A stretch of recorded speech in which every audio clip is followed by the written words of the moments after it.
Hello, welcome back. Welcome back to the second stream of the day. Hey guys, hey QB. Hey, y'all. Hey, Michelle came in early. She's like, hold on, I gotta go pop some popcorn.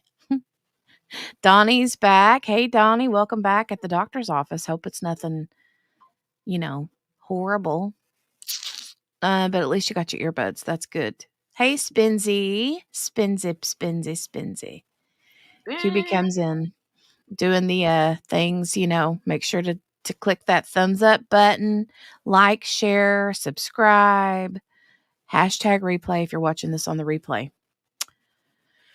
Let me see. Yeah. Ooh. Oh, yeah. Memberships. Yes, we have memberships. For those of you that have not yet joined, we have memberships. We have all kinds of cute little emotes, Please, QB, shout out Dizzy and Tracy, if you wouldn't mind. It's the next one down. I said special thanks to Dizzy and Tracy at Seeking Justice for sharing their doctrine knowledge with us. Y'all please go show them some love to Seeking Justice on Twitter at Seekers for Justice. At. I did all the things. Hey, so just FYI, not that we need more stuff to do. Mm-hmm. But Trial TV Live also, if y'all aren't following them on the Twitter and the YouTubes, it's at Trial TV Live. They're kind of like a smaller version of Law and Crime without the toxicity. It's great. Yeah. But they just dropped a whole watch list of all the pretrial hearings for that MS versus Greg, that teen girl that shot her mama. Oh, yeah. So that. Yeah, there's something I saw that's scheduled for today for her, that girl. I think did you say a pretrial hearing? I don't know. She put a whole playlist in here of all the pretrial hearings. Let me go back over here. There's something today. Let me go look. See if I can find.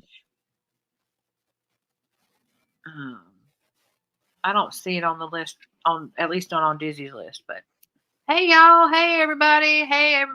Yeah, check out Trial TV Live. They're fantasticals. I will drop them in the chitter chatter. Give me a second.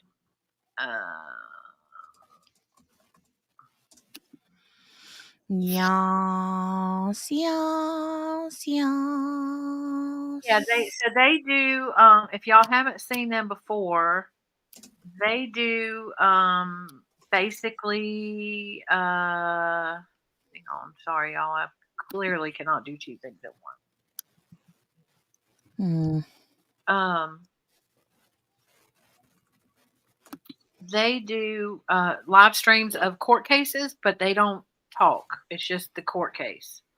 Now there is a chat, and they do the Trial TV peoples, and Squeegee of Justice is their moderator. They are in there talking in the chat, but they don't actually talk. And so it's nice. And their chat is not toxic. Okay, I think it was Trial TV Live. That's where I was at when I saw that, because they were scheduled. I saw that thumbnail, something for Carly Gregg. Was scheduled for sometime today, and then so it was on their channel that I was looking. So yeah, it's all her I guess it's a deep dive, like a here it says, we just did a dive into Carly Gregg upcoming trial. Check it out. Watch now. And I guess it's just her pre-trial hearings. So that is on their YouTube channel. When's her trial? Thank you, Michelle, for doing all the things. Hey, Sherry Jones, Miss King, hello. Sherry Jones. September 10th.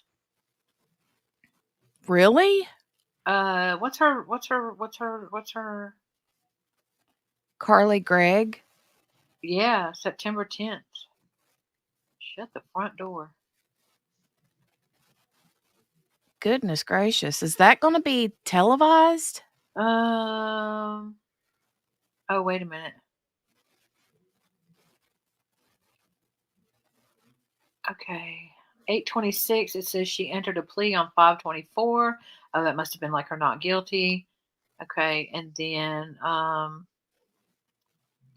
Dizzy had that. Yeah, there was a pretrial hearing. Um, looks like pretrial motions hearing is September 10th, Mm, and jury trial starts September 16th. That's the same time Adelson starts. yeah, and Lisa Snyder's bench trial. Yeah. I don't know. Are they going to what are we gonna do? That's a lot of people. They Well, I'm just going to let you know if there is a way for me to listen, hear, watch, see anything of Lisa Snyder, that's oh where yeah, I'm no. going to Yeah, be. that's where we need I'm to be. just I just telling don't you right know, now. are they gonna do the I mean, do they televise the bench trials? I don't know. Is she in I have Florida? no Aren't they in idea. Florida too? Huh? Aren't they in Florida too? Where No, are they? she's in Pennsylvania. Pennsylvania. Um okay. Shaver. Hi, Me. Margaret. Hi Margaret. Let me look at media. Oh, Hey, Kel. okay.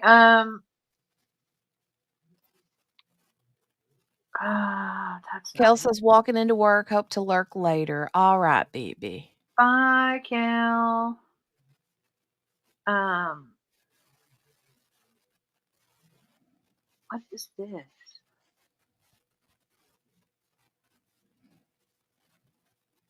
I'm sitting here tipping my head back and forth watching my bun, my Oh, little this top is. knot do its thing. It's like a slinky, isn't it? It's like a slinky. I don't think this is the same person that you're. What are you talking about? Lori Shaver. This one is the Florida case. This is not the kids. Um, hang on. I don't know what you mean.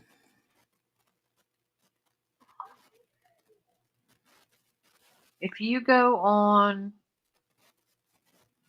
Lori Shaver on the Discord on the Justice. Sorry, y'all. Mm-hmm. We can do this later, but that's Lori and Michael Shaver. That's him being buried in Claremont. Yeah. That's not the kids. I don't know what you mean about kids. Wasn't Shaver the one that was the hung her kids? No, that's Lisa Snyder. Snyder. That's why I kept saying Shiver. Okay, so Mm. Lori Shaver. She's the one that allegedly killed her husband and buried him under the Yeah, patio they're or not in something. Pennsylvania. Blamed it on her 7-year-old. They're in Florida. Okay, yeah, Lisa Snyder, the one that hung her kids, she's in Pennsylvania. I'm sorry, I just got so confused. Yeah, Oh, she's the one that is not. I know, Michelle. Michelle says I'm so confused. I'm Yeah, sorry. that's two different things, and none of those has anything to do with what we're talking about today for Sandra Birchmore. And I apologize because I just took off. I'm sorry. Okay. We'll discuss Hey, that later. Just Hey. Chrissy the Crone. Hi, new to your channel. I fell asleep listening to you guys last night. Oh well, thank you. Yeah. Hi. Glad. I mean, I Yay. hope we're not boring, but I'm glad that you could fall asleep listening to us. Yeah. So, She did spins. That chick that we were talking about, she blamed it on her the shaver chick. so Blamed it on is her that the one you said if you can watch anything on net, you're going to watch that one, or is that Snyder? Snyder. Oh yeah, Snyder don't have a court date. Well, she does. It's late. It's later in October. It, Isn't it October or something? no, it's September 16th. Shh, Nikes. Yeah. I didn't see it listed in the stuff from Dizzy, though. So we'll talk about all that later. Yeah, we will. I think that got pushed. No, it's still September the 16th. Bench Okay. trial. All Not a right. jury trial, it's a bench trial. Right. Yeah, everybody should oh, it is boring. But boring at all. I spent most of the day at look at you. So were you somewhere where you could go participate? Oh, Because wow. I know yesterday they had like huge like free can read standouts. Mhm. Um and it was amazing the show of support. Mm. You are in Massachusetts. Okay. Nice. Alright, well, let me ask you, Chrissy, um, is it okay if I call you Chrissy? Uh, since you're in Mass, I mean, you're much closer to Pennsylvania than I am, so my question is, do you know if Pennsylvania is a state that, uh, live streams trials like, we watch all these other trials? Do you know if PA is like that? Because there is a case that's going on in Pennsylvania, um, and the chick's name is Lisa Snyder. She's from Berks County, PA. She hung her 2 kids in the basement, and she has waived her right to a jury trial and is having a bench trial instead. Teresa Johnson is the judge, and, I don't know if it's gonna be televised or live remote streamed or whatever. I can't find anything out about that other than I think the last thing I saw on her docket this morning was where they put some court costs in mm, for a constable something or other. I don't even know. But that's the last little update I saw, and that was for August 30th, where they added like more charges, fees, whatever. Lisa Snyder, Snyder, Berks County, Pennsylvania, and it's Berks County. I'm a constable. Well, that's good to know. Good to know. Hey, Lauren, honey, we have missed your face and Lauren. eyes. Hi, friend. Some street justice, Michelle, right? Are you talking about Lisa Snyder? I like to give her some sort of justice. Hmm. Ugh. She a whole lie. She's a whole lot of things, I'll tell you that much. We have missed your face off, Lauren. I'm so Love glad you're you, Lauren. here. Miss you, Lauren. We won't tell nobody. Hey, Christy, we have a guy in here that's named totally not a cop. He's Yeah, totally a cop, but not a he's cop. totally not a cop. Right, Michelle? Turnabout's fair play when you hurt kids. Yeah. She had to blame it on her baby. Yeah. I Crackhead. think that's why you got her confused with the shaver Because, chick, yeah, because she was blaming okay. her 7-year-old, Yeah, and they're the both shaver girl, ex-husbands. and Lisa Snyder was trying to blame this on her son Connor, the 8-year-old, who was one of the ones that was hung. Mm-mm. No, ma'am. Love you, Lauren. Yeah, we love you. All right, so we're gonna get into reading. Goodness gracious. Not it. I didn't do it. No, it's not you. It's people trying to talk me into buying stuff, sending me big old 50% off, buy one, get one Not coupons it. and I stuff. didn't do that either. Usually it's me, but No. But we're going to get into this Sandra Birchmore documents, more and more and more and more of them. So, Sandra Birchmore, if you're not familiar, I'll give you a quick little 60-second or less, summary. Sandra Birchmore was a young teenage girl who joined the Massachusetts Stoughton Police Explorers program. And there were a couple of cops by the last name of Farwell who were twin brothers, plus another dude named Robert Devine. Devine. Is it Robert Devine? Yeah, Robert Devine. And they groomed this little girl till all the way up until her early 20s, and she wound up pregnant by one of the twin brothers, Michael Farwell. Matthew Farwell. Thank you. Welcome. Sorry. And I knew Michael didn't sound right. Matthew Farwell.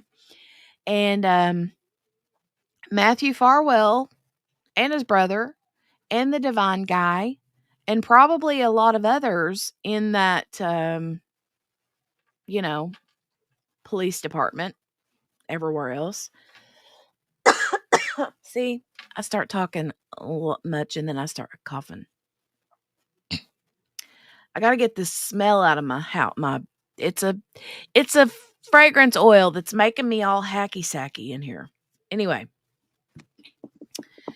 that stuff was going on. Sandra Birchmore was pregnant by Matthew Farwell, and he allegedly murdered her, but made it look like she took her own life in her apartment by hanging. So we have all the documents thanks to Miss Dizzy. And QB has been reading in the last 2 series. This is the 3rd part. And we're going to get as far as we can get into it. We're going to get as far as we can get. We're going to go to page. There's 62 pages in this particular document. What document is this? That's the MSP. Well, depending, it's file 9441 PDF. Alternatively, it's the MSP. Is it an investigation Yes. report or is it something else? MSP investigation report. I sent it to you. Yeah. Okay. In the Discord in case for some reason. The only thing is if I get a phone call from the surgeon, I have to jump off for a minute, and then I'll be back. Okay. But other than that, I should be good. But hey, Okay. Lauren. Hi, Lauren. I'm glad you're here, and we have missed you so much. It's not that we're not glad to see everybody else. It's just we haven't seen Lauren in a hot minute. Yeah, we've missed her. And I also just stuffed a big old thing of Pop-Tart in my mouth. Yum. So we're gonna go. She's gonna read as much as she can, and I'll take over when she needs me to. And thank you, Lauren. Yeah, 607 subs. I'm so happy. Thank you. Thank you. So we're going to get into that. And then our stopping point QB will be either 3:30, 3:45. Yes, Pennsylvania, Chrissy. Berks County, Pennsylvania. Berks. Reading or Reading, I think is the name of it. Oh, yeah, it's Reading. I remember now. It's all coming back to me. It's all coming back to me now. But 3:30, 3, well, and it depends on if a husband's home. If husband's home, I might be able to go longer. But as we stand now, 3:30, 3:45-ish, or page, I don't know. You just want to go till we can't go no more? You want to just set the time for 3:30, 3:45? I set an alarm for 3:30 and 3:45. Okay, let's do it. All right, let's do it. All right. And I just got a text. Hold on. These people are going to call to schedule an MRI. So I may have to use the link to answer a few. Oh, I got to answer questions first. Okay, cool. I don't have to do it right now. All right. I just grabbed my vape like it was my mouse because it's where I normally have my mouse. Look, Mhm. don't judge me. I ain't All right, judging. Darth Vapor. I'll try not to be Darth Vapor. You get a good That's one what it sounds like. before we go. All right, let's go. February 17, 2021. Commonwealth of Massachusetts Department of State of Police Department of State Police, Norfolk DA's office in Canton. Investigation. Let's see. 2 Detective Lieutenant Mattiliano from Trooper Dunn. Investigation into the death of Sandra Birchmore, blank blank, in Canton, MA. Number 1. So my understanding is that I think this was done in conjunction with the one that Stoughton did, because the Stoughton one wasn't completely done and filed until August 21st, right? Or August Something like that. 2021, I mean. So we'll have to see. But this is yeah, so you're gonna see a lot of common players to Karen Reed. Anyways, all right, on February 4th, 2021, at approximately 11:45 a.m., Trooper Matthew Dunn was notified by the Norfolk State Attorney's Office desk officer that Kent police officers and detectives were on scene at blank in Canton, investigating the apparent suicide death of the adult female resident of that apartment. I then contacted crime scene services and notified Trooper Kevin Tufts, who was newly assigned to the unit and was undergoing training. Trooper Tufts and I then proceeded to the location.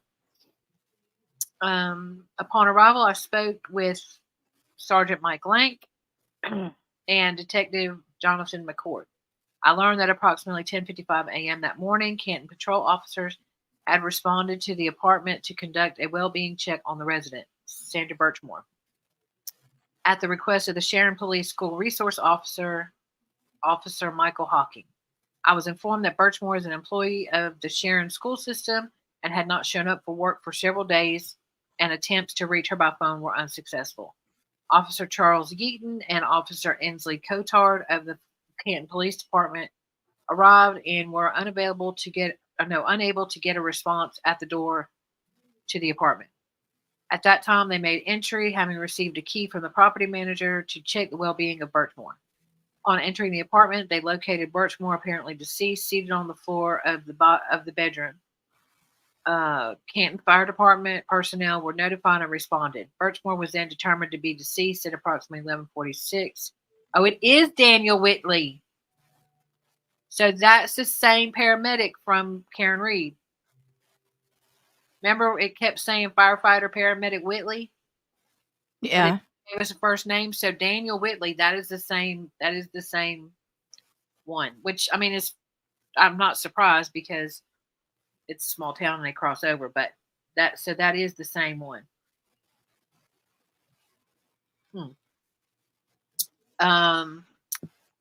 Detective McCourt, Trooper Tufts, and I entered Birchmore's apartment, which had been held and secured by Canton Police for our arrival. There was a kitchenette immediately upon entry toward the left side. There was a living room area directly in front of the entranceway. I observed a short hallway that led directly to the bathroom, and the single bedroom was to the left side of the hallway. I noted that the interior of the apartment was generally disorganized and unkempt. The countertops in the kitchenette were almost entirely covered with personal items, to include postal correspondence, junk mail, medication, and trash. Blank and an ultrasound photograph. Birchmore's name and date of birth were printed on the ultrasound. Yeah. I proceeded into the living room area. I noted trash and clumps of cat fur on the carpet, indicating that it had not been cleaned or vacuumed in some time. There was debris, trash, or personal effects on virtually every horizontal surface in the living room area. There were 2 glass end tables, a dining room table, a glass coffee table, a couch, and a television stand with a TV. There was a nook area that contained 2 recliners side by side, which were both covered on top and in front with personal effects and boxes. I observed the interior of the bathroom to be generally neat and organized. Nothing of note was located inside. I then proceeded to the bedroom. Upon entry, I observed Birchmore on the floor. There was a desk lamp turned on and color Christmas lights around the window that were also on. The room was cluttered and untidy in the same manner as the kitchenette and the living room, with items covering the desk and a plastic storage shelf with drawers. There was an unmade bed with a sheet over the mattress and an exposed box spring. Birchmore's eyeglasses were on top of the bed. Among scattered items inside the bedroom, I noted a U.S. Army ACU pattern duffel bag. After conducting the examination of the apartment, I noted nothing suspicious and no sign of a struggle having taken place. Despite the clutter, all items appeared to be in their intended locations, and no items appeared to have been knocked over or strewn about in an unintended manner. The walls showed no signs of scuff marks or indentations. No drag marks were visible on the carpet or the floor or carpeting. I then proceeded to where Birchmore had been found. Found all that stuff. Birchmore's cell phone was on the floor, approximately 12 inches from her right hand and 6 inches from her right knee. So they say that the last 8 steps or whatever that were noted on her phone was allegedly Farwell walking her phone across the living room and dropping it next to her. Yeah. Hey, Gail. Hey, Gail. Thank you for the heads up too, just Chrissy. I appreciate that. What did she say? I can't see nothing. She just said she's not been able to find anything, that it might be worth calling the clerk of courts to get a Zoom link. So I'll do that. Okay. Yeah, I also texted Dizzy and said that we noted, that it's December or September 16th, and does she have it as a Zoom, or is there a trial link? Okay. I don't know that they broadcast the bench trials. I don't know. I know that it said when I looked it up earlier weeks ago, I read something about that they're public just like jury trials are. Right. But that doesn't necessarily mean it would be televised, but I mean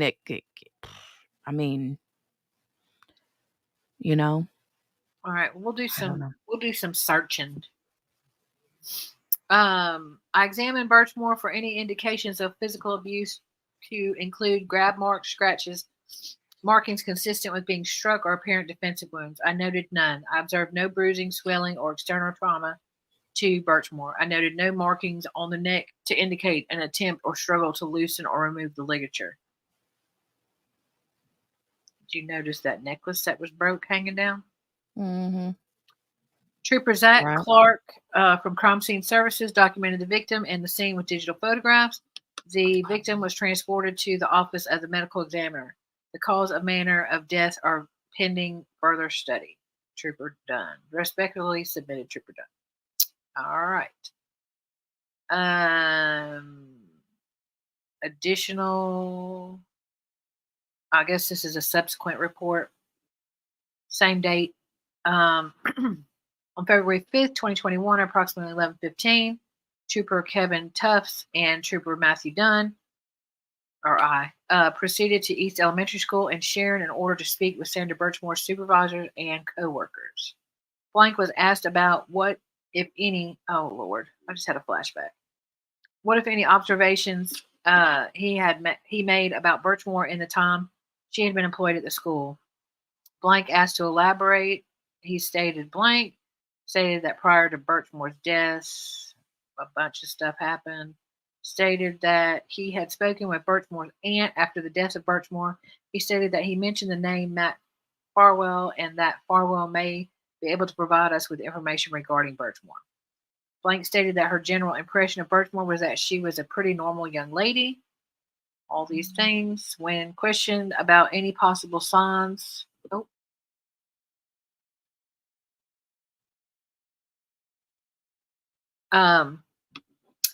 when questioned about any possible signs of abuse involving Birchmore, stated she never noticed any signs of behavior to indicate such. Blank stated that Birchmore had told her she had been very close with her mother. Blank further stated that when Birchmore first started at the school, she had set boundaries after some instances. Okay. I feel like there was some social immaturity there, possibly. Um, Trooper I test, agree. huh? I said I agree. But it's so weird. It's such a conundrum because on the Eschuel side, uh, Mhm. it doesn't seem like she was super immature, but everything else, like she didn't understand, like she said, the boundaries, Yeah, um, and like, and maybe it's because of her being groomed, you know, and she just didn't understand that some of this stuff wasn't appropriate. right. Trooper Tufts and I then interviewed additional members of the school staff individually, respectfully submitted on February 24th to the same lieutenant from Matthew Dunn, same investigation. I guess it's another subsequent report on February 5th, 2021, at approximately 11:45. Trooper Kevin Tufts and I, Trooper Dunn, interviewed Blank at the East Elementary School in Sharon. Trooper Tufts and I had been informed by school principal these things. Trooper Tufts and I introduced ourselves and explained the purpose of our visit. She stated that Birchmore worked as an instructional assistant in her class and that Blank stated that it was within her role to direct and supervise Birchmore. When asked about her observations of Birchmore's behavior and performance at work, Blank stated that Birchmore struggled with what was expected of her. She stated that overall, Birchmore was not very good at her job. Blank cited specifics stating that she often had to redirect Birchmore and she required more guidance than should have been expected. Blank said that she often had to correct Birchmore for being on her cell phone and laptop Mhm. computer for personal reasons at inappropriate times. Mm. Like I said, Yeah, I agree. Just Chrissy said, I feel like she was stunted due to grooming. yes, I feel like she was emotionally and mentally yes, stunted as well. and it's Um, like we said the other day. It's psychologically, it's been shown that when someone experiences trauma, like major trauma, or grooming and stuff like that, they tend to stop maturing mhm, uh, when it starts to happen. So if you think about, she would have been 12 or 13 years old. mhm. Um, then that being on the cell phone and the laptop and all that stuff, and not, That's not typical teenage. yeah, not realizing that you can't be doing that at work. Mhm, You know, Blank was then asked about her relationship with Birchmore. She stated that Birchmore seemed a little off and tended to overshare a lot of personal information about herself, even on her first day of employment at the school. When asked to elaborate, Blank said that Birchmore had shared with her unprompted, intimate details about her personal life. She stated that Birchmore told her she was dating a police officer who was 10 to 11 years older than her. Birchmore had stated her boyfriend already had two other children. At one point, Birchmore had told Blank that she saw his ex at Starbucks, quote unquote, which she found to be very unprofessional. Um, Blank said that these types of conversations were always unsolicited, and other employees at the school had previously remarked to her about Birchmore's oversharing personal details unprompted. mm. Blank went on to state that Birchmore had told her that she wanted to get pregnant with her boyfriend, and he had finally said yes. Birchmore told Blank that she apparently did get pregnant. Blank pointed out that it was only 4 to 5 weeks into the pregnancy, which she found odd. Blank said that Birchmore proceeded to tell several members of the staff about her pregnancy, including people she was not close to. According to Blank, some staff members expressed that it made them uncomfortable. Eventually, Blank stated that she had to speak to assistant principal about Birchmore's oversharing. Blank further stated that when asked, she declined to provide her phone number to Birchmore because she seemed off, quote unquote. Mm. Blank told investigators about an incident approximately a month earlier. in which Birchmore had asked the teacher's aide for money. This had apparently made the aide uncomfortable, and she told other staff members about it. Yeah, so she's immature. She doesn't. Yeah. She don't get it. Um, when asked about details regarding Birchmore's boyfriend, Blank stated she never said if he was married or unmarried. She said she believed Birchmore's boyfriend was 35 or 36, and he may be a Stoughton police officer, but she was not certain. Blank stated she believed Birchmore and the boyfriend would see one another about once a week. She stated that she got the impression it was a casual relationship. Blank said that earlier in the school year, Birchmore Blank that she and her boyfriend had broken up, but then then got back together. When questioned, Blank stated she was under the assumption that Birchmore and her boyfriend were still together.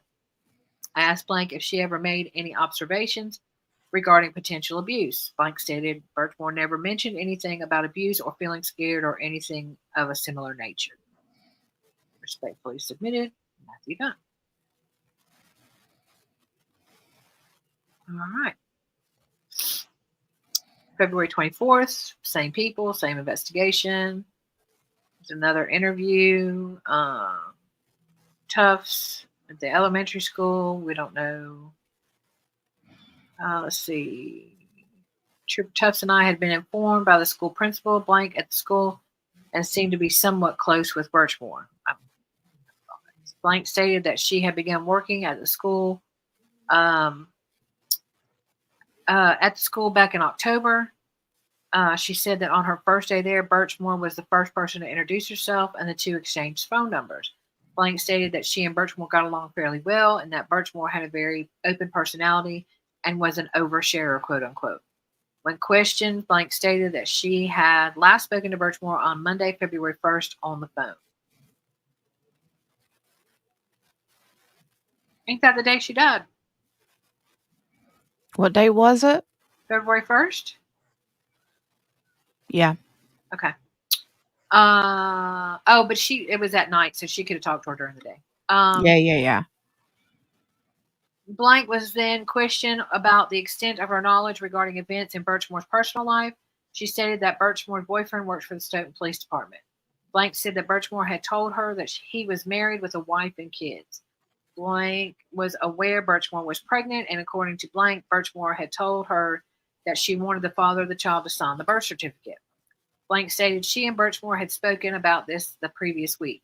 Birchmore had told her she's got to be person number 5 or 8 or one of them people.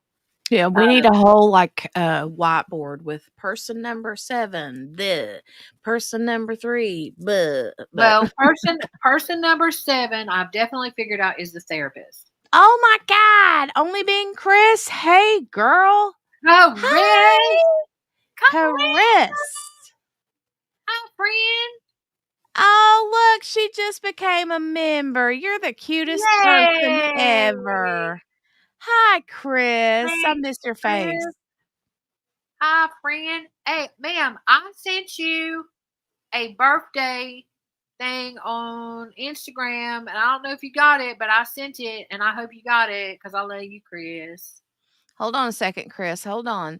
Chris just became a new member. Hold on. Let me do the little thing here. Hold on. Let me go find it. Here you go, Chris. This is for you, ma'am.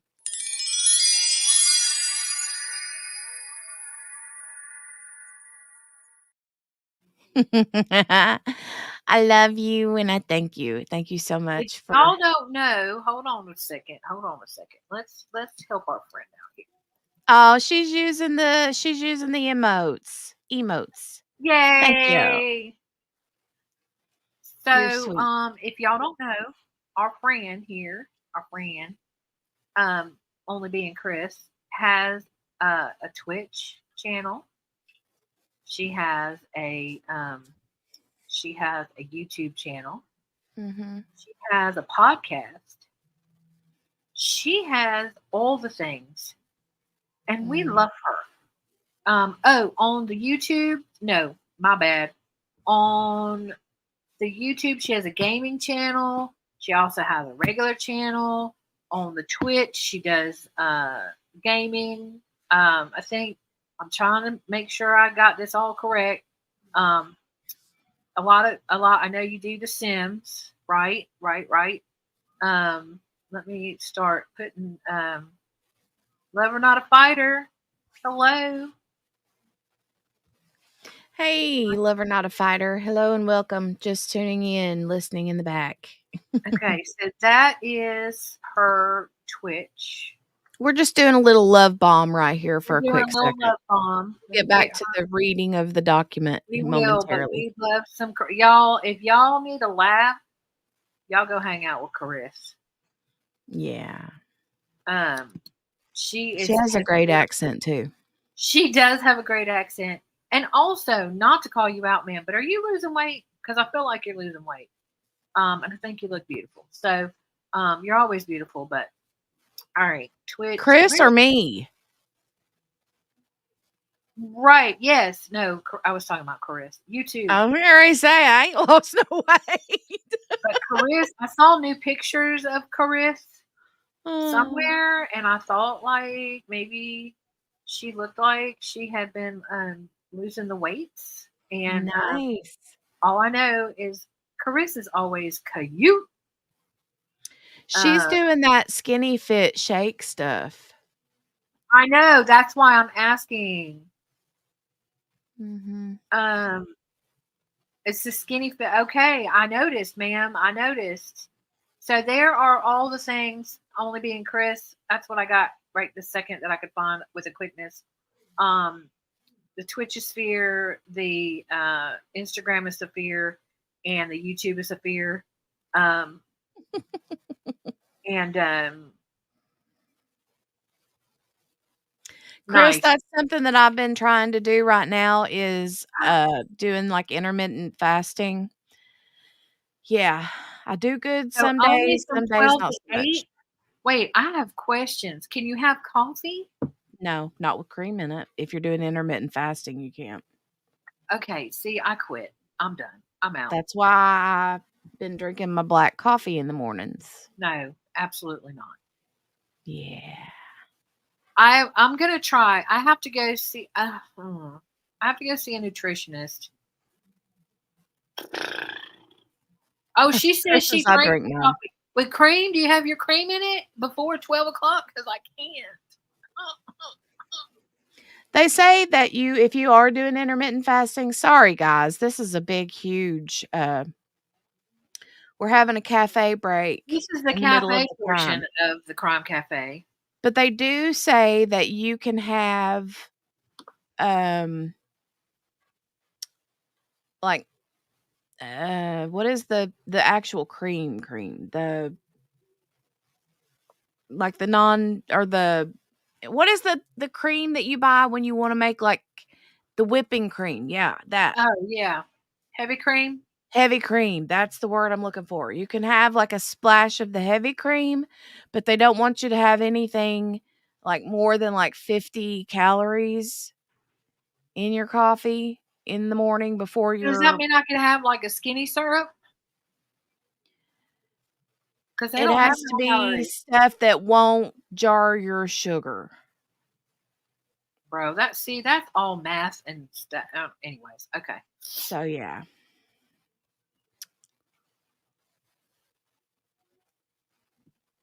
All right. Well, Thank you, Chris, I appreciate it. Carissa, Um, you look beautiful, and I ma'am. You're love you. always beautiful, but I could tell. I Mhm. saw something. I think it was your podcast had come up, and I think you have a new profile picture on there or something. And I I was need to like, go look. "Oh, Riss." She posted a link to him a few weeks ago.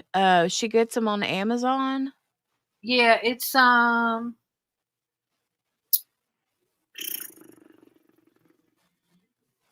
I think she said it was called Skinny Shake, Skinny Fit or something. the squirrels ate your eggplant. The eggplant, the whole eggplant you grew, they ate it. No, that's so So the rude. eggplant here on this emote though is because she asked about the eggplant. I know. Is It's do you remember Chris Chad Daybell and how he called his you know what his Wee It's a woo, wee woo. storm. He called it his, the storm. Oh, it's called Skinny Fit. That's right, Skinny Fit. Skinny Fit, Super Youth, Tropical Punch, Multi-Collagen Peptides Let plus me pull it up. probiotics, Link. Baobab Fiber. Yeah, Yeah. it's it's on the no, because she can't link. She can't like do a link. A link. Skinny Fit Super Youth Tropical Punch.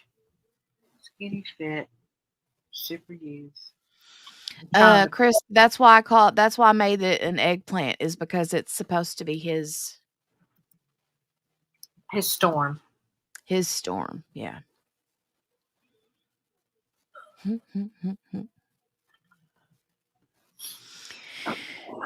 Okay, I'm pulling up the link and then we'll get back to. Do you get it from Amazon or do you get it from Skinny Fit? I can't remember. Why do I feel like it was on Amazon? Here, I will set.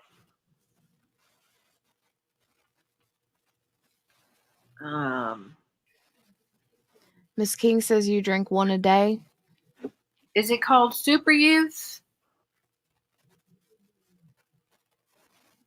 Yeah, I thought you did Amazon. That's what I thought. Stand by. Let me find the Amazon link. Well, here's the link to the information about it. Oh, too many characters. Rude.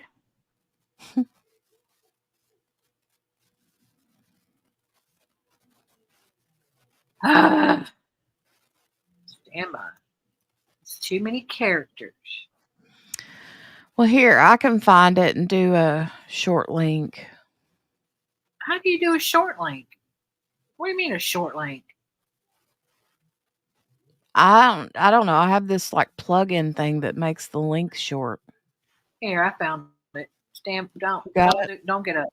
Don't get up. She says I did on Amazon. Yes, and it's like a pink package. Yep, I see it. What you mean you got to plug it? I want to plug it in. Plug it in. Plug it in. It's not working. It's not working. Stand by. I'll send it to you. Stand by your man. La la la la la la la. I'm gonna plug in to make my length shorter. I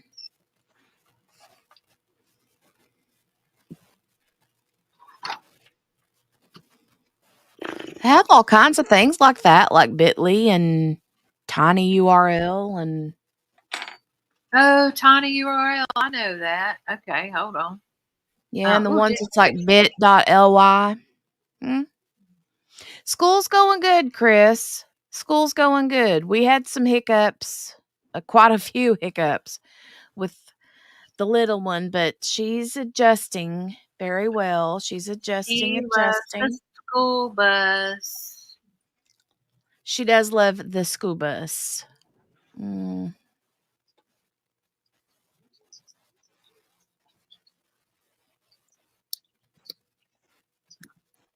Hold on a minute. I sent it to her in Discord.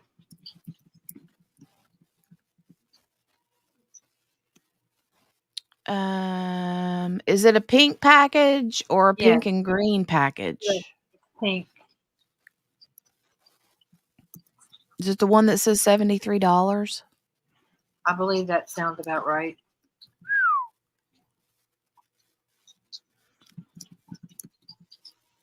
Okay, hold on a minute.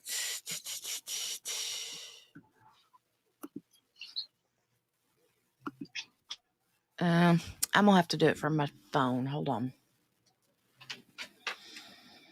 You can go ahead and read if you want to go ahead and get back to reading, and I'll go ahead and get this back. I'll get this linked for Miss King. Okay, give me 1 second. Okay.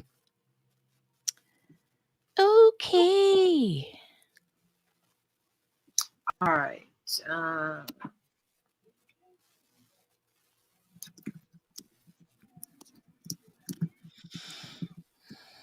was it Lisa Snyder's son? Was that Connor? Yeah. Okay. All right. I was texting. Dizzy was thinking I was confused with someone else, but I'm not. She's like, there's so many cases, I can't even keep track of them. I'm like, same thing. Um, And her daughter's name is the daughter's name is Brinley. that's what I thought. Connor and Brinley Snyder. Patricia, she brought the box in, but she won't open it. What's in the box? We ain't talking about no box. What are you talking about? You Patricia stop it. absolutely just asked about your box. Nope. Look, I'm supposed to go to the doctor for fasting labs on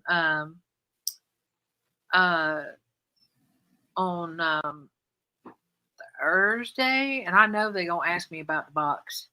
I sent her the link, the Amazon link, but my link is too long. There you go. There you go. There you go. Okay, how did you do that? I'm confused. I don't know. It's just a little plug-in thing that I have on my. When I click the share thing, it just makes it. All right. Well, let me go back to reading this thing. We'll talk about that later. I want to be cool like you. Okay. Blank was then questioned about the extent of her knowledge regarding events in Birchmore's personal life. She stated that Birchmore's boyfriend works for Stoughton Police Department. Said, oh, did I read all that? Birchmore had told her she wanted the father of the child to sign the birth certificate, stated that she and Birchmore had spoken about this the previous week. Birchmore had told her that the father of the child may not want to sign the birth certificate. Birchmore had further told Blank that her boyfriend said he would be there for the child, but that his wife could not find out. When questioned, Blank stated she was never concerned about any abuse involving the victim, and Birchmore never mentioned anything about the boyfriend being mean to her. Blank stated that she believes that if there were any safety or abuse issues in their relationship, Birchmore would definitely have shared that information with her. When asked why, I just totally lost my whole thing. When asked why she believes she would have told her about it, Blank stated that Birchmore would routinely overshare personal details about her life. I don't know though. I mean, I know overshares, but they as far as that stuff goes, especially if it makes the person that they're in love with look bad, they don't tend to share that stuff.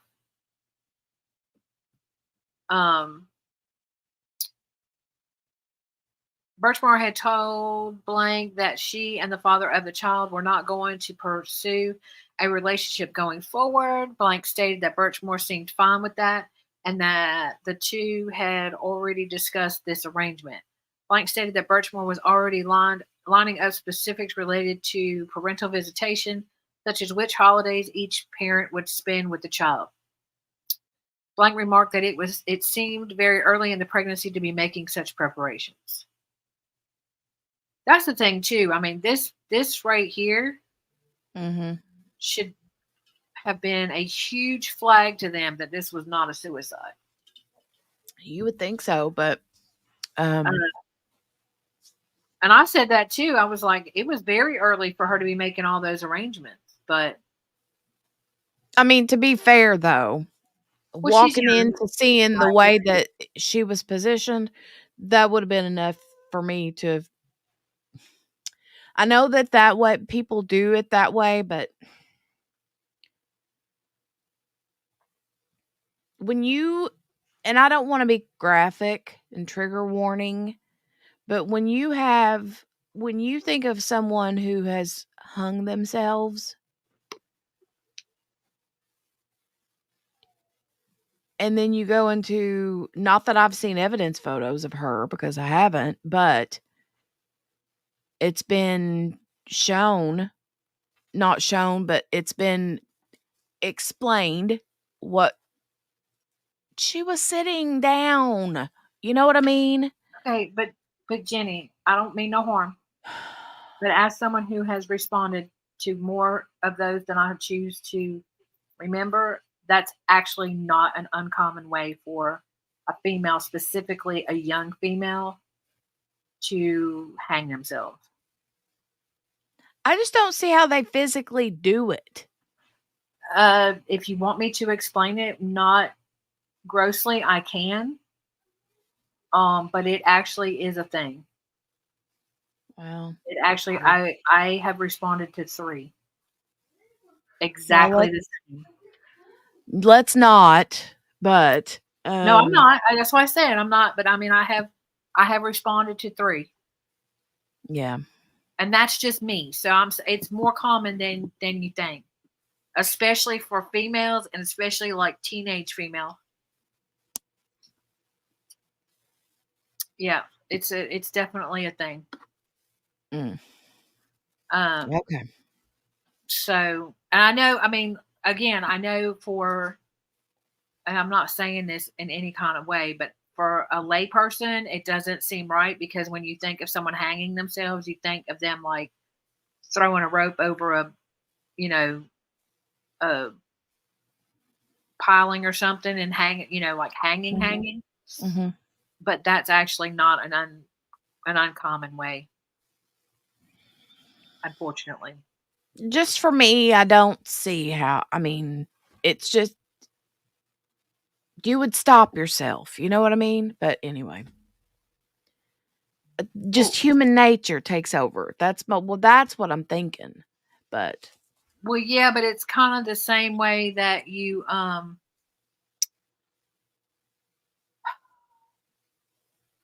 the way that you do it, you don't have an option. mm, That's all I can say without getting more graphic. okay. Um, but yeah, yeah. I'm just saying that this paragraph right here, why they did not think, I mean, why they, I mean, at least investigate him. I don't know. I'm just very confused by the whole thing. When questioned, Blank stated that the last time she was aware that Birchmore and the father of the child saw one another in person was sometime the previous week. She stated that she and Birchmore were speaking on the phone, and Birchmore told her that the father of the child had just brought her coffee and munchkins. Mm, Um, Blank said that in either October or November, Birchmore had asked her for money, which made her uncomfortable. Okay, so this is the aide. yeah. Made her uncomfortable because they had only just met a short time ago. Respectfully submitted, Matthew Gunn. I don't understand. Um, okay, so same date. They went to talk to somebody at the school. That this person had a professional relationship with Birchmore. Blank stated that she knew Birchmore to an extent as they were both staff members at the school. She stated that not long after returning from Christmas break, Birchmore told her that she might be taking some time off because she was pregnant. When uh, when asked to speak about her and Birchmore's relationship, Blank stated that Birchmore acted like a teenager, quote unquote. When asked to elaborate, she stated that Birchmore often shared more personal information than what was necessary. Blank said that Birchmore had spoken about her boyfriend on various occasions. Birchmore had never mentioned his name, but had told Blank that he was about 35 years old and he was a detective. Blank was not aware of which specific department he worked at. Blank stated that she had not observed any obvious signs of depression or erratic behavior regarding Birchmore. She further stated that Birchmore told her in early September that she had applied for housing and was getting her own place.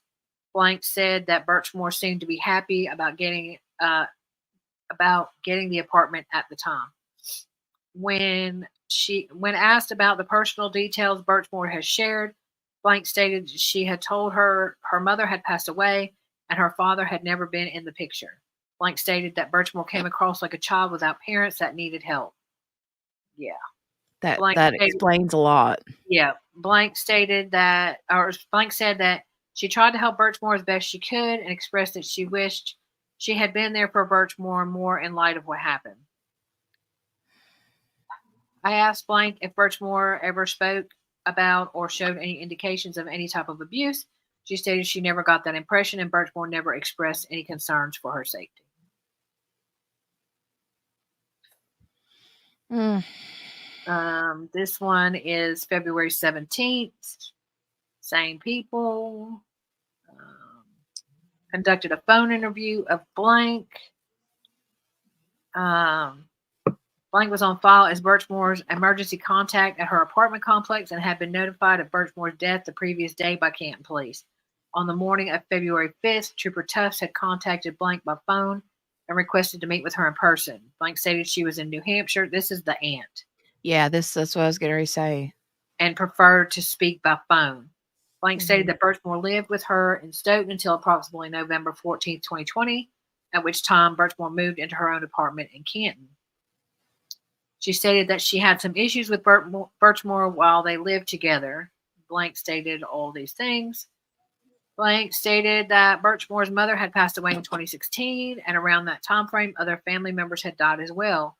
Blank stated that was a very difficult time for Birchmore. Birchmore seemed to change. When asked to elaborate, Blank stated Birchmore would get stressed out and would have fits of screaming and yelling. Further stated that Birchmore tended to blame her for many of her issues. Blank went on to state that Birchmore had belonged to the Stoughton Police Explorers program, so she is well known to the police department. Blank stated she had spoken with Birchmore on Monday, February 1st at about 4:30 p.m., and she made no mention of any negative issues. I requested that Blank check for the exact time on her phone, and she stated that she had called Birchmore at 4:25 p.m. At the time, Birchmore was discussing food she planned to order. When questioned, Blank then stated that she was aware Birchmore was pregnant and that the father of the baby is Matthew Farwell. Blank stated Birchmore had previously mentioned that she and Farwell had been talking through issues regarding Farwell signing the birth certificate. Blank was asked if she was aware of any allegations of signs of abuse between Farwell and Birchmore, to which she stated no, or she was not. Respectfully submitted. March 8th. Same people. February 6th, approximately 11:30, Trooper Tufts and I proceeded to the Canton Woods apartment complex. Oh, this is when they go get her stuffs. In Canton, MA, pursuant to the investigation into the death of Sandra Birchmore.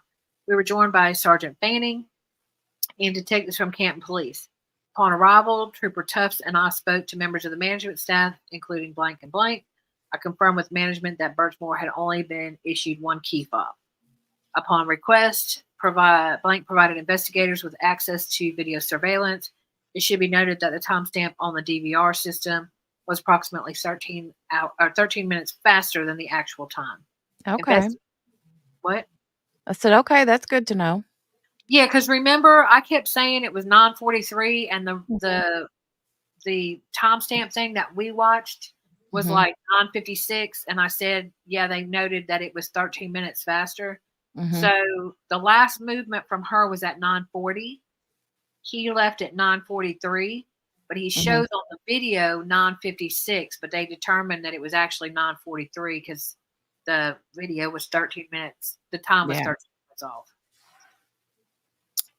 Investigators identified the only camera angle that showed Birchmore's building, in which the main entrance, the lobby, and the elevator are visible. Certified forensic video technician Colleen Crawford from the Norfolk DA's office arrived and extracted the surveillance footage from Sandra Birchmore's building from February 1st at 10:59 a.m. through February 4th, 2:59 p.m. Investigators reviewed and archived surveillance footage. Birchmore can be seen entering the building on February 1st at approximately 12:51 p.m. while using her cell phone, at which time she proceeds to the elevator. Birchmore is next seen at approximately 5:01 p.m., getting off the elevator, retrieving a food item from a delivery driver, and returning to the elevator. At approximately 5:31, Birchmore is seen getting off the elevator in the lobby and exiting the building. She returns at approximately 5:33 while holding a snow ice scraper. Birchmore is not seen on video footage again. At approximately 9:14, a male believed to be Matthew Farwell is observed entering the building, at which time he gets on the elevator. At approximately 9:43, the male believed to be Farwell exits the elevator and then exits the building. Nothing of investigative significance is seen on the video footage after that time. Respectfully submitted. March 9th.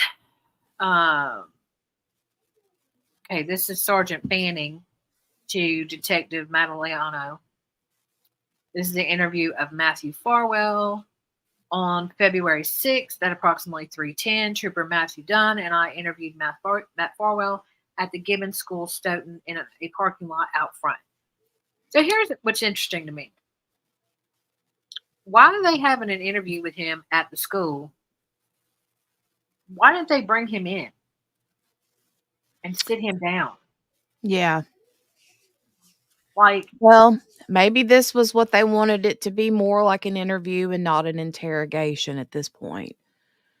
But I don't know. no, homie, you need to be interrogated. Yeah, he does, but I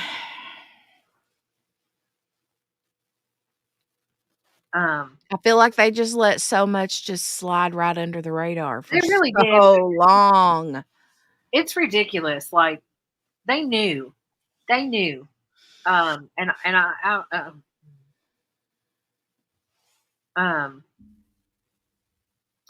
sorry, I'm messaging.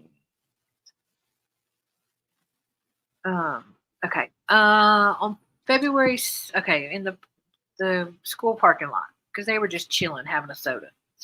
On February 4th, 2021, Trooper Dunn responded to Canton for the suicide death of Sandra Birchmore.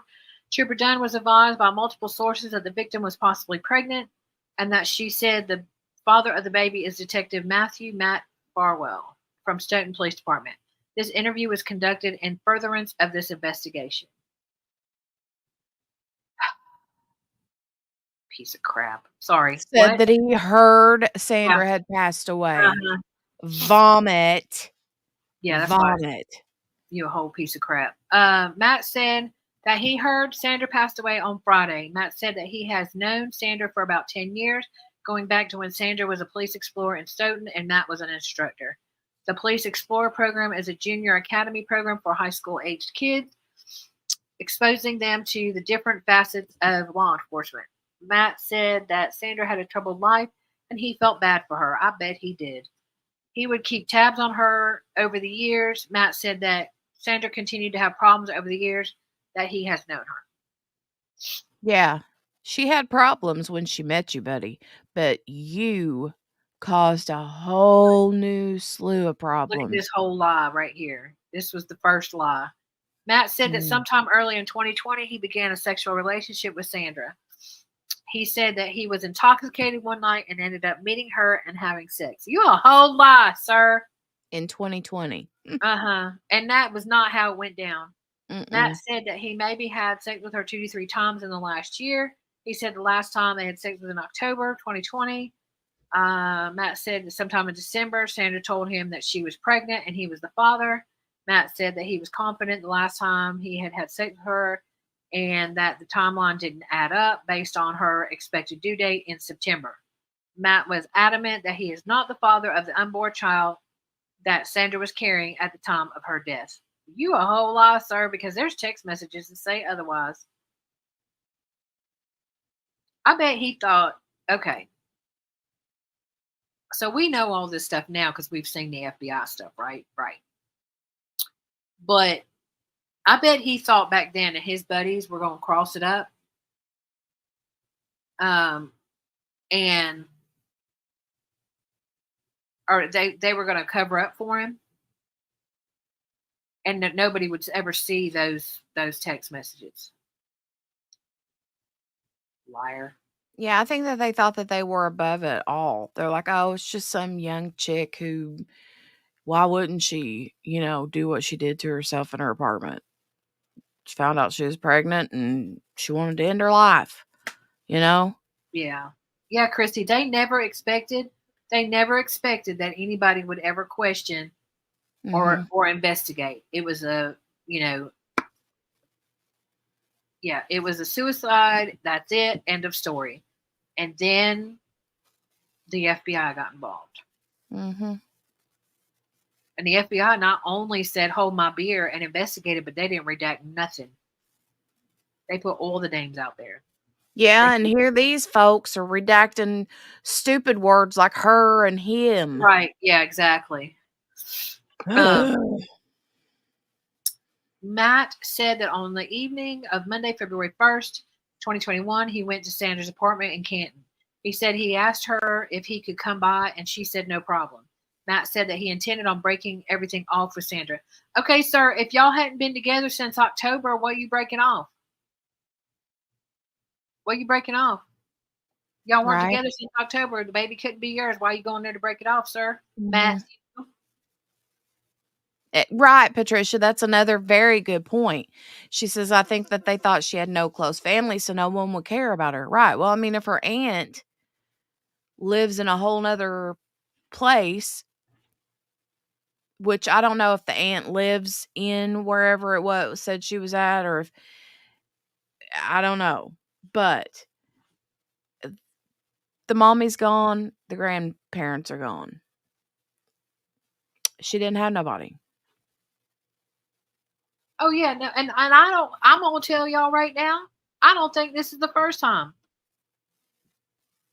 Mm. I don't think this is the first time that they've gotten away with it. Same as Proctor's phone, never guessed it would have been looked at. Yep, and Miss King, you're right. They didn't question. They didn't question Yep. for a very long time, and it's sad. Yep. It's sad because there is no reason. I mean, even if you watch some of the other creators, going over this, they're angry. They're like, there is no way that any normal human being would look at this information and not at least say, we need to look into this guy. Mhm. Like, we need to look into, was this staged? Was this, I mean, the fact that even though it was early on, that she was planning all this stuff for the baby. She had laundry going. She went and cleaned her car off, cleaned the snow off of her car. Mhm. Like, she The was only not thing I will say with the defense, if they're gonna try to make it like, um, he went and broke it off with her and she just did this out of anger, upset, devastated because they weren't gonna have a relationship, whatever. I mean, I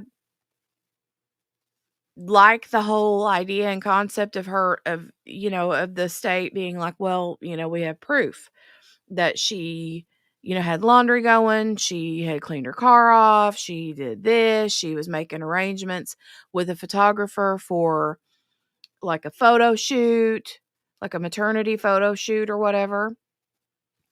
But then the defense could be like, "Well, but who's to say that she didn't just have like a a meltdown. I mean, just a complete meltdown and was like, yeah. 'Forget it, I'm gonna do it,' right?" And then just do it, And that's you and know? that's what I had said before. But the thing is that I don't know. She was too much about this baby. Like, she was making changes in her lifestyle. She was eating better. She Mhm. was, I mean, I know that's what they're going to come. I think I'm telling y'all right now. I think he pleads out.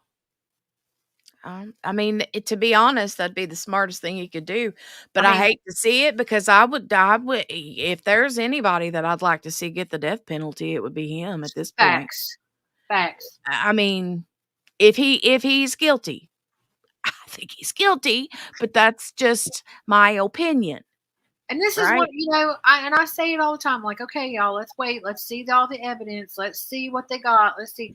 If this is truly what they got, and y'all know how I do this. I go into the thing and I'm like, let me go into it like a jury and I'm going to listen to the evidence and see what they got. But I tend to believe the FBI more than I do prosecutors.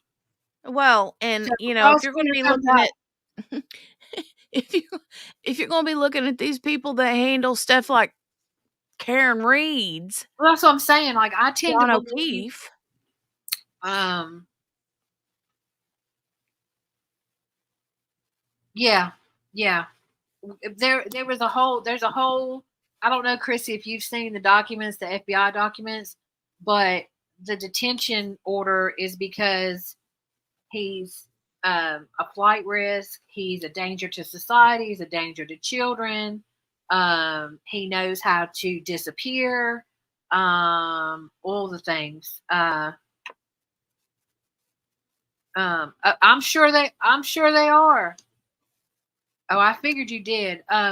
I'm sure that anytime they see a dark SUV, people are like, "That's the feds. Them the feds. What are they looking at?" And I mean, I don't know how close you are to it, or I'm sure you're probably very involved in it. But I'm sure that they're happy that the feds are there because I think that that kind of stuff has been going on a long time in that area, and they've had enough. oh wait, William Farwell was last known to be in New Mexico. Yeah, but they're not going after him, which I don't understand. He should have. I Well, mean, maybe Stoughton will. I mean, I don't know that federal level would, but I would think that the that the state would prosecute them. Well, Chrissy, I'm happy for you. I'm happy that Josh Levy has showed up because I'm telling you what, he's no joke.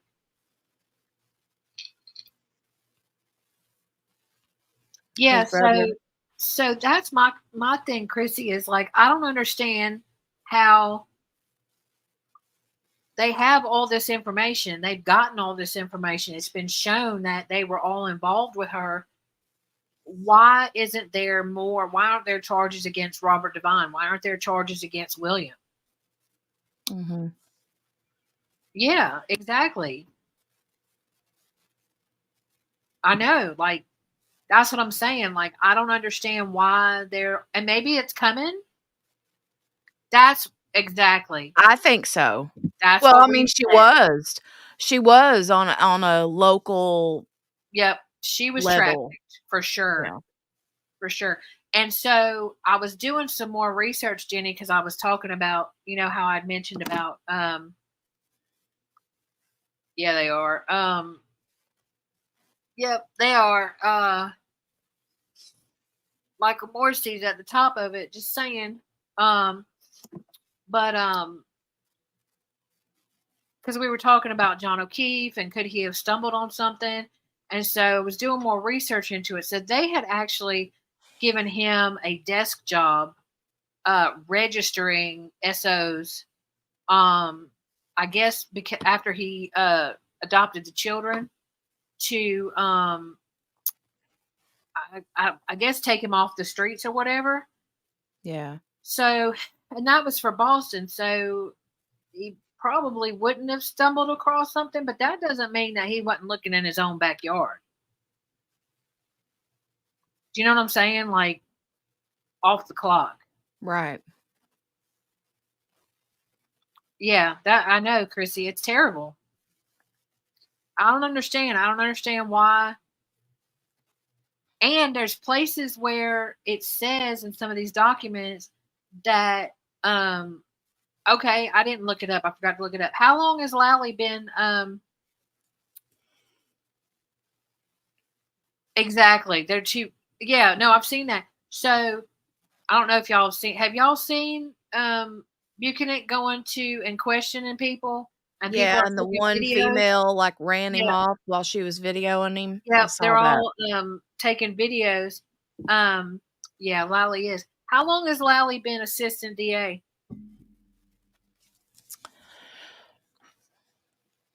The Sandra Birchmore case and Karen Reed overlap so much. They really do. And I mean, y'all know I've been saying, I'm like, y'all wait, y'all wait, y'all wait. It's coming, it's coming, it's coming. Um, but all these guys, you got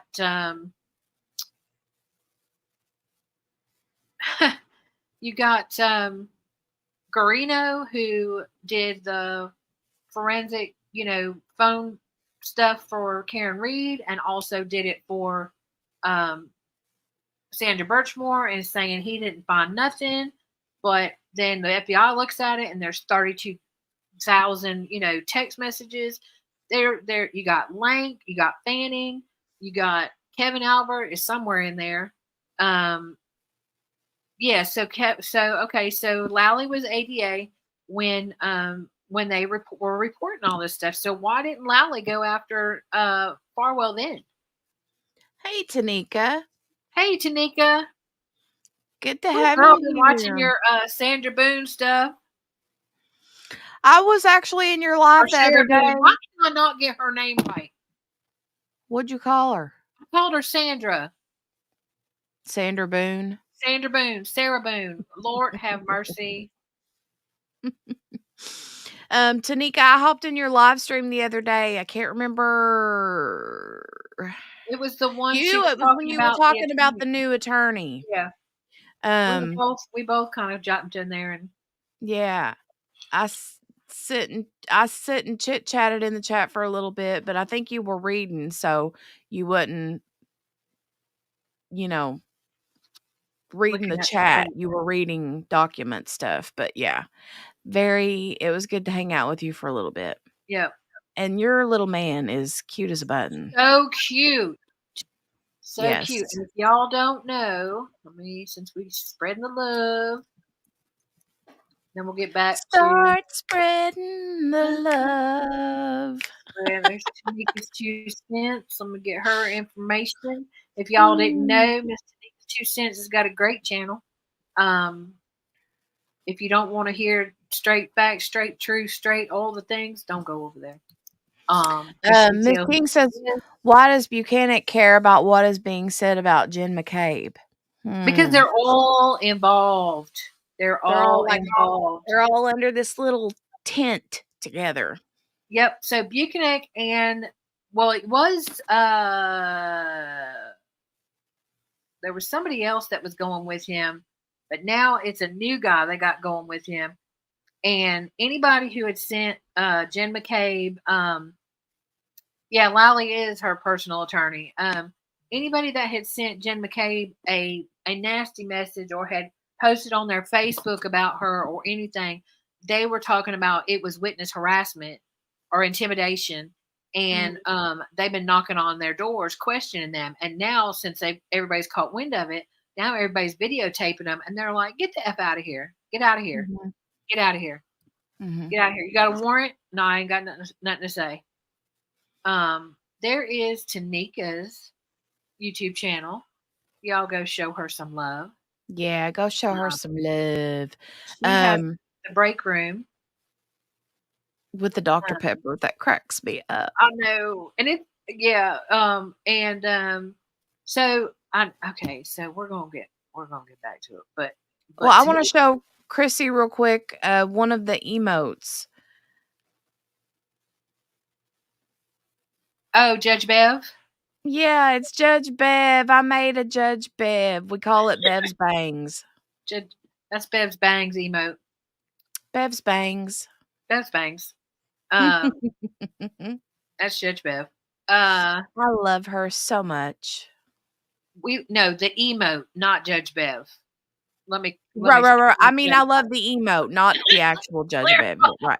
Let me make that very clear. Yes. I love the emote Bev, not the actual Bev. But y'all go. They want people to turn on Turtle. It's not happening. I mean, there's people that have turned on Turtle Boy. Anyways, Well, I mean, Chrissy, you see Turtle? people are either gonna love or hate Turtle Boy. It's one thing or the one or the other. Um, I mean, I told y'all all along, I don't like his tactics mhm. sometimes, but he's the one that put this out there. He's the one. Oh, that yeah. There's have you seen Auntie Deb? Um, yeah, that's Auntie Deb, isn't it, Chrissy? That he lives in Canton. He's hysterical. Oops, He is funny. Darth Vapor. Sorry, I think that's Auntie Deb. We need Auntie Deb to come out with some new stuff. He is amazing. Nice guy. I don't think he meant to blow up like he did. Yeah, that was accidental, but well deserved. Well deserved. He's hysterical. When he does the court reporter with the elephant trunk. Ma'am, don't call me.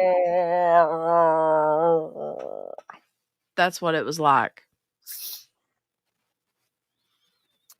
Is Mm. Sean what's Sean's channel?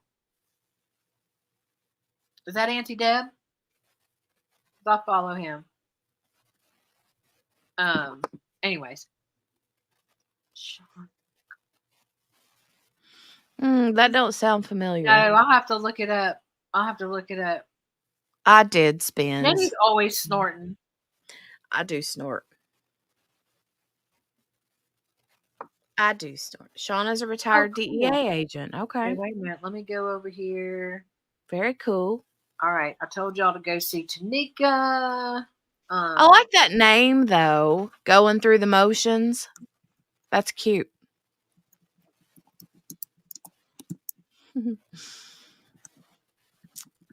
QB, you're going to hurt me, but I have to go back to the potty again. Go ahead, go on, girl. I'm looking up going through the motions right this second. I I have just to want go to bring it. pee. I I want to have bring to it up go so pee. that I can look at it in a little bit. Ooh, Oh, fun, I know. Yeah, Chrissy. yes, I know, Sean. Yes, yes. I didn't recognize the Yes, I know. Yes, he does Law the and order. law and order stuff, don't he? Christy doesn't he? Law and order. Yes. Okay. Yeah. Yeah. Yeah. Yeah. No, it Cute. was not. It was not QB that snorted. It was Jenny. Jenny always is snorting. Yes, I've seen him do the Law and Order stuff. Um, I just had to look at it. Didn't. All Law right, and order. I like that. Law and Order. So I'll have to. Yeah, I've seen him. All right. I'm going to run to the potty. I will be right back. But you can Okay, continue. I'm gonna Continue. continue reading. Okay. Um, let's see.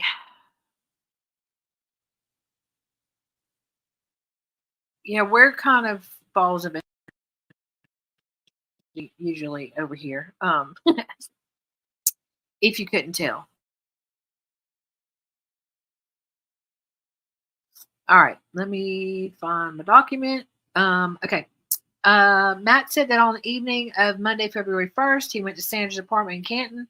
He said that he asked her if he could come by, and she said no problem. Matt said that he intended on breaking everything off with Sandra. Matt said that he told Sandra that she was crazy and it was not his child. Text messages say otherwise, sir. He said that Sandra told him that he was a D word. Matt said that he was straightforward in his conversation with her and told her that it was all over and he was blocking her from all forms of communications. Matt said that it was pretty nasty argument, but they weren't too loud. Right. She didn't get loud when you were telling her all this stuff. Matt said he kept telling Sandra that there is no way that he's the father based on her timeline. Matt said he kept calm and was not trying to incite a fight. You're a whole lie. Matt said that Sandra was upset, but she did not make any suicidal attempts at all. Matt said that he left and Sandra was standing in the kitchen when he walked out. Matt said that he arrived around 9:10 and left around 9:30. Matt is observed by video surveillance entering and leaving Sandra's building. The approximate time was 28 minutes. Matt said that when he left, he blocked Sandra on all communication platforms. Matt said that the last time he had seen Sandra prior to Monday, February 1st was approximately a week before. He said that he had been trying to distance himself from her. Matt said that Sandra was having sex with other people during their entire time together. Matt did not know that Sandra was telling other people that he was the father of her unborn child. Matt said that he has been to her Canton apartment 5 to 6 times, and he helped her move in. Matt said that he had never had sex with her in the Canton apartment. Matt said no, because they were doing it in the Costco parking lot. Matt said that prior to the Canton apartment, Sandra was living at her grandmother's house on Holbrook Avenue in Stoughton. So here's something interesting. When he had seen her the week before, allegedly, that was when he picked up the key to her apartment that he had asked her to make for him. After he had told her that he didn't want a key to her apartment, then all of a sudden he wanted a key to her apartment and she had made it for him, and that's all in the text messages. But he was trying to distance himself. Okay. Sure. Respectfully submitted, Sergeant Fanning. It's a whole lie. Y'all, a whole lie. Lie. Lies. All right. March 8th, Madaliano from Matt Dunn. Investigation. On February 8th, wait a minute. I'm trying to watch the chat and do this. The Costco parking lot. Yeah, they did the do in the Costco parking lot. Several and at a restaurant parking lot, a fast food restaurant parking lot. In his cruiser. Yeah, they did the do a lot in a lot of places. Now, at least Robert Devine brought her to the Chateau whatever's. I can't remember the name of, but yeah, the Costco parking lot. Sorry, I didn't mean to make you choke. Thought you knew. But yeah. As many times as he was at the apartment, I can't imagine they didn't do the do in the apartment. Anyways, on February 8th, 2021, Trooper Dunn, Trooper Matthew Dunn conducted a phone interview of Blank. Blank had called the DA's office and stated she had information regarding the death of Birchmore. Blank described herself as a close friend of Birchmore. Blank began by stating that she and Birchmore would typically speak approximately 3 times a week, and would see would see one another in person 1 or 2 times per week. When asked how she and Birchmore would typically communicate, Blank stated it was about 50-50 between calling and texting. Blank stated she met Birchmore in high school and that Birchmore was 1 academic year below her. This has got to be like person number 1, 2, or 3, I would imagine. Blank stated that Birchmore told her she had kicked the baby's father out of her apartment one time, approximately 2 to 3 weeks ago, after the two had argued about the birth certificate issue. Blank stated that Birchmore had also told her about another verbal argument the two had. Blank stated that Birchmore never expressed any concern for her safety with the baby's father. Blank stated Birchmore told her that she and the father of the baby were still trying to figure out how to approach the situation with respect to him signing the baby's birth certificate. According to Blank, Birchmore said that he would waver between being okay with signing it and then not. Blank then said that not long ago, out of the blue, Birchmore asked Blank to buy a baby carriage for her. When asked if she had offered to make the purchase, Blank stated she had not. Blank stated there had been no previous discussion about this, but ultimately she ended up buying the carriage for Birchmore. When asked about the identity of the baby's father, Blank stated that Birchmore had kept it a secret from her and that she didn't really know much about he and Birchmore's relationship. She did tell Blank at one point that she had been having a sexual relationship with his brother, William. Blank stated that she believed this was 6 to 8 months ago. However, once she had become pregnant, Birchmore had focused her attention on who she believed to be the father. Respectfully submitted, Matthew Dunn. Let me try to make this. I did this the other day. I thought maybe it's already. Let's-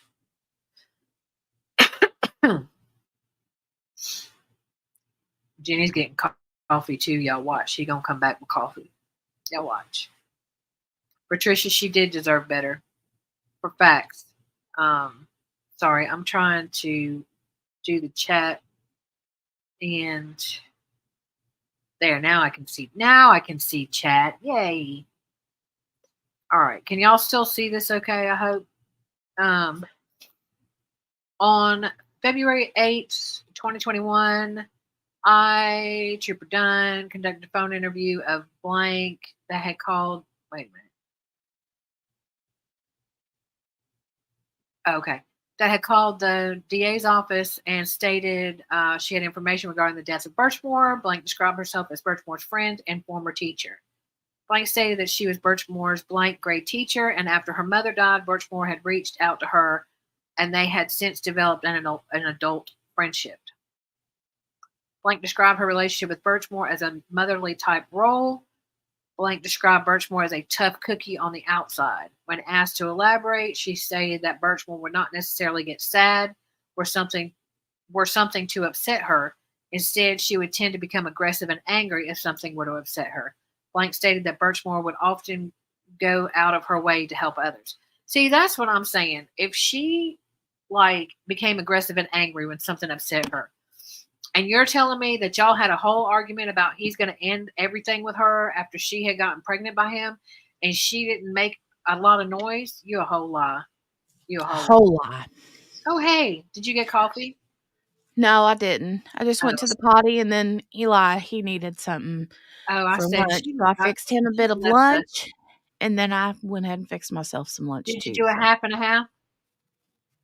No, not for him. 2 triangles and that make a square? No. Mm-mm. I was just checking. Yeah. I made it so I can see chat now. How'd you do that?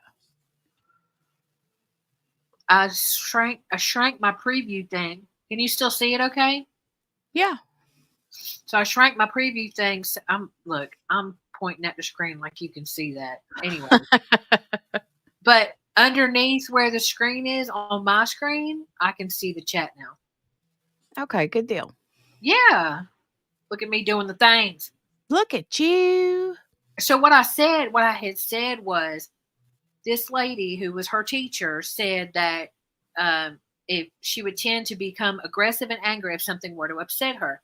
So Matthew Farwell saying that he went there and told her that he was breaking everything off and he was going to block her and that she was crazy, that he wasn't the father and all these other things, which we know is a whole lie. But anyways, him saying that when they interviewed him, he said that they were very quiet and nobody got loud. Yeah. No, homie. This chick got loud. Yeah. If that's what went down, she got loud. Yep. Oh, I'm sure she did. But I don't think that's what went down. I think he went there and acted like everything was hunky dory, and then he strangled her. Oh, I think so too. I think so too. And I think that his whole one thing that I kept thinking about whenever, we've heard about the parts where he comes over and is looking around and gets, the key, and he's like, "Oh, I'll go ahead and be a part of the baby's life," and blah, blah, Right. blah. I wonder if him looking around the apartment and saying he wanted the key was to make her think, maybe he's looking around to make sure everything's safe for the baby, Yeah, but the childproofing scary part things. is that she texted 2 friends and was like, it was so weird. I know. It was so weird. He was looking in my bathroom. He was looking in my closet. It was weird. And she just kept saying it was weird. Right.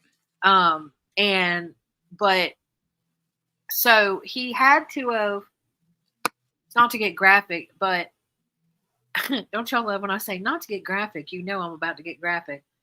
But he had to have put something over her head or over her face.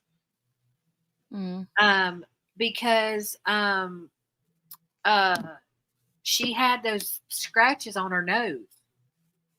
Yeah. The worn abrasions on her nose from where moving her head back and forth trying to get away. Mhm. But I think she didn't see it coming because Yeah. I feel like she'd have fought. Yeah. Um, and anyways,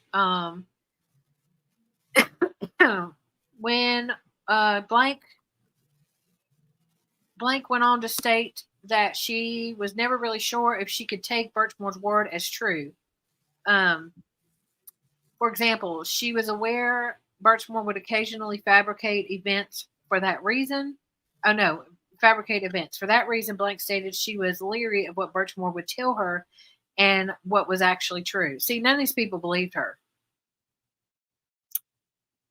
She stated that she recently had spoken with Birchmore less often due to the coronavirus pandemic. During this time, she described their communication as quote unquote spotty. Blank stated that Birchmore had reached out to her out of the blue in January, at which time Birchmore told her that she was pregnant. Birchmore stated that the father was a close friend, quote unquote, but did not mention a name. Hold on. It's my alarm from my mid. I told y'all I got an 85-year-old woman living inside of me. Birchmore stated that the father was a You're close good. friend, Sorry. quote unquote, but did not mention the name. Blank I'm stated, eating lunch, so I'm gonna stay off the camera. okay, I Hmm? can't see the camera, so I'm gonna take my meds real quick because I'm an old woman. Oh,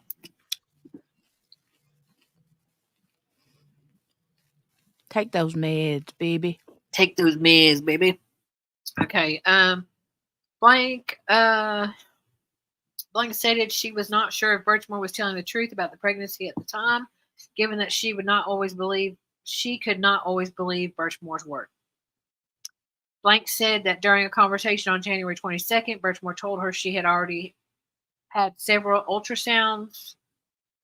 When asked about recent events in Birchmore's life, stated that she definitely had social and emotional issues, but she seemed to be doing relatively well with regard to her job and moving into a new apartment. Blank stated that Birchmore had a sucky life, quote unquote, and specifically mentioned her losing her mother and an aunt she was close to in a relatively short period of time.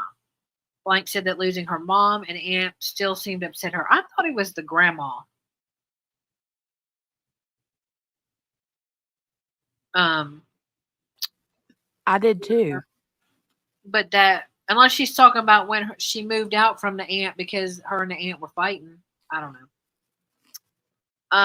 But that Birchmore wasn't necessarily the type to talk about those issues. But she talked about everything. She was an overshare. That's what I'm saying. Okay, so she didn't talk about the deaths because she didn't want to talk about those issues.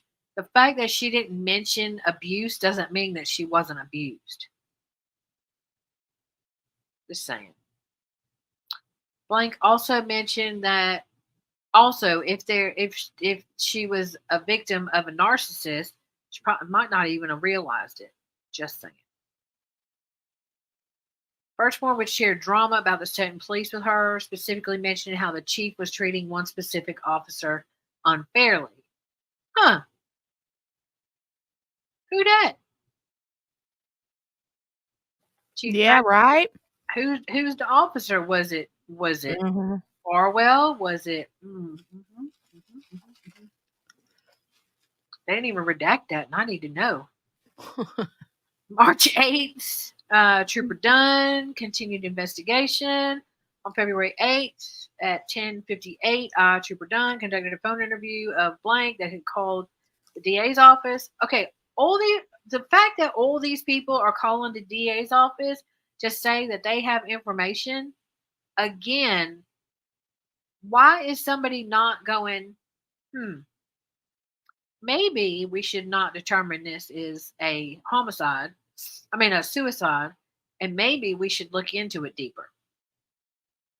That would have been my first clue. And I feel like, I mean, I know they're looking at the ME now too, but I feel like that them same people who crossed over to other cases that we're well aware of were having conversations with the quote unquote whack job ME, um, trying to spin their narrative. You know what I'm Yeah. saying? Yeah. because it was too for me, it was too easy for that new guy. What's his name? The new ME guy that was from OJ? Baden. Bodden. It was too easy for him to look at that stuff and be like, "No, the way the hyoid bone is broken is not right. She's got abrasions to her nose. She's got this. She's got that. It's not. She's got the buckle mark on her chest. I mean, there's no way the ME missed all that. Well, I can't make words today. I apologize, y'all. Um, I don't know. I just don't understand. I don't understand. Okay. She had called the Norfolk DA's office and stated she had information regarding the deaths of Birchmore. Blank describes herself as a friend and former college classmate of Birchmore. Also, yeah, absolutely. It took the FBI. And yeah. Anyways, I can't. Blank stated she had last spoken with Birchmore on Sunday night, January 31st. I requested the Blank check her phone for the time, and after looking, she replied that they had actually spoken at 11:57 and that she had received a missed call from Birchmore at 7:16 on that day. Blank stated that she had met Birchmore last year around December or January while taking classes at Massasoit. Massasoit? She stated that she and Birchmore spoke almost daily. According to Blank, Birchmore was approximately 12 weeks pregnant and planned to announce it publicly on February 14th. Interesting. Oh, wow. Blank, I had heard that because I remember thinking she was going to announce it on Valentine's Day. Yeah. Birchmore had also mentioned going into the military, but was not sure if she would be able to due to the pregnancy. Blank also stated that Birchmore seemed down about her mother dying, especially recently, because she wanted her mother to be there when the baby was born. Sorry, y'all. Hang on. Let me see what that is. Okay. According to Blank, Birchmore was upset. No, I'm sorry. When questioned about recent events in Birchmore's life, Blank stated that Birchmore had mentioned being involved in a court case due to a car crash she had been in. Blank, but she did not want to. According to Blank, Birchmore was upset that the father of the baby wanted to have his own kids with his wife, but not with her. Bro. Ma'am. When questioned about any signs or mentions of abuse between the baby's father and Birchmore, Blank stated that she knew he had raised his voice to Birchmore before, but never anything more than that, quote unquote. Respectfully submitted. All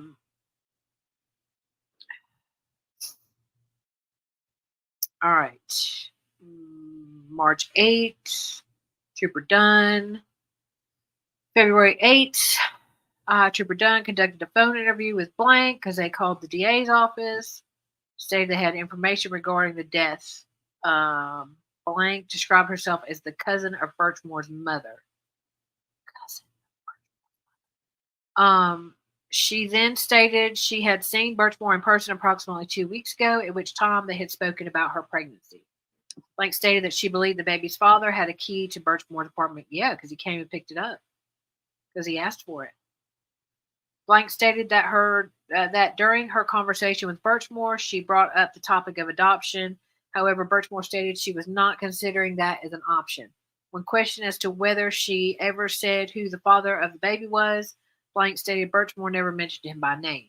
Blank stated that Birchmore had babysat for his children before, which she believed to have occurred somewhat recently. However, Blank stated that she could not really get much information out of Birchmore regarding her relationship with the baby's father. Respectfully submitted. March 8th. People called the DA's office. All these people calling the DA's office. Described herself as Birchmore's cousin. Blank stated that within approximately 2 weeks prior to Birchmore's death, she and her sister had breakfast with Birchmore, which turned into a long conversation. She stated that Birchmore was a member of the Respect program, quote unquote, at age 8, and later the junior officer program at age 13. which I believe is a reference to the Stoughton Police Explorers program. Blank stated that Birchmore's friend by the name of Blank would have additional information on the topic. I mean, you could just tell us who it is. Blank stated that she believed Birchmore began a relationship with Matt Farwell of the Stoughton Police Department. When questioned, Blank stated she did not have firsthand knowledge of this, but had heard about it through acquaintances of Birchmore. I almost made up a new word, y'all. According to Blank, Birchmore had previously enlisted in the military at one point but got kicked out. Nuh-uh. That ain't... I don't remember that. She further stated that Birchmore mother's... Wait, what? What was the kicked out part? Sorry, I'm still stuffing my face. Are you having a peanut butter sandwich? Is it stuck to the roof of your mouth? How did you know? I'm psychic. I'm watching you, Jenny. Stop it. I'm watching you. Because I know that you always make the kids peanut butter sandwiches, and then you probably made one for yourself. Mm-hmm. See, I pay attention. I'm investigative, man. You're so smart, but I'm also eating potato chips. Thank you for being muted. I love you for that. You're welcome. That's messed up. It's like, turn the camera on. She wants to see you stuck with the peanut butter sandwich. You got peanut butter sandwich is gone now, but I still have some chippies. You have some. You probably got some left in the ma'am. Oh my God! Sorry, I'm gonna hang up. I'm gonna die. I'm trying to eat them very quietly with my mute mic. Ma'am. My mic muted. Wow. You're a whole hot mess, and I love you. And you keep coming up with these things. Who got kicked out of where? That's what I came all up out of my camera and unmuted myself so I could find out who got kicked out of where. What? Okay, it says, according to Blank, the cousin, Birchmore had previously enlisted in the military at one point but had gotten kicked out. No. Now she was doing the do. Look, Morgana, there. Actually, Patricia, I started the pickle smacking thing. Morgana turned it into something ugly. It wasn't ugly. It was somebody smacking pickles, like literally eating them. Then Morgana turned it into, smacking pickles, and then yeah. Hi, Laura. Come help me. Hey, Laura. Me. Hi. So I love that Laura comes in here with this face. What? Wait, I gotta go back. Hold on. You can't make faces. I can't see you. Make it again. She always comes in with that face like this one. Oh yeah, I can't see it because it gave me to just help me in general, because these people are smacking chips and pickles and stuff. I'm going back on mute. So don't mute yet. We gotta discuss this. I feel like that may have been one of them Sandra Birchmore untruths about getting kicked out of the military. I mean, she was doing the do with the military guy. Did you unmute? Did you mute yourself? I muted myself. Ma'am. What? They won't let me eat, Laura. Did you even see me leave? No. Hey, Michelle. Yeah. We stay confused. Ooh, pickled chip. Ooh, that sounds good. But don't smack them. Don't smack them when you eat them. I'm not trying. Can you still hear me? I'm talking about the pickles now. Oh. Michelle, they won't let me eat my chips. So I'm going to mute myself and eat the rest of my chips. You can eat them. You just can't eat them on the microphone. Okay. Miss Bossy Food person. Dizzy agreed with me. About what? Hold on. Let me go. Let me go over here. Where did I just see that? I'm trying to be very quiet. Dizzy said something about now I can't find it, that she half expects Judge Krennic to give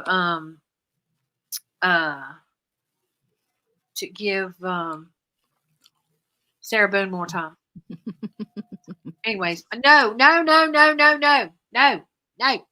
Michelle said crunch, crunch, crunch, crunch, crunch, crunch. So did Margaret. Crunch. Michelle Phillips and then Sheila. And Laura. I thought I One liked more. you. I thought we. Oh my god! Wait a minute. Can I do this? Oh! Where'd you go? Come back.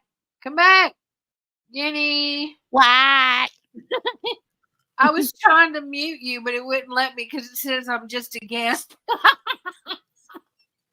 These are sour cream and onion. It says the host has unmuted my mic. What? Mm-mm. I will throw you out in the street. See what happens when you give me power?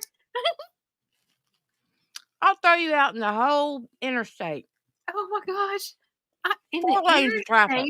In the interstate even? Mm-hmm. Wow.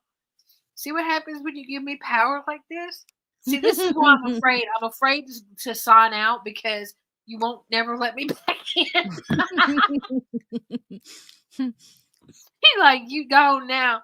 You got your pink tutu. Oh, my pink tutu. My pink tutu. Y'all, look, this is the second time I've cried laughing today. Y'all, SNL, y'all got to look up.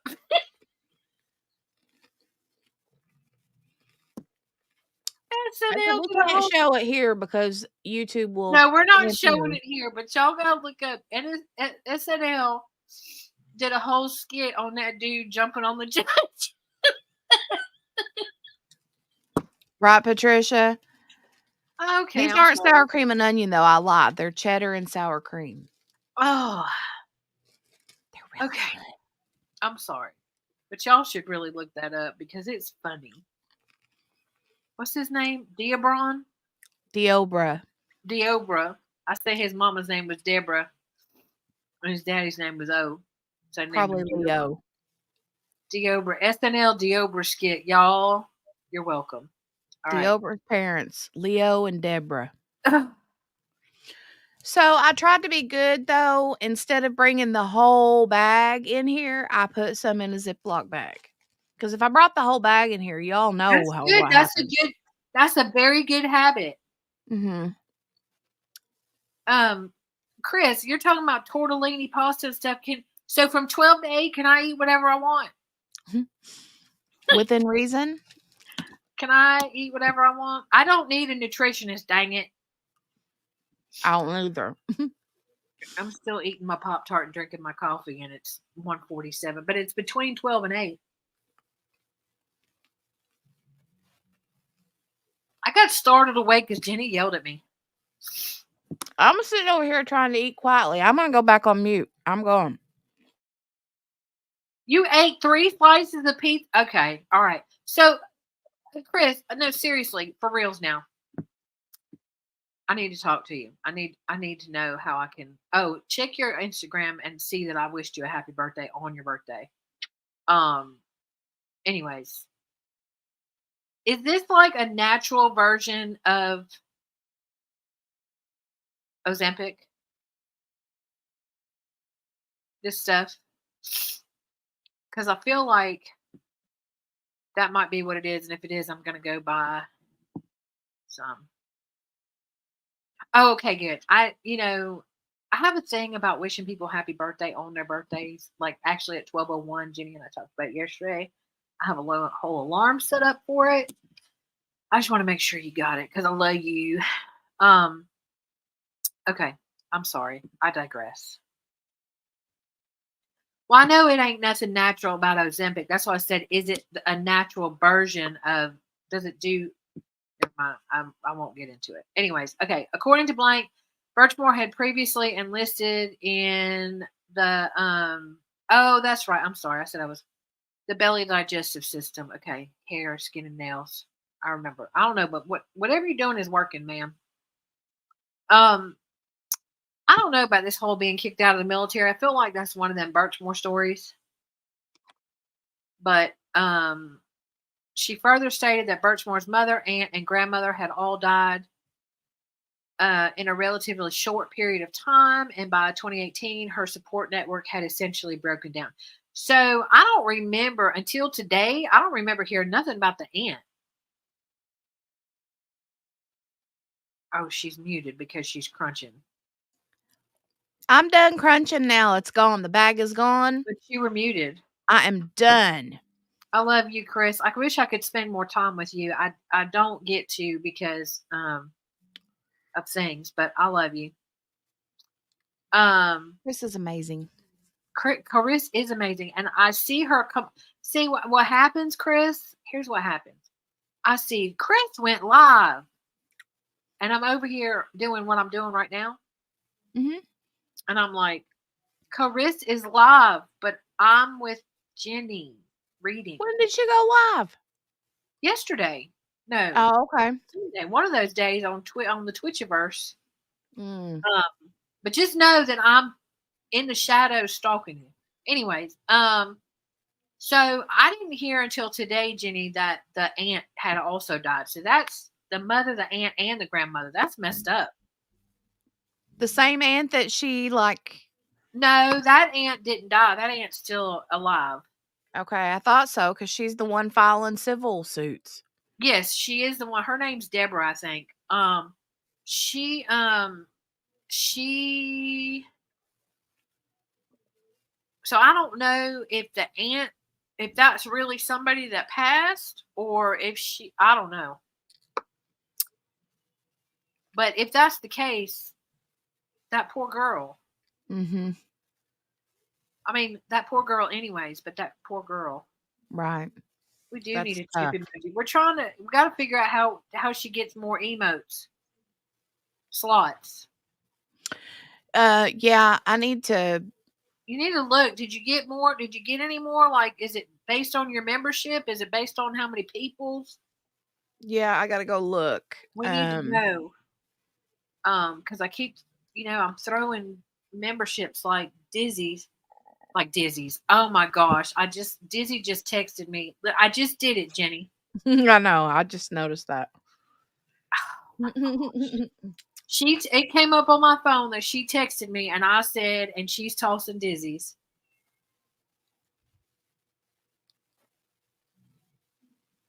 Oh, okay.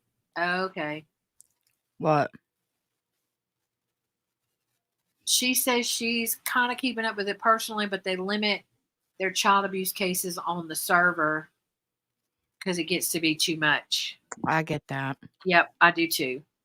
She's going to try to find out for me. She said a lot of times they don't decide whether they're going to broadcast those bench trials until like it starts. Okay. But she's going to look for it for me. That makes sense why it's not on there. Especially that one. That one's it's hardcore. We do have a you under the fridge. Mhm. Yeah, we do. It's right here. I put it up in the corner. You put the big one. I was trying to get to the big one. But you got part 1, part 2, part 3, part 4, and I couldn't figure out which one it was. This one. Well, it's the last one, the one with all the things. See, we first started like this right here. Y'all, she don't rename nothing.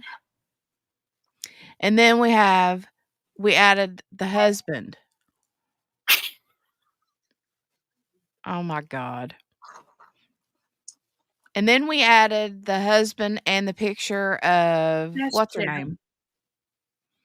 Jeff. And then we added her Tommy Tippy under the fridge. Did you see the Tommy Tippy that the country version of the Tommy Tippy that Morgana put Margaret on there? shared? Oh, I thought it was Margaret. It was for Margaret. I did. It was a If y'all mason don't jar. know, Margaret is our resident coffee spiller. Well, she used to be. We have Uh-huh. not had any incidents since she got the Tommy Tippy. No, she did do something, though. What was it that she did? I can't Oh, I remember. got she spilled some food and uh she spilled the food and I said she needed a Tommy Tippy bowl. What'd you spill? Mm. Was it your cereal or something? I don't know. She don't eat cereal. Popcorn, I think. Oh yeah, down the front. That's right. It was the popcorn. I was like, she don't eat no cereal. She only eats like healthy stuff while we're over here eating hot I pockets, know it. She eats pizza rolls. she eats the healthy stuff. All right. Okay. Blank said that she was aware Birchmore was pressuring Matt Farwell to sign the baby's birth certificate. She further stated that Matt's brother, Billy Farwell, Billy? yeah, William, I ain't never heard of him called Billy. I've never, see, okay, so the fact that the MSP is the one that said Matt, quote unquote, Farwell, he was never called Matt in any other documents. That Mm-mm. makes me think they're friendly. Mhm. Billy, they friends. Like meaning the Mhm. people writing these reports are friends. Mhm. I get Uh, that. Billy Farwell had informed Matt's wife about the affair. Whoa, wait a minute. She further stated that Matt's Wait, brother, what? yeah, exactly. She further stated that Matt's brother, Billy Farwell, had informed Matt's wife about the affair. Uh, Excuse me? When questioned, Blank stated, no, wait, according to Blank's account, at the time, Matt's wife confronted him, but he denied it. When questioned, Blank again stated that she did not have firsthand knowledge about this, but this information had been relayed to her. She once again stated that Blank would know specifics. Blank did state that Blank had told her that Birchmore had previously told Blank that Matt Farwell's wife knew about the affair. Wow. Dun dun dun. Respectfully submitted. March 10th, investigation done to Madeliano.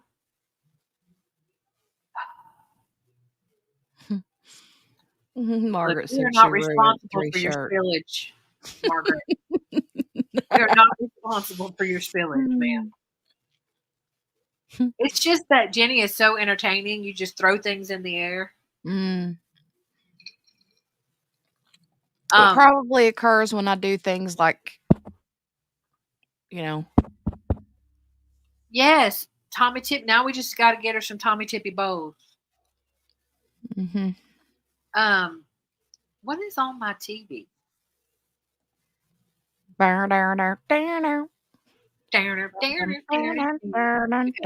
On February 8th, I, Trooper Dunn, conducted a phone interview with Blank because they also called the DA's office. This is what, number 676 person who called the DA's office? Described herself as a close friend of Birchmore. My ears. Mars. Blank described herself as a close friend of Birchmore. Probably person number 2 or 3 or 4. Blank stated that she has known, oh wow. Blank stated that she has known Birchmore since they were 7 or 8 years old, at which time they were involved in a program that helps mothers strengthen bonds with their children. They then played volleyball together for approximately ages 9 through 12. Blank stated she moved to a different school in Brookline around the 5th or 6th grade, but remained but remained, see, I was making words up, living in Stoughton. Over the years, she and Birchmore would lose touch for an extended period of time, then reconnect and occasionally communicate via social media or an occasional text message here or there. This continued into their late teens and early 20s. According to Blank, this past summer, she and Birchmore began to interact once again. Blank stated that Birchmore had just moved into her apartment in Canton a few months ago. Prior to that, Birchmore had asked Blank's mother if she could move into her house. Birchmore had said at the time that she was having an issue with her aunt, who was selling the house where they were both living. Also, Um, uh, so Blank also stated that Birchmore did not trust her aunt with her cats and wanted Blank's mother to look after them. Birchmore also asked Blank to watch her cats and a dog if she ended up going back into the military. What dog? Military. Pregnant girl. Um,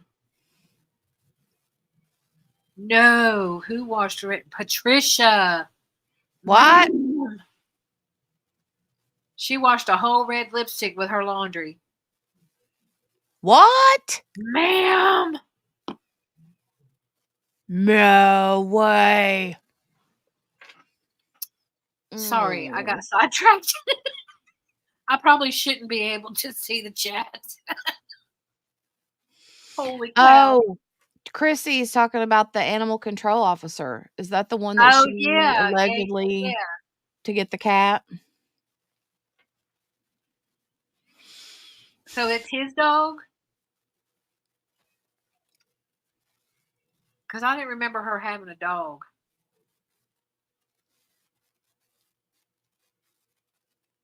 Mm. Okay. The Sorry. Heels guy, is that his last name? Heel. Heel? I thought you said hill, but in a country way. Heel. Heel. Heel. Heel. Sorry. Okay. When asked about the types of conversations she would have with Birchmore, she said all those things. According to Blank, around late November or early December, she went over to Birchmore's apartment complex where they hung out for approximately 2 hours outside the building. What? Blank then went over to Birchmore's apartment a few days after that. Around December 12th, Birchmore told Blank that she was pregnant. She told Blank that the baby's father was a Stoughton detective, but she did not say his name.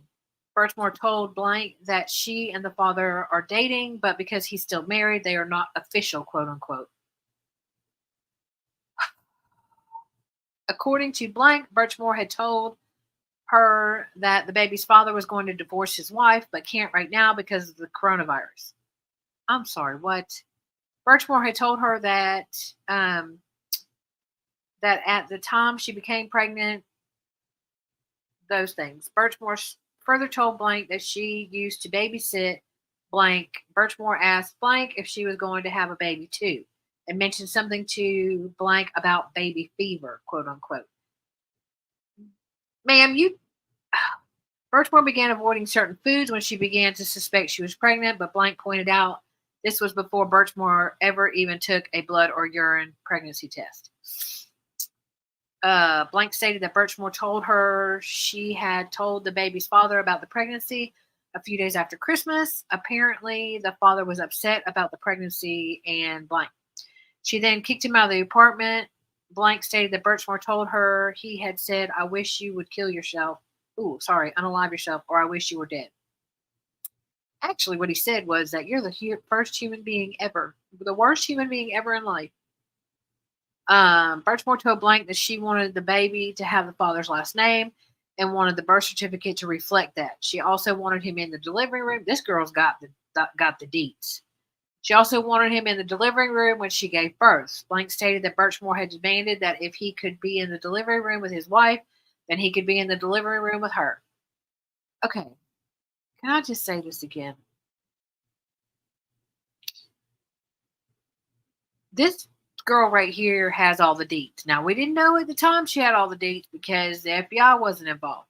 But she's got all the correct deets. So, Yeah, because we saw all this via text message between them. exactly. So why did we not look at him for this? Why did we? I am just beyond, I cannot. Flabbergasted. I'm verklempt. When was this interview done? This report was done March 8th. I think he talked to her on February 8th. This report was done March 10th. So they talked to her on February 8th, 2 days after they talked to Liar Liar Pants on Fire.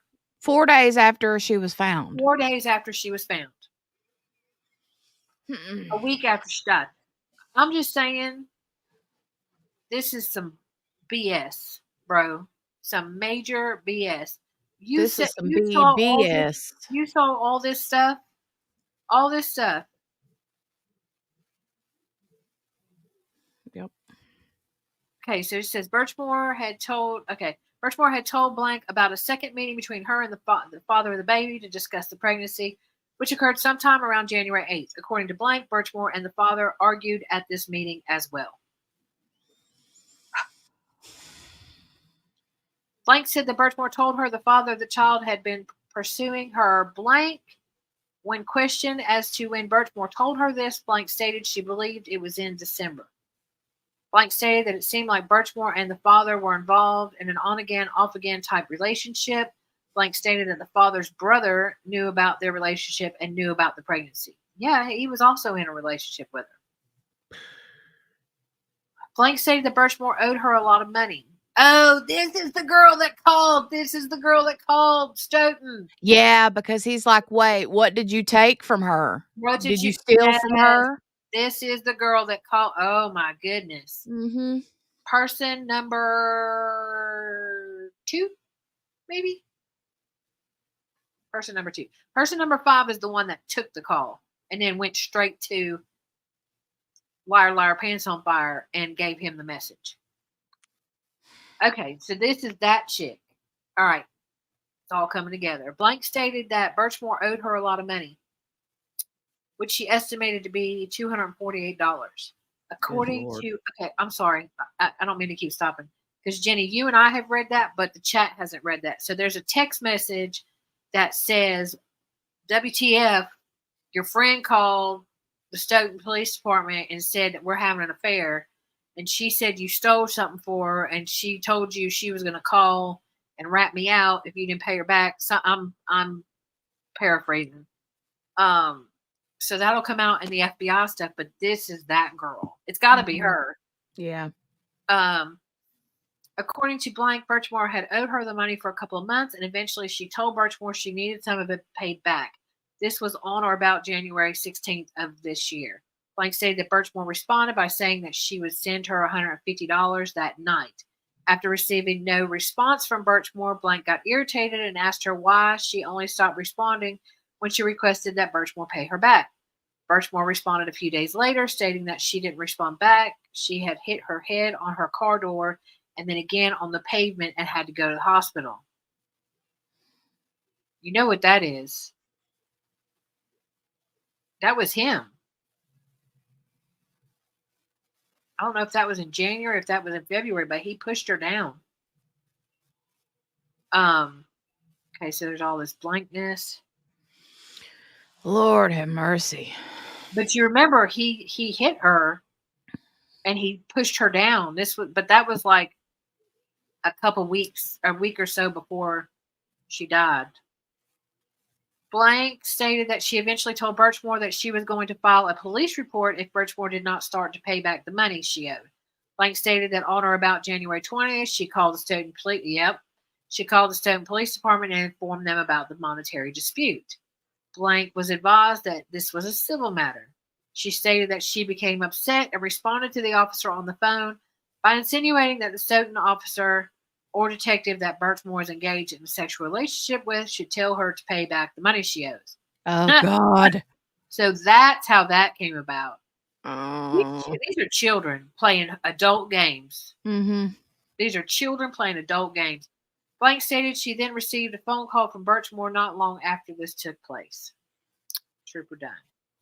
Well, here's the thing, Margaret, so that's where it all got started. The thing with that is, it's one thing that the girl called, okay?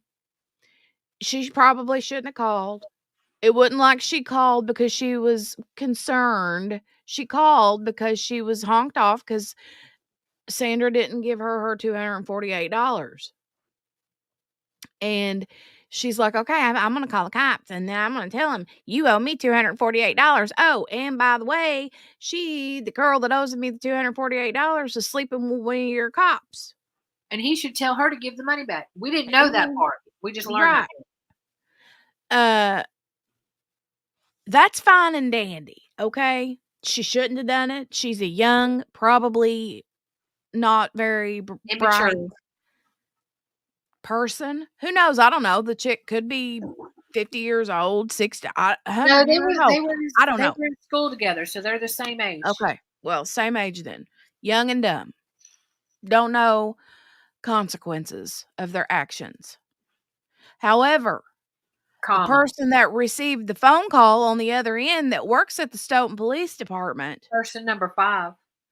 should have followed whatever protocol they are supposed to follow, because I guarantee you the rule handbook does not say employees need to be going to the person that's in trouble and telling them, "Oh, by the way, chick called and says you are her boo and you did things." So what Jenny's talking about is person number 5 is, from what we have derived, a dispatcher at the Stoughton Police Department. So this chick calls Stoughton Police Department, says she owes me money, and they say it's civil. And she says, well, by the way, she's doing the do with one of your police officers, and you should tell him to It tell her. probably wasn't even a dispatcher, because a dispatcher probably wouldn't have even said, "Oh, that's a civil thing. Take it up with No, civil." they might have, because the dispatchers are aware of that. Well But well, I'm just saying that it could be possible. It could very well probably was a dispatcher, but it could have even been like, "I need to speak to your somebody above manager, you." And she may have um, spoken to someone a little higher up, and that person's the one that did it. I don't know. well, regardless, person number 5 got the message that there was an inappropriate relationship between Birchmore and Farwell. And I guess some things that I've read said that they took it directly to him. Some things I've read were that they were on their way to go tell somebody else, and they saw him and said, oh, by the way, somebody just called and left this message, and he took the message from her. I don't know which, or them. I don't know which is which. Regardless, the message was given directly to Farwell. It was never taken up the chain of command. Farwell basically threatened this person and said, you're never to speak of this again. Don't you dare say nothing about it. Don't you tell nobody about it. Nothing. And no one ever did. And that one document read that the person that he told that, "Don't go back and don't never breathe a word of this again," that person that told him that she called said that they had never seen him in that Kind of state. kind of anger before. Yeah. Yeah. And then he So, turned around and texted Birchmore and was like, WTF, somebody called. What is wrong with you? Who else is going to call? Who else have you told? You said you didn't tell nobody about us. Well, clearly she told everybody about them. mhm. But you said you didn't tell nobody about us. Who should I expect to call next time? What other friend that you owe money to is going to come out of the woodworks? So, and when I'm talking about children playing adult games, you know what, Matthew Farwell, I know you're listening. You were acting like a child playing adult games too, because you knew better. Mhm. You freaking knew better. And you the one that got involved with a child at 13, then 15, started grooming her at 12 or 13, doing the do at 15. You should have known. You should have known that this is how this was going to go down, that somebody was going to find out. I mean, how were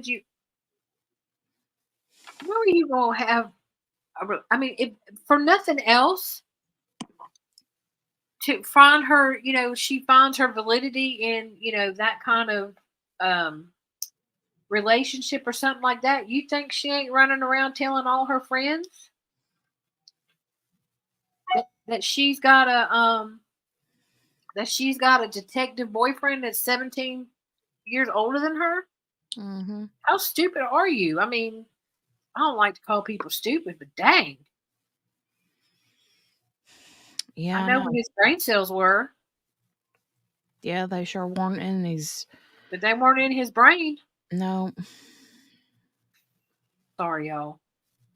I get angry. I'm angry. I get angry at injustice. I mean, I know everybody does. I tend to get a little bit more worked up, more verbal and loud about it. But I also get really angry at covering up crap like this. Like, this is So many people knew. Look at another person called the DA's office. How many people have to call the DA's office for y'all to go, huh, maybe there's something more to this? I just, it's just, it's just, It's very yeah.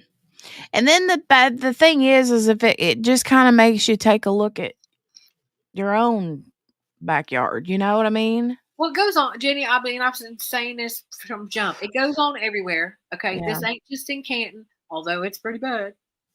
Okay, it's not just Mhm. Massachusetts State Police, although Massachusetts State Police is pretty bad. Um, and he did control her every move. He had her on. I don't know if I said this the other day or not.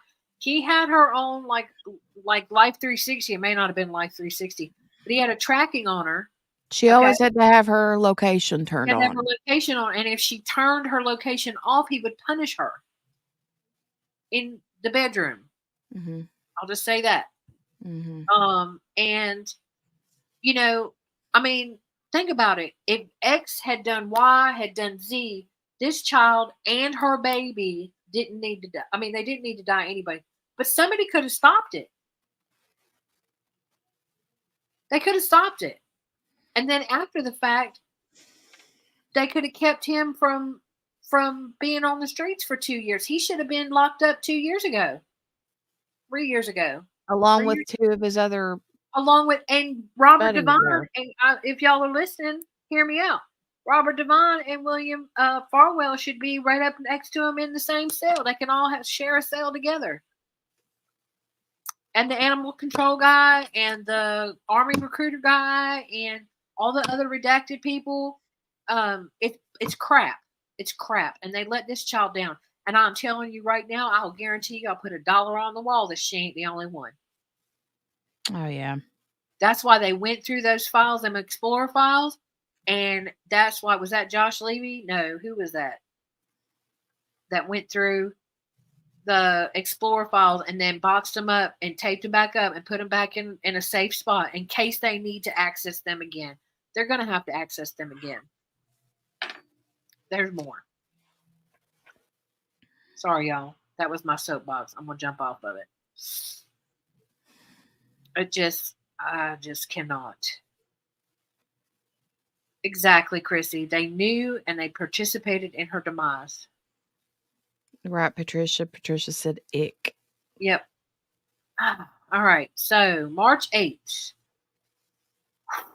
On February 8th, 2021, I, Trooper Matthew Dunn, conducted a phone interview of this person that had called the DA's office and stated she had information regarding the death of Birchmore. Blank described herself as being the ex-wife of Birchmore's mother's cousin.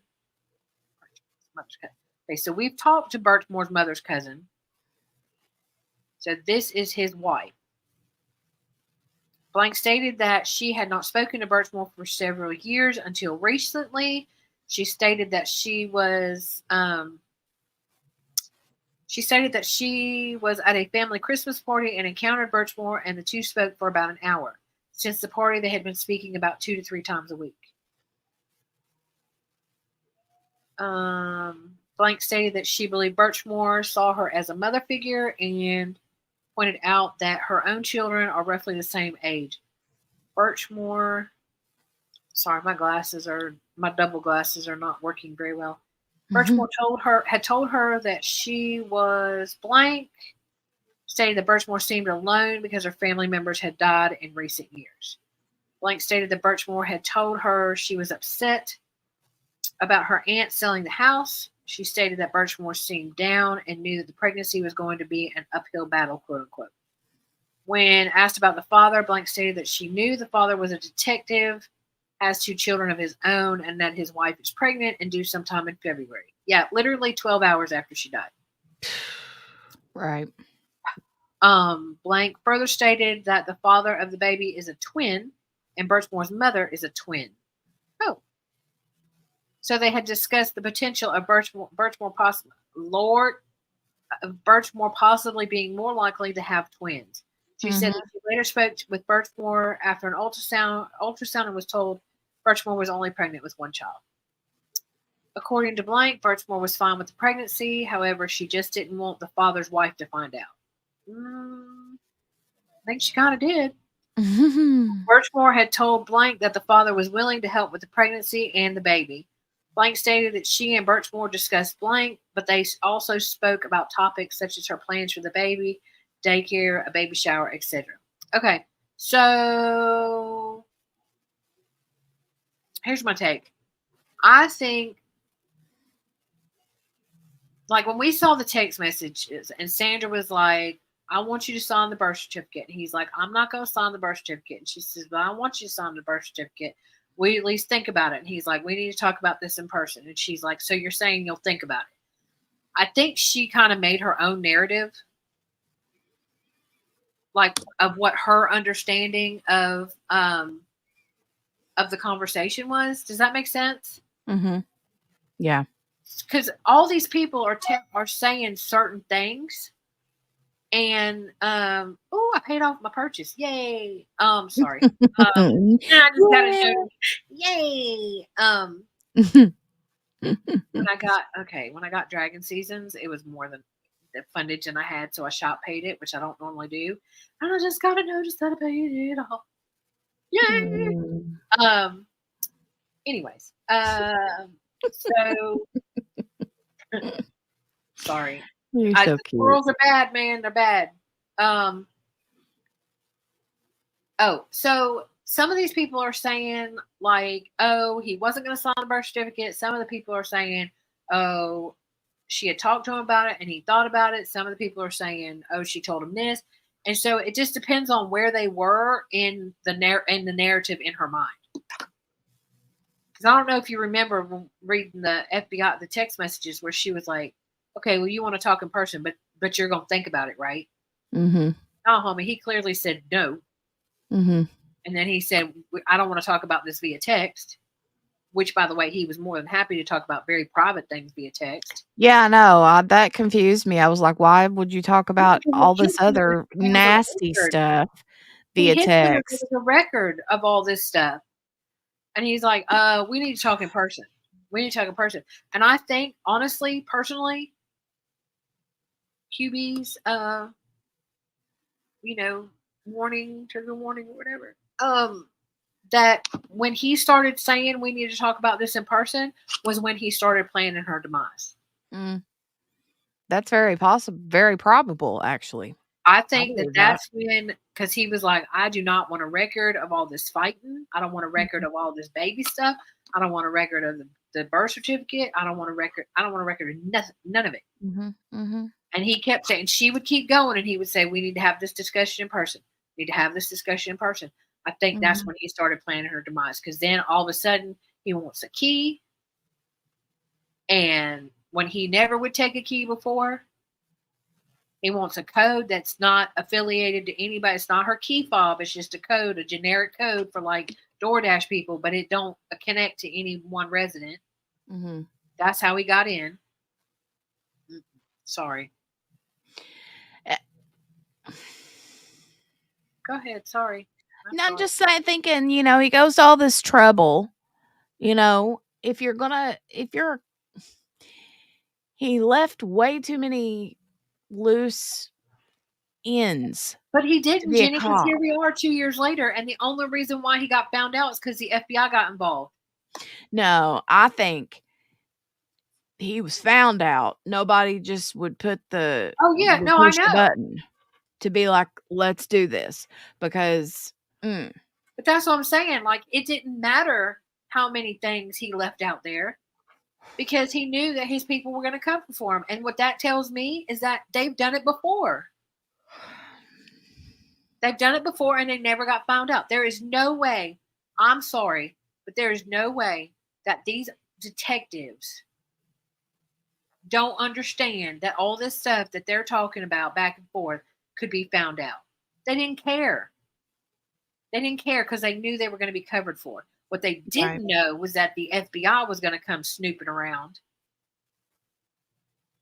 And these quote-unquote YouTubers, the not real journalists, were going to stick their noses in it and cause a stink. Yeah. And they didn't expect it. They didn't expect it. They didn't think the FBI. And like Chrissy said, thank God for Josh Levy. And I think Josh Levy got involved with Karen Reed, and he started seeing all this crap, and it started overlapping. And then somebody else was like, "Hey, have you looked at this Sandra Birchmore thing?" And he's like, "No, but I got some time." And Yeah.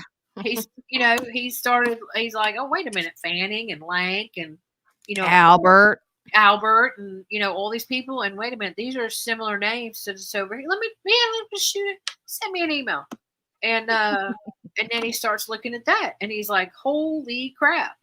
This is dirty. These people are dirty." Mm-hmm. And here we sit, and all of this stuff is out and in the public. And William Farwell and Robert Devine and the animal control dude who's been redacted and the army recruiter guy who apparently they've sent the information to the military, because that was a whole thing. I don't remember if it was in the FBI docs or where it was, but they said that they had forwarded it to the military. I hope they do, Chrissy, and I'm scared because there's such a divide. There is. There's such a divide that they,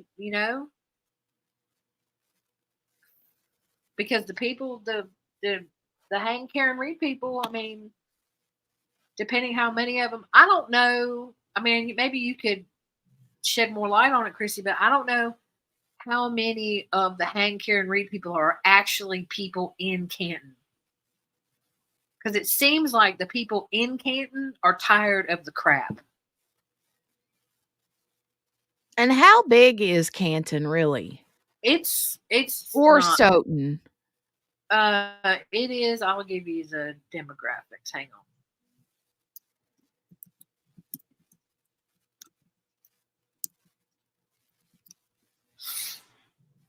Okay, so Canton is 19.6 square miles. Oh wow. Yeah, that's not big. Tiny. It is 20 minutes from Boston. Okay. It is, I think it's a fairly wealthy area. Okay. Canton is a Right, county. Chrissy. I get that. I feel that. What did I she know what say? that means. I know how you feel. Go back I know over. what you're saying. I have like a lot of cops in my family, and it's the same. You know, Wait a minute. cops are whose dads were cops. There You are, know. you know what, Yeah. Christy, and I love that. I'll be honest with you, I'm scared for those women that are standing up and being loud, but God bless them. God bless them. And you're right. Those people are cops that were cops that were cops that were cops. It's the good old boys, them McAlberts. It's been going on a long time, I think. Okay, it says the population is 23,629. 19.6 square miles. So it's tiny. Yeah, about 15 miles southwest of downtown Boston, which means it's about an hour.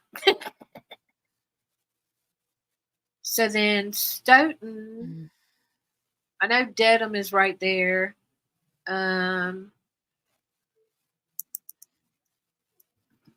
bet that Chrissy gave you like a little bit of a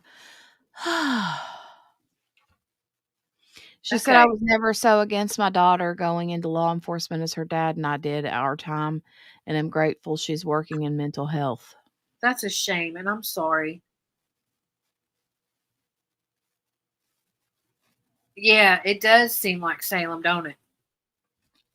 So Stoughton is also like 16.3 square miles, population 28,000, 17 miles from Boston, Mhm. 31 miles from Providence, Rhode Island, 35 miles from Cape Cod. So it's all in that same area. Yeah, they are. And I think that's one of the reasons why. Well, all right. I mean, we might want to put up my disclaimer, but I think that's what happened with Officer O'Keefe because he was not part of that good old boy network. My best friend is department in Salem. My late best friend was at MS. Oh wow, okay. Um, yeah.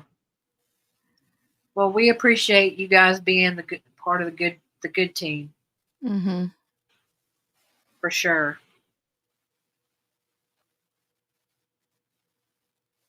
There's a saying, one will lie and the others will stand by it.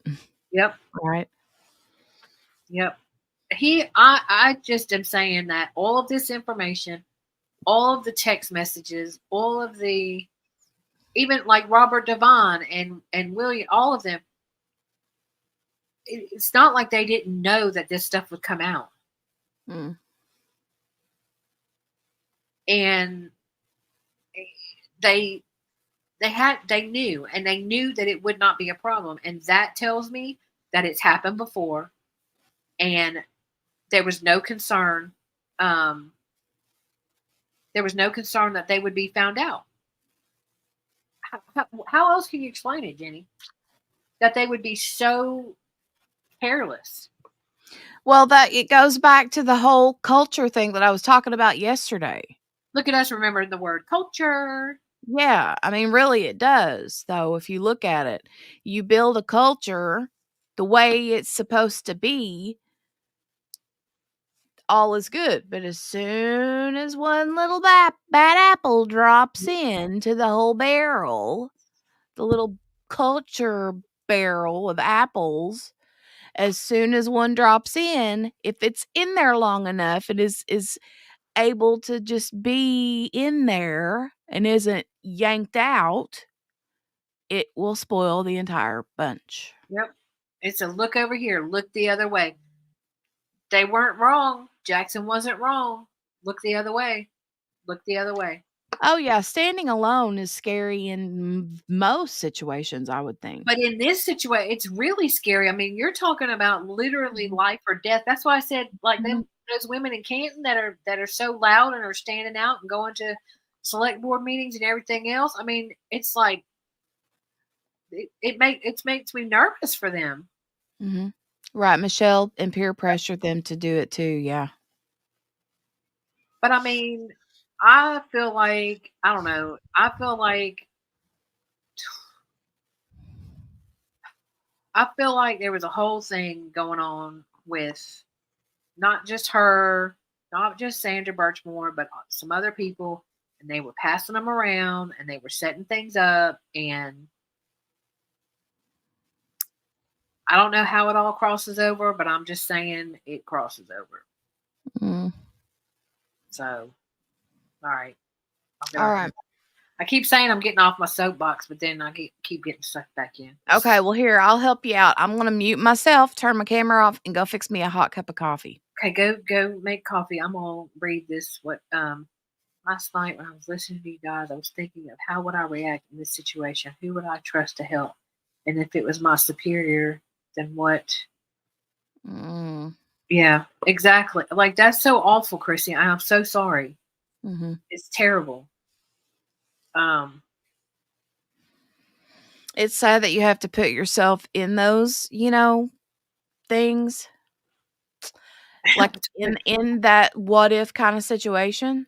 yeah, Um, yeah, it's and then you have to look at especially. what is right versus what is gonna keep me comfy and safe. But think about it this way, Jan. I know you're gonna go get your coffee, but think about it this way. We're not just talking about a business culture. We're not talking about Mhm. some people in an office. We're talking about police officers. We're I talking know, about that's a big people difference. that can make or break you, people that could look the other way and someone could shoot you, Mhm, someone that could make it look like it's a suicide, mhm. someone who could stage a crime scene, like could unalive you it's so different. It's so different, and that's so scary that, um, yeah, and like you said, you are already fighting the public because of the bad seeds and the bad apples. Mhm. And now you've got people in your own department that you don't know who you can trust. That's terrible. Mhm. It's I'm It gonna is. hear I'm gonna hear It's Chris. almost like a made for TV movie drama, you know? Happened with my ex, his sergeant was bad, sucked the Um, whole squad into losing jobs and state certifications in most of our marriages. Oof. and then Chrissy said, "My husband's partner just passed away at his home. No family. Husband called a welfare check. He passed. Oh, wow. Mm, I'm that's sorry. That's tough. yeah, but also sounds a little odd. Um, mm. First thing out of my husband's mouth was there are guns in his apartment. The police only recovered one gun. You can't tell me there was only one. Yeah, that's scary, man. That's scary. So, I'm assuming then, Chrissy, that was it a did he die from a gunshot? Is that what you're saying? I'm very like, things go over my head sometimes very, very quick. But I'm gonna go grab my coffee, Grab and your I will coffee. be right back. Um,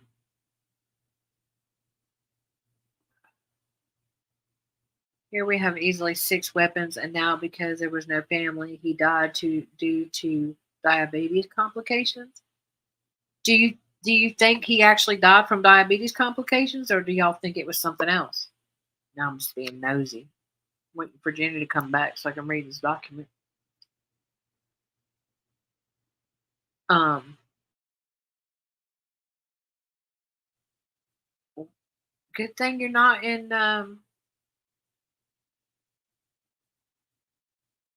Good thing you're not in Las Vegas, or else Robert Tells would be in charge of it. I'm sorry y'all lost your friend. That's terrible.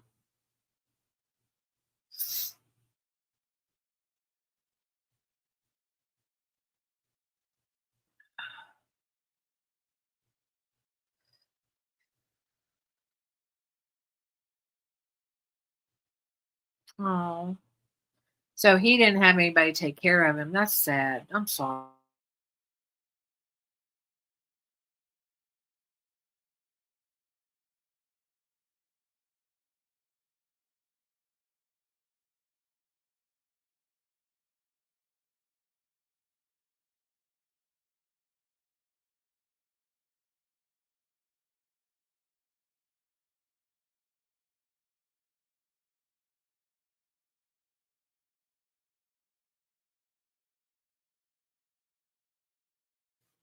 Uh-oh, where'd she go?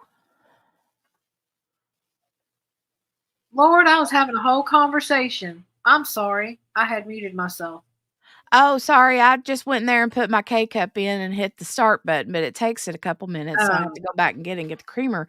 But when I came back, I saw you were muted, and I was like, "Oh, maybe her doctor called." no, I'm sorry. I was having a whole conversation with Chrissy, and Chrissy don't even know it because I was over here muted. Um, oh yeah. She was eating chips, said Margaret. I'm sorry. I'm sorry, Chrissy, that was your because that was. I'm not gonna lie to you. When you first started talking about it, I was like, who'd he make mad, and who came and got him? That's why I said, was it really diabetes, or it was they thought it was diabetes? Um. Okay. Okay. All right. But I went there too, and I'm sorry that that's your first thought. Um. That's terrible. A dump gun. That's terrible. Oh my gosh. All right, I'm gonna. Is your coffee brewing? Oh, she probably left. No, I'm still sitting here. Okay. And because no family, what do we do? Told Hubs that's a state issue. Not yeah, yeah. Well, I don't know if I was muted or not. So good thing you're not in Nevada, or Robert Tellis would have been over it. But anyways, um, I want to get my Keurig. Let me tell y'all, I have my little Ninja coffee bar, coffee. It was the original when they came out with the fancy schmancy. You can Oh, frost the yeah. milk and do all the things. And I've had this thing for like 12 years, and it is the hottest, bestest coffee. And I want a new one.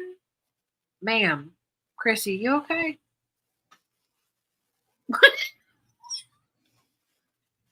Chrissy be acting like me. Um, so I want a new one, but I'm Maybe afraid. her cat, like, she got up for a minute and her cat's walking across her Oh phone. no, my cat does that. My cat be sending messages all the time. That's funny. Um, have your stuff in order. My dog jumped on the couch. I was right. Was I right? Oh yeah. My cat's always sending out stuff. Hmm. Oh my goodness. Okay, I'm gonna definitely y'all have your stuff in order. That's not just even if you don't think you need it, get it in order. Let people know your wishes, put it on writing, let it because I lost a friend about it'll be 4 years in October, and he did not have his stuff in order, and it was awful. It was awful. It's That's still awful. the worst. That's the Oh, worst. yay, your kitty knew. See, look, your kitty knew we were good people. That's sweet. Oh, I love that. I love it. Oh, you know what I didn't She's like, do? "We like these people, Mom." Yeah, Mom, come here. Um, I love it. I love it. I love it. All right, let me go back to this thing. Okay, this has got good info, even if it's redacted. It's got good info in it. Right? When asked about what Birchmore, um, when asked about what Birchmore shared regarding her relationship with the baby's father, Blank stated that she knew the two were still talking. Blank also said that she had spoken with Birchmore about managing expectations with regard to their relationship, and she got the impression that Birchmore was more attached to him than he was to her. Both show. Birchmore Mhm. was concerned about the wife of the baby's father finding out as well. Birchmore had also told Blank that prior to the corona pandemic, the baby's father had supposedly told Birchmore that he was going to leave his wife for her. When questioned, Blank stated Birchmore never mentioned the baby's father being mean, um, or mean to her, or expressed any concerns for her safety.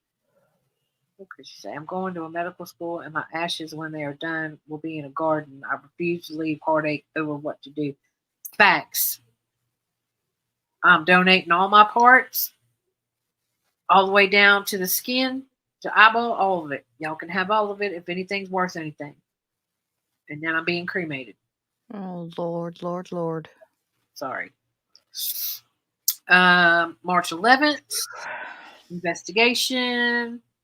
On February 9th, 2021, I Trooper Dunn conducted a phone interview of yet another person who called the DA's office and stated she had information regarding the deaths of Birchmore. Due to, let's see, I was trying to read chat and read this at the same time. That is not going to work. Blank described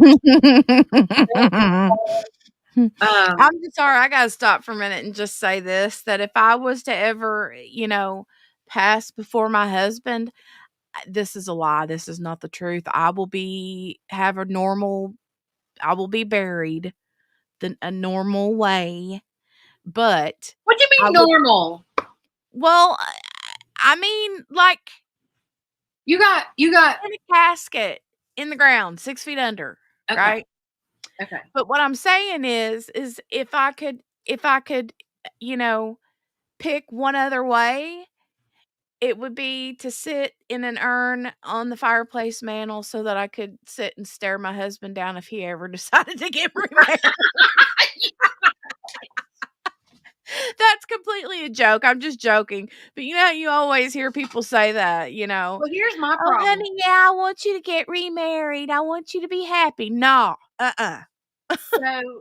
I look, so I have always wanted to be cremated. Okay. And so my initial thing was I wanted to be made. Okay, y'all are gonna this is such a QB thing. So I wanted to be made into a glaze, okay, to be put on a pot, not a donut. Be I was put on getting ready to say to be put on a pot what? no, to be put on a pot like a piece of pottery, Mhm. okay? And suddenly there's a rattling noise coming from the mantle. What's that? It's Jenny. Holy crap, that's funny. Oh god. So anyways, I used to teach pottery. I did pottery. I made glazes, and there's bone ash that you put into glazes, and it's very pretty. And Mhm. so anyways, I wanted to be put on a pot, and I had it all planned out, and it was amazing. And then one day, an acquaintance, I won't even call them a friend. I don't even know. I can't even. No, it was probably an acquaintance. Said, "What happens if they decide to get rid of the pot that you're on, and then you're like in a garage sale?" And I was like, "Well, that's rude. How rude." Hey, ween baby. "Wee baby, hey, just She throw said, me in the "I don't give a dump. crap. I I'm don't give a dead." crap, I'm dead." I love Ween Baby so much.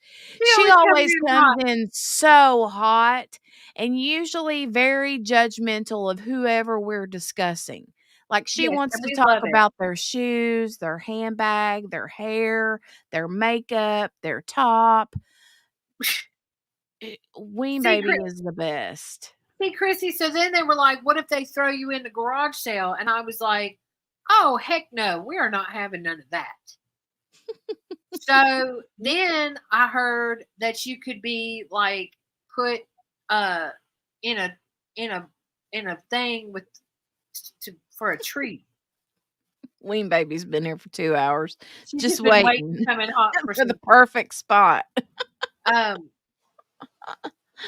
Anyways, I think I'm gonna be made into a diamond. That's the end of it. Lord have mercy. See, I'll give you I know $5 for your Patricia bomb. or no, not Patricia, Michelle says there's all kinds of things they'll make out of your ashes. I know, it's crazy. That's what I'm saying. So I think I'm gonna be a diamond because we all know I'm a diamond in the rough. Anyways, okay.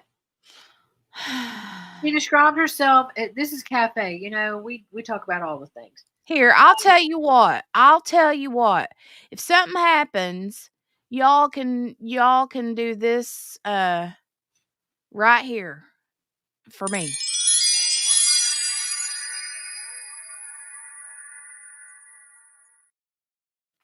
Just sprinkle them like that. Sprinkle my ashes.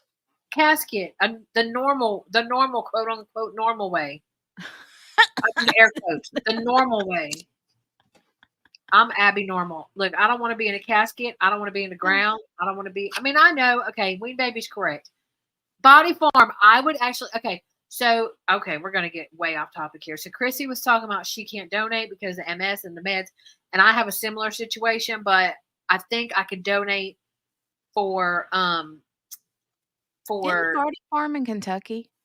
for science. Okay, like they can study my stuff because I have so much weird stuff that they maybe could learn something.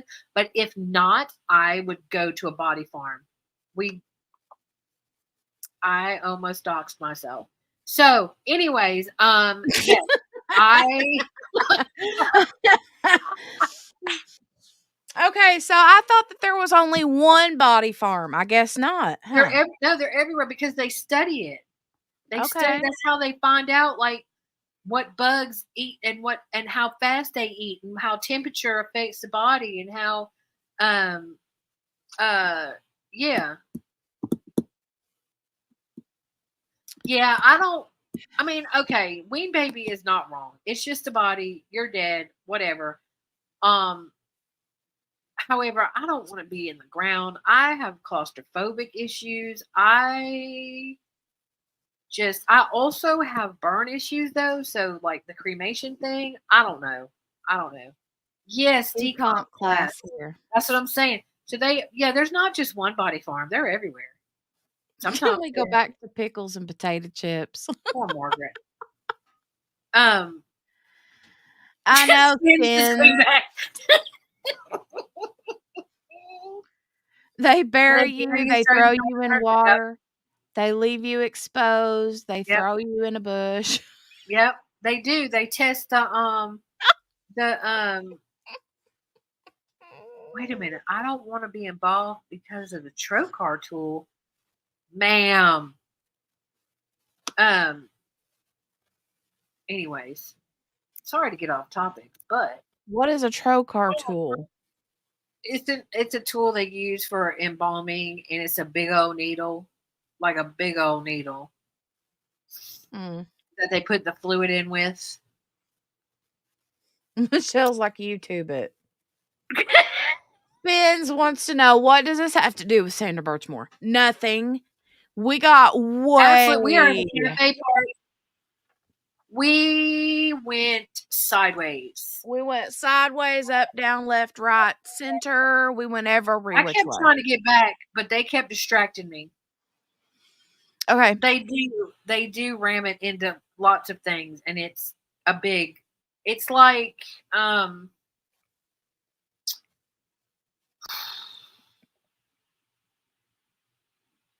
of like a small steak that you would put in the ground.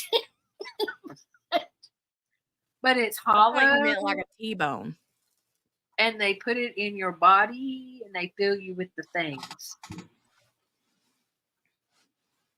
Oh, Oh, Lord, Laura, Laura. there's some cool stuff that they do. It's anybody want a sandwich? That's my thing. I want to be as cheap as possible. That's why I said throw my body to science. They can study all the weirdness that is me. And speaking of weirdness that is me, nobody has called me back about rescheduling. Yeah. Anyways,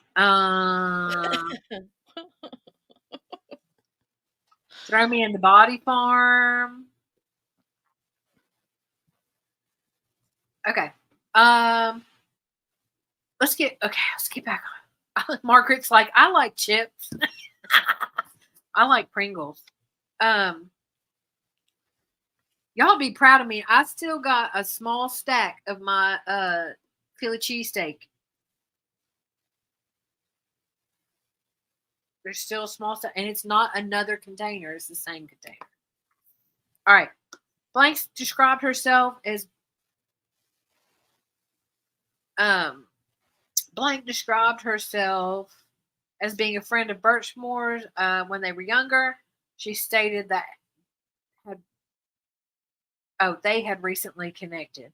Blank stated that she moved across the street from Birchmore's house when she was about 4 years old and had Birchmore off and on and had known Birchmore off and on for about 17 years. She's got the deets too.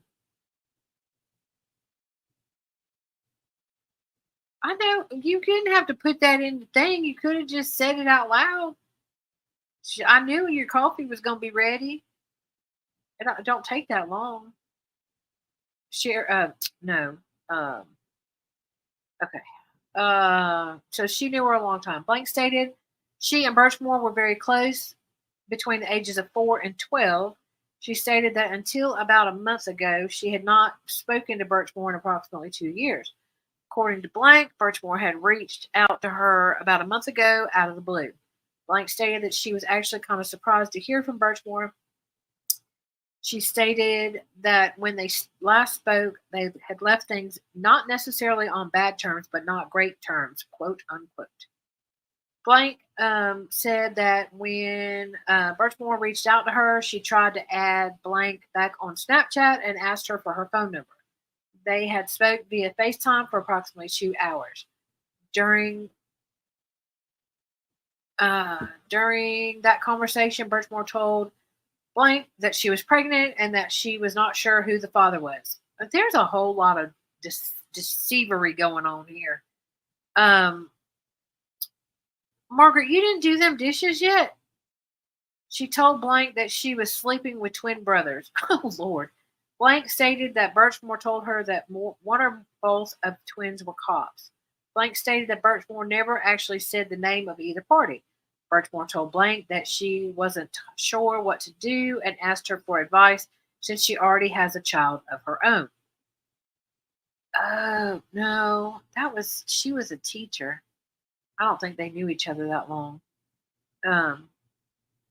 When asked to elaborate on what Birchmore told her regarding the pregnancy, Blank stated that Birchmore did not know who the father was due to the quote unquote time frame thing in which she was sexually active with more than one individual around the time she became pregnant. See, that's where the problem is. My ears, Michelle. Michelle, my ears. However, Blank stated that Birchmore later told her that she knew who the father was and stated he was a cop. Birchmore told Blank that he made a lot of money. Blank stated that it was an awkward situation because the father of the baby was married and Birchmore did not know what to do. Birchmore told Blank that she had told the father of the baby how much money he would have to pay per month once the baby was born. According to Blank, Birchmore told her, okay, again, this information right here. If this is true, why are you not looking at him? According to Blank, Birchmore told her that she would be demanding $4,000 per month from the baby's father, plus an additional $3,000 for a daycare girl. Please sit down. Blank stated that Birchmore had already picked out a specific daycare center, the Creative World Children's Learning Center in southeastern Massachusetts. Blank noted that it was not even a month into her pregnancy when Birchmore told her all of this. Blank stated that Birchmore told her that the baby's father was in denial, saying this is not his child. Birchmore told her that he did not seem happy about the pregnancy.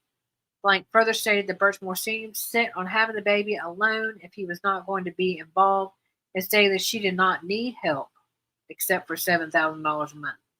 Blank said Birchmore seemed completely okay with that. When asked if Birchmore had told her this directly, Blank stated she had. Blank stated she was aware that sometimes Birchmore would make up stories. However, she believed the information at the time, and it sounded real.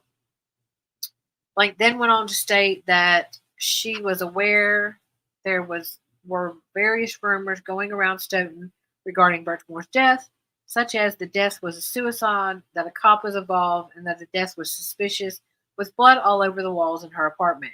Wow. Ooh, Tanika. Yes, that sounds good. All right, so March 11th. Oh, this is from Sergeant Fanning.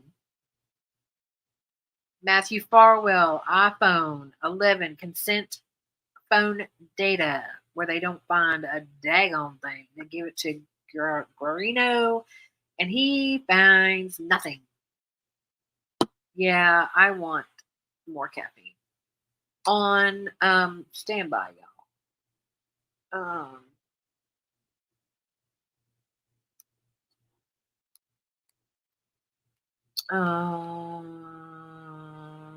Okay. On February 9th, 2021, at approximately 12 p.m., I met with Matthew Farwell at the Norfolk District Attorney's Office in Canton. I asked for Matthew's consent to retrieve the data off his phone relative to the investigation into the death of Sandra Birchmore.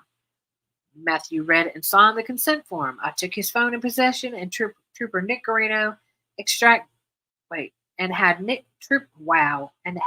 Trooper Nick Garino extract the data. I then gave the phone back to Matthew. I've attached the signed consent form. I, Matthew Farwell, have been informed by Sergeant Fanning of Massachusetts State Police that I have a right to refuse to allow a search of my computer and or storage media without a search warrant. I understand this right. Look at this. Look at this piece of crap that thinks he's so much bigger than the law that he's like, here, have my phone. I hereby waive the necessity of a search warrant and do authorize law enforcement to search my phone and or storage media and or computer and or storage media of my minor child described as my iPhone 11. I understand that said items may be searched or examined to include creating a forensic image and or copy of all data contained within said items without obtaining a search warrant, and I do authorize the Massachusetts State Police take possession of any material that is connected in any way with the investigation they are conducting or with future investigation related to the death of suicide, he put under there, of Sandra Birchmore. I understand, and it has been explained to me that the materials may be taken. Any materials taken may be examined by a state police facility, and the results of examination may be given to officials associated with a current or future criminal investigation and to the Norfolk DA. Having been informed of and having understood the above information, I am signing this consent form voluntarily, without fear, threat, coercion, or promises of any kind. I understand and acknowledge that I have an absolute right to refuse to give any consent, and I hereby waive this right. Here, have my phone. Here's my signature. Here's the date. Here's the time. That was February 9th. Piece of crap. Sorry. Not sorry. March 9th. Sergeant Fanning. Interview of William Farwell. Billy, if you will. On February 11th, 2021, at approximately 4:05, Trooper Matt Dunn and I interviewed, look at trigger warning, right on time. Thank you, not, but, and I interviewed William Billy Farwell in a parking lot at Cobb's Corner in Stoughton. Yes, they like the parking lot interviews. On February 4th, 2021, Trooper Dunn responded to Canton for the suicide death of Sandra Birchmore. Trooper Dunn was advised by multiple sources that the victim, Sandra, was possibly pregnant, and that she said the father of the baby is Detective Matt Farwell from Stoughton Police Department. Trooper Dunn was also advised from multiple sources that the victim was having sex with Matt's brother, Billy Farwell. This interview was conducted in furtherance of this investigation. Billy said that he heard Sandra passed away on Friday. Billy said that he first met Sandra about 10 years ago when Sandra was a police explorer in Stoughton, and Billy was a guest instructor. The Police Explorer program is a junior academy program for high school aged kids, exposing them to different facets of law enforcement. Billy said that he had not seen Sandra in a very long time, probably since the Explorers program. Liar. Billy said that he had not seen Sandra in a very long time, probably since the Explorers program. Bruh. Billy became a Stoughton police officer in 2017. In 2018, Billy saw Sandra while he was working a paid detail in Stoughton. Billy said that Sandra remembered him, but he didn't really remember her that well. Billy said that Sandra wanted to go into the Army and asked if he had any contacts. Billy, who still serves in the military, helped her get in contact with a recruiter to get her into the Army.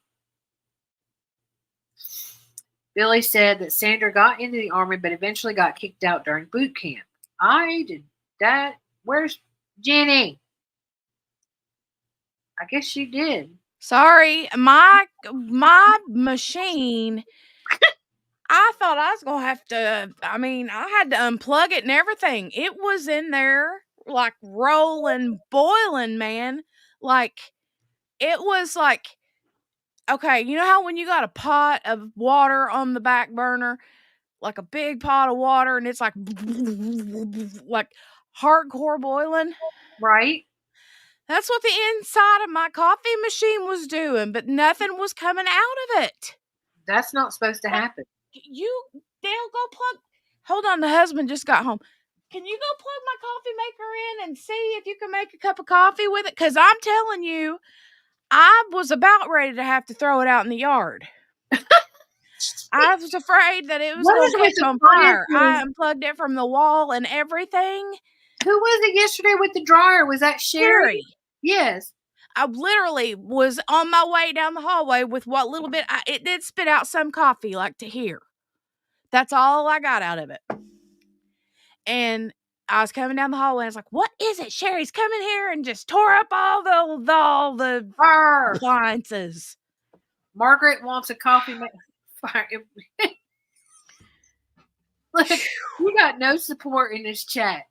They ain't none of them feeling sorry. What's Tanika talking about cold brew? I still don't understand the cold brew thing. I mean, I do, but I don't. And then they have the sweet foam. I think that's like, I don't know, That's but your creamer. The sweet foam is your creamer.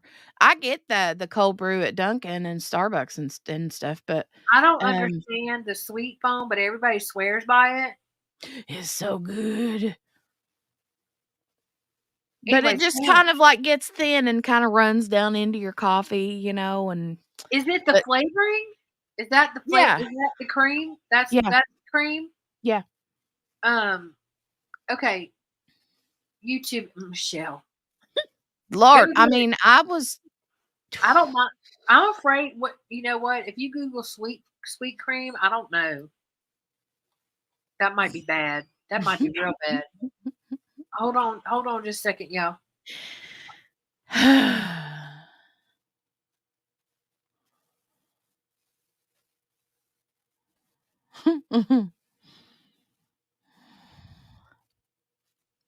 Okay.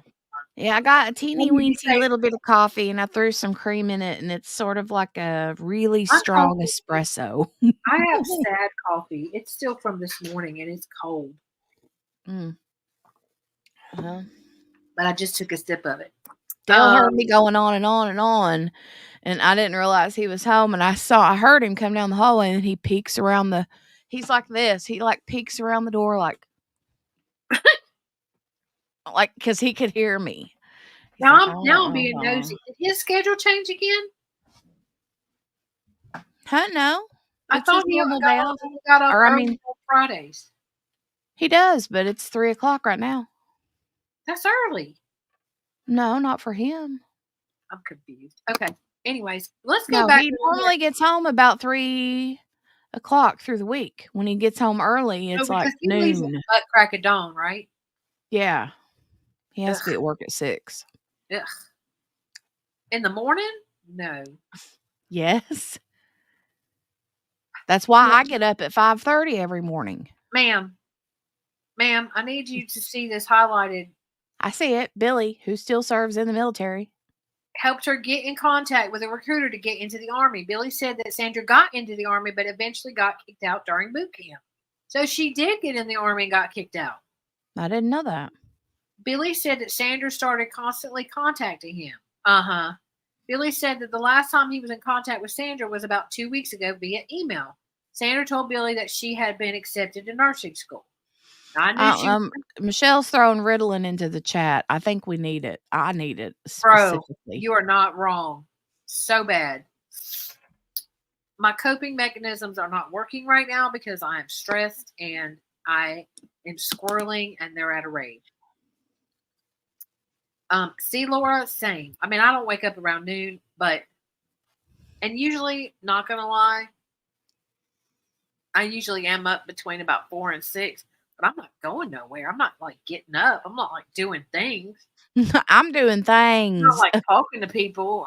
Now, when I had kids, yeah, but my kids, I mean, yeah, he's still here, but he just left to go get Not girlfriend. I'm not involved in that. All right. Billy said that he had, me too, Michelle, me too. Billy said that he had a sexual relationship with Sandra going back about 2 years. Billy said that in 2020, he had been with her sexually 2 to 3 times. I like how you pulled 2020. He made me a whole cup. Hold on a minute. Oh, yay, thanks, Dale. Where's mine? Um, yeah, this 6 a.m. Ew, gross. That's gross. Um, I like how they always say 2020 because that's when she was legal. They a whole lie. Billy said that the last time they were together was sometime in December of 2020. Oh, wait a minute. Wait a minute. See, if he was okay, follow me on this. Billy said he knew he didn't get her pregnant. No, no, but how? This is what I'm saying. I'm reading ahead without reading out loud. I'm sorry. Okay, so Billy said that the last time they were together was sometime in December of 2020. Okay, uh, if she was due in September, she would have gotten pregnant around December, and he's a twin. Now, she said Billy blanks. clearly it was. But my point is that I mean, she was adamant that I'm dead. She was adamant that Matt was the father. But how did she know? And you couldn't test. You wouldn't be able to tell. Okay, Sandra told Billy that she was pregnant and that the father was his brother Matt. No, not on purpose, ma'am. Absolutely not on purpose. I tried to pull a JB and I couldn't because the recliner's up. Y'all don't Did know. they see you? I passed it off. I don't know. Nobody said nothing. Anyways, I've got to go rewind it and look. Conversation. Anyways, Sandra told Billy that she was pregnant and that the father was his brother Matt. Billy said he knew that he didn't get her pregnant. Respectfully submitted. I think you're disrespectfully submitting that because you a whole lie. Margaret, be quiet. I was seen. That was like an hour ago.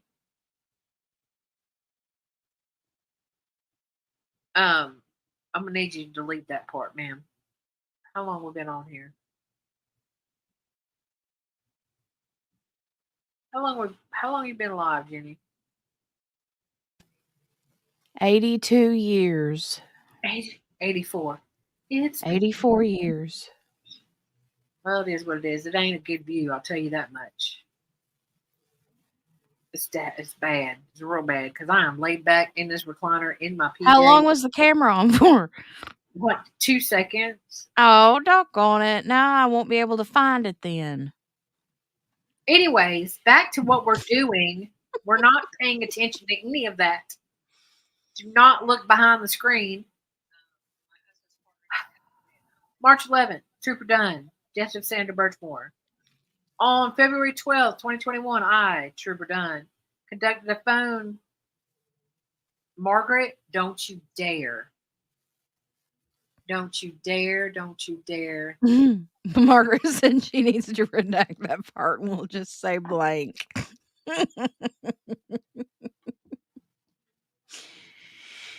Oh my God. Riddle and rainstorm. Michelle, I'm telling you, there's some days I struggle hard. And then there's these days. And we get together and it's really bad. It's really bad. Okay, I'm muting myself and turning the camera off so you can read.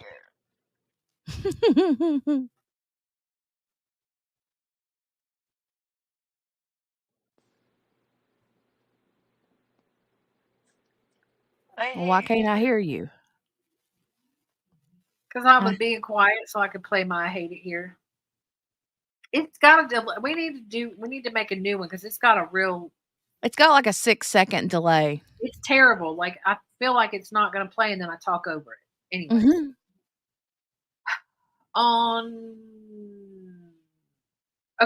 Conducted a phone interview of blank, who had also called the DA's office and stated she had information regarding the death of Birchmore.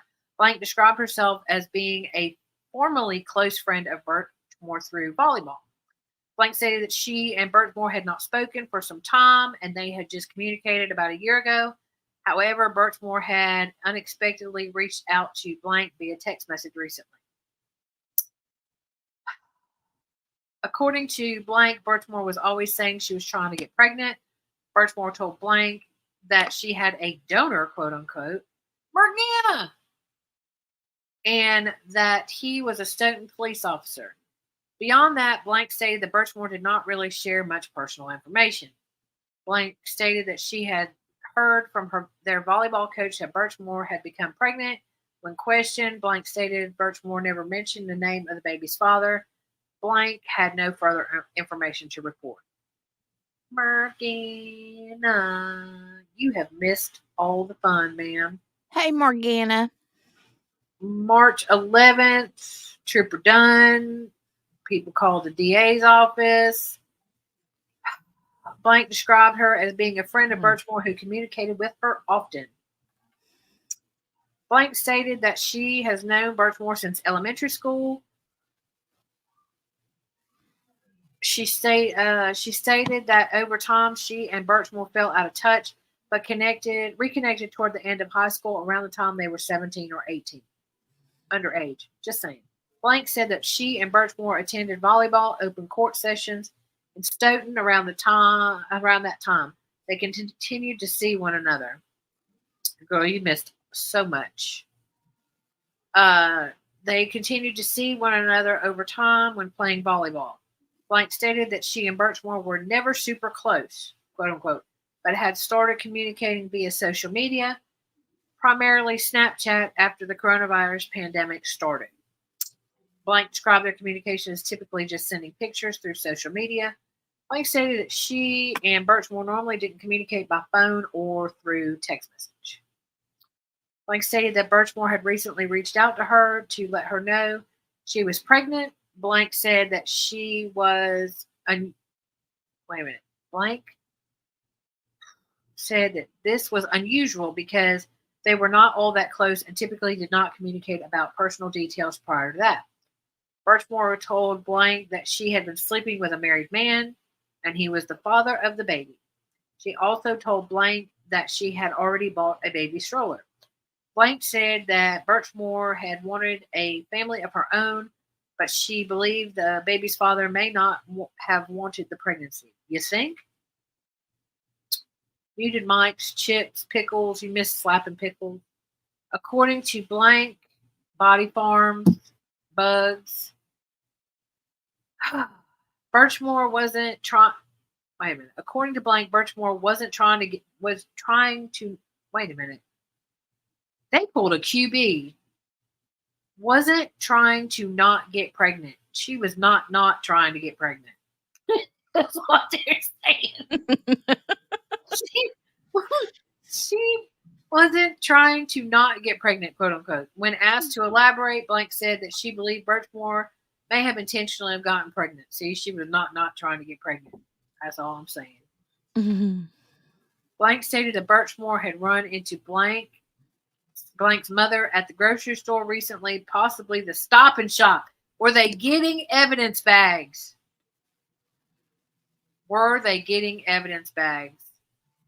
Ooh, and some red Solo cups. At which time Birchmore told Blank's mother that she was expecting.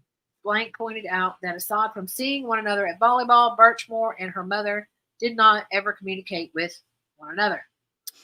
Blank, and is employed at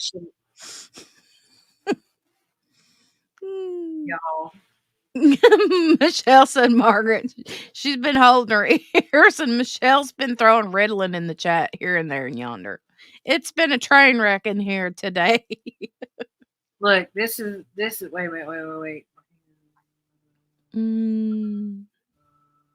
Stand by, y'all. This has been the Ritalin.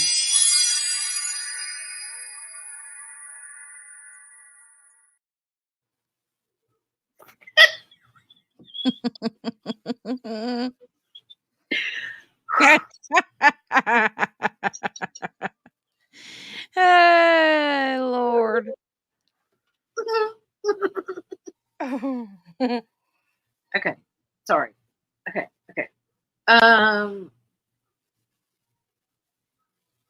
What?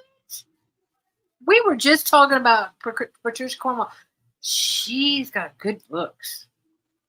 She got body farms in her books, doesn't she? Yeah, that's what Morgana was talking about. But Patricia, and Laura said that she used to be her Nana's neighbor. That's what I was trying. Okay, wait a minute. Wait, I'm trying to read back. See, this is why y'all distract me.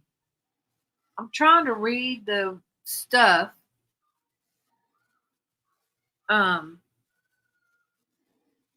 wow, that's cool. I love her. My friend just read Body Farm. Anyways, okay. Blank and blank and blank and blank and is employed at Sharon High School and was actually the one that got Birchmore her job at East Elementary School in Sharon. According to blank, Birchmore had sent her a message via Snapchat at approximately 9 p.m. on Monday, February 1st, about work the following day since they both worked for Sharon's school system. There had been a half day in the day on that day due to snow, and a remote half day was scheduled for Tuesday, February 2nd. See, this is why they feel like he did. Can we go to Delphi though? Well, JB won't come. Anyway, sorry, I'm reading chat and reading this stuff, and okay. They spoke about work, but blank stated that Birchmore never responded to her last Snapchat message. That's because she was no longer of this earth. That's why they were saying they thought he did it because there was a blizzard, and they thought that she wouldn't be noticed if she didn't show up for work for a while. Blank was then questioned about her knowledge related to the father of Birchmore's child. She stated that Birchmore told her that at one point, after expressing he was unhappy about the pregnancy, an argument. I almost said not on this mortal coil, Michelle. Did you hear me stop? Because that's what gossip, rumor, and innuendo says, and I was not trying to copy her, but I did almost say not of this mortal coil. What does mortal coil mean? This earth. But that's what. Oh. That's what. Michelle heard me stop. I almost said it. That's what we need to have a Michelle. We need to have a true crime. We need to have a true crime retreat one of these days in the future at the Body Farm. At the Body Farm. I want to do a cruise, but who is it that won't go on the cruise? Is that Morgana? Oh, I don't know. I meant like when we're not on this. I meant when we're not on this mortal coil.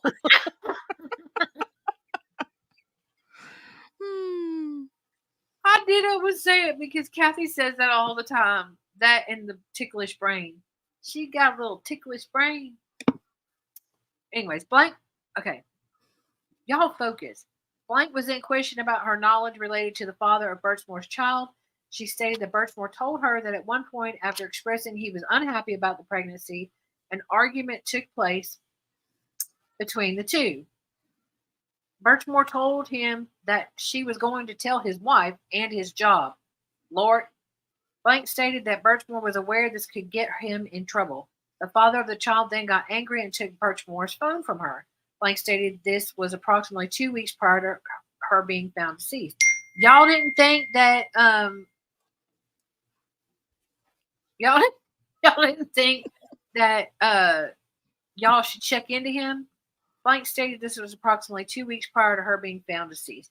Birchmore had also told Blank that he should leave his wife, he loves me, and that he loves her more than his wife. Wow. Y'all won't go on a cruise? What? Go by myself. Have my own crime cafe cruise all by my lonesome. You'll be sitting there all by yourself. I will be. Oh, did y'all hear that? I'm sorry. I can't mute. Let me see if I can. Patricia says you won't catch me on a cruise. No, thank you. Okay, people disappear on those cruises, right? Bro, I just watched a 48 hours where the dude disappeared. Mm-hmm. I think it was some Russian kids. Mm-hmm. And you wanting people to get up and go on a cruise. You're crazy. I think, was it Kathy that was talking about she was telling people on the cruise to be quiet because she had not true crime cafe. She had the crime cafe. She had true crime uh in her ears, and she was trying to listen to something. She was telling them people on the cruise to be quiet. See, we're going to cruise. Who? Anyway, Who you talking about? gossip, rumor, and innuendo. Oh. She had her earbuds on, and she was listening to true crime, and they were being loud or something. She told them to be quiet. She was trying to listen to it. I don't Right, remember Margaret? what she was listening to. Might have been Adelson. No, was it? It might have been Murdaugh. She was listening to somebody. She was on a cruise. Anyway, on February 23rd, 2021, I, Trooper Dunn, conducted a phone interview of blank, who had called the Norfolk DA's office and said she had information regarding the death of Birchmore. Blank stated she was Birchmore's blank. What? What is this? What is this? She was Birchmore's who? Who was she? Aunt, friend, neighbor, cousin, Look at that big old arrow. bestie. I just don't understand. Blank stated that when she blank. They redacted friend. I see, Patricia. I don't know. I don't understand what they would redact. That's the dumbest redactions I ever seen. I feel like they had like an AI redactor, and they were like, redact this word. Mm-hmm. I don't know. I mean, they were doing he and she in one of them. I know. And then they were like, and then she told us, what? Birchmore would occasionally confide in her. Blank said that she would typically see Birchmore about once a month. She said that Birchmore became pregnant. The two began to interact more. According to Blank, she and Birchmore would primarily communicate via Facebook Messenger. Blank stated she had seen a Facebook message regarding Birchmore's death and did a Google search and got an uneasy feeling, which is what prompted her to contact investigators. Yeah, all these people got an uneasy feeling and called the DA's office, and yet nothing. She stated that she was aware that Birchmore was sleeping with a married man and knew that Birchmore had been trying to get pregnant. Blank said Birchmore had told her that she and the baby's father had talked about getting pregnant, but Blank had gotten the impression that the father may not have been on board with the pregnancy. Blank said Birchmore had told her the baby's father did not want to sign the birth certificate. Blank stated she saw Steph stated she saw Birchmore on Saturday. Hey, Steph. I'm just making stuff up. On January 30th at the salon. She stated that Birchmore had been calling her about once a week, but that she typically would not answer the phone when she saw Birchmore calling her, and would instead text her back. She like me. A phone call that could be a text. According to Blank, Birchmore seemed to be happy about the pregnancy. April 26th. You're in the home stretch. You know that, right? I know. I'm so proud. Like, and before the alarm, 3 minutes before the alarm went off. Mm-hmm. Even with all the distraction. Yeah. Look at us getting to almost page 60. Okay. Patrick Hanley? Who's that? Okay, this is from Sergeant Fanning. This is a letter from attorney Patrick Hanley. Oh, I know who he is. Okay. On March 10th, 2021, I received a letter at the DA's office from attorney Patrick Hanley. Attorney Hanley is known to me, and he represents Detective Matthew Farwell from the Stoughton Police. We ran out of Ritalin. Attorney Hanley had called me earlier in the week to tell me that he was sending a letter on behalf of Matthew in regards to some unanswered questions regarding their relationship and in response to some requests that I had made. I have read the letter and it is attached to this report. Well, thank you for stating that. Where's the letter? There it is. There it is. Is it redacted? It's not redacted. Wow. Sergeant John Fanning, Detective Unit, Canton.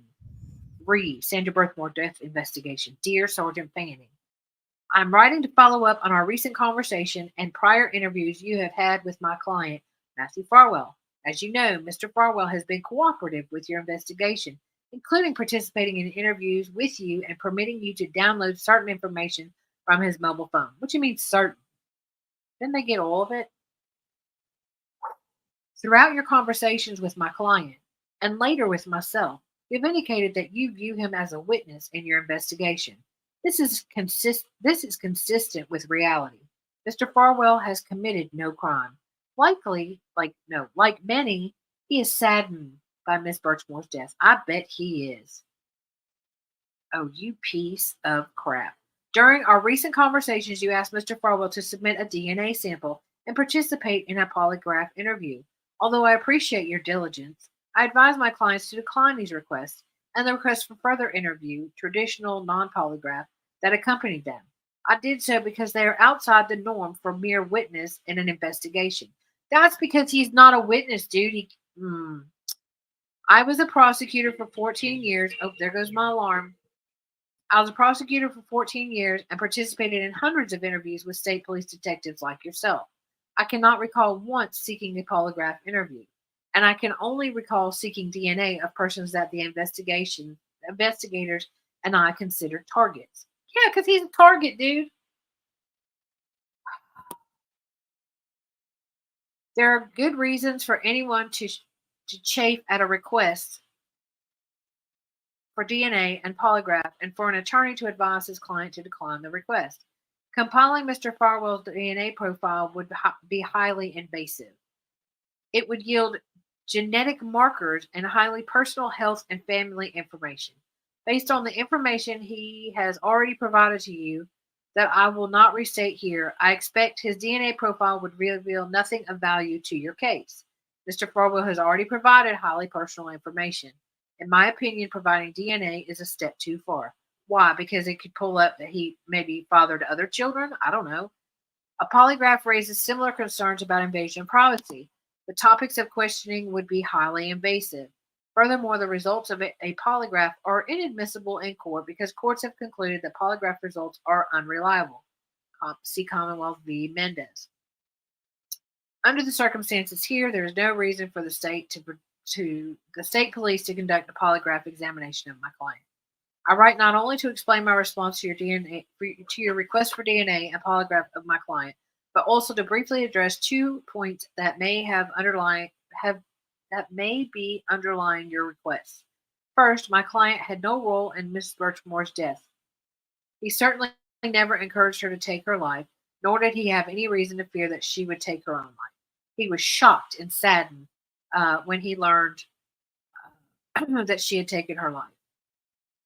A bunch of redacted stuff. If possible, please inform me when your investigation closes and of any conclusions, if any, that you draw with respect to Mr. Farwell. Please contact me if I may provide additional assistance to you or if you would like to contact my client. Okay, so basically, he's saying, we already told you that he had slept with her and he's possibly the father, and we're not giving you no DNA to conclude that. But what I want to know is, this letter was sent March 8th. Right. So if he thought he was being a suspect, which it does sound like, I mean, if they're asking for DNA and a polygraph and everything else, what happened? What happened, y'all? Why didn't it go any further? But I don't know. That's why I keep saying it's like It's crap. It's a there's whole crap. fingers point to them at every turn, but yet they're like, no, it's not them. It can't be them. No, it's not him.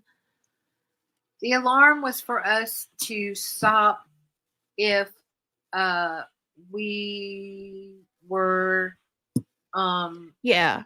but We we're had close an to alarm the end set. because the baby's getting off the bus, but Dad's home, so. but dad's home.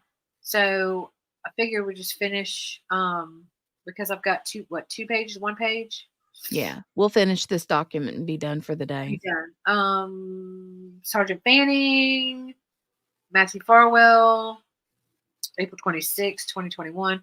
On April 26, 2021, Deputy Chief Brian Holmes from Stoughton Police Department brought a black iPhone to the Norfolk, I cannot say that, Norfolk DA's office as part of our investigation into the death of Sandra Birchmore. The phone was issued to Detective Farwell and had been retrieved by Stoughton Police when he was placed on administrative leave. The phone has been logged into evidence. Okay. August 16, 2021. Matthew Farwell, personal and work cell phone analysis. This is Sergeant Fanning. On February 9th, there's got to be pieces missing to this report. On February 9th, 2021, Matthew Farwell consented to a data extraction of his personal iPhone 11, which was then extracted by Trooper Nick Marino. On April 26, 2021, I received Matthew's work cell phone from Stoughton Police Department. Through Matthew's attorney, consent was given for a data extraction. Bro, you don't have to get permission for the work cell phone, do you? I wouldn't think so, because it don't belong to you. It says on April 26, 2021, I received Matthew's work cell phone from Stoughton Police Department. Through Matthew's attorney, consent was given for a data extraction, which was performed by Trooper Nick Marino. I analyzed both of these phones and did not find any communication with Sandra Birchmore. Matt had said in a previous interview that he had deleted all communications with Sandra. You are a whole freaking lie. This is where they said they found nothing. August 16th. August 16th.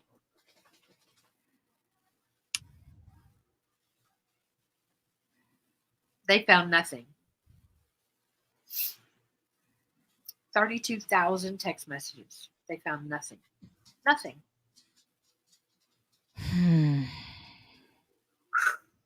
Sergeant John Fanning, April 16, 2021. Sandra Birchmore Apple laptop. On February 4th, 2021, Trooper Dunn responded to Canton for a suicide death of Sandra Birchmore. I like how they just claim it. Trooper Dunn was advised by multiple sources that the victim, Sandra, was possibly pregnant and that she said the father of the baby is Detective Matthew Farwell from Stoughton Police Department. On February 9th, 2021, Trooper Dunn, Keith, and I responded to Blank and Canton to retrieve Sandra's laptop and any other relevant evidence. We retrieved Sandra's Apple laptop and we were able to use a password to gain access to the device. This device was then turned over to Trooper Nick Marino for data collection and preservation. Over the next several weeks, I analyzed data from Sandra's laptop. In particular, I was investigating any criminal conduct related to Sandra's death and Blank. Sandra's laptop gave me access to approximately 12 months of iMessages, social media content, and other documents databases. Matt and Sandra had... Okay. So her phone synced with her laptop. Oh, he's saying on his phone he didn't find anything. Okay. Right. But and I don't know that there was anything found on her phone either, was there? Or was it all found on her laptop?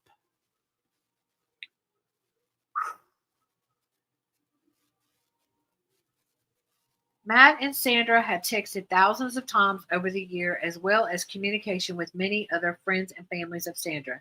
It was clear based on the text with Matt that he and Sandra had a sexual relationship, as he told us in his previous interview.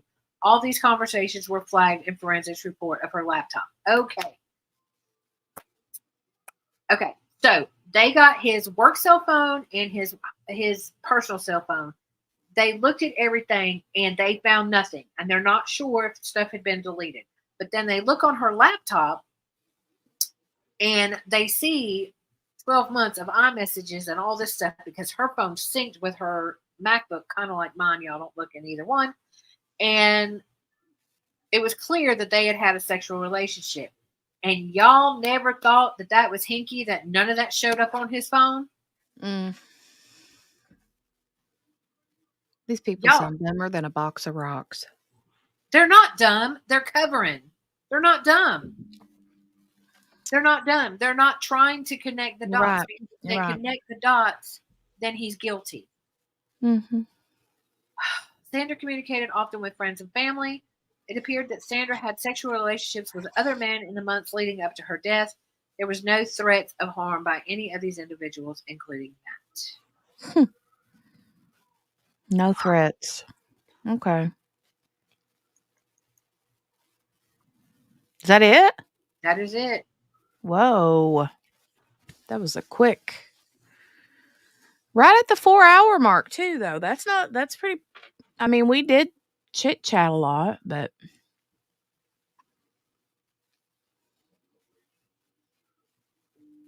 you know.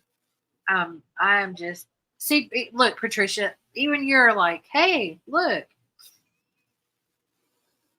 it's worrisome. They found nothing, and then they look at Sandra's computer, and there's 12 months of iMessages and all the things.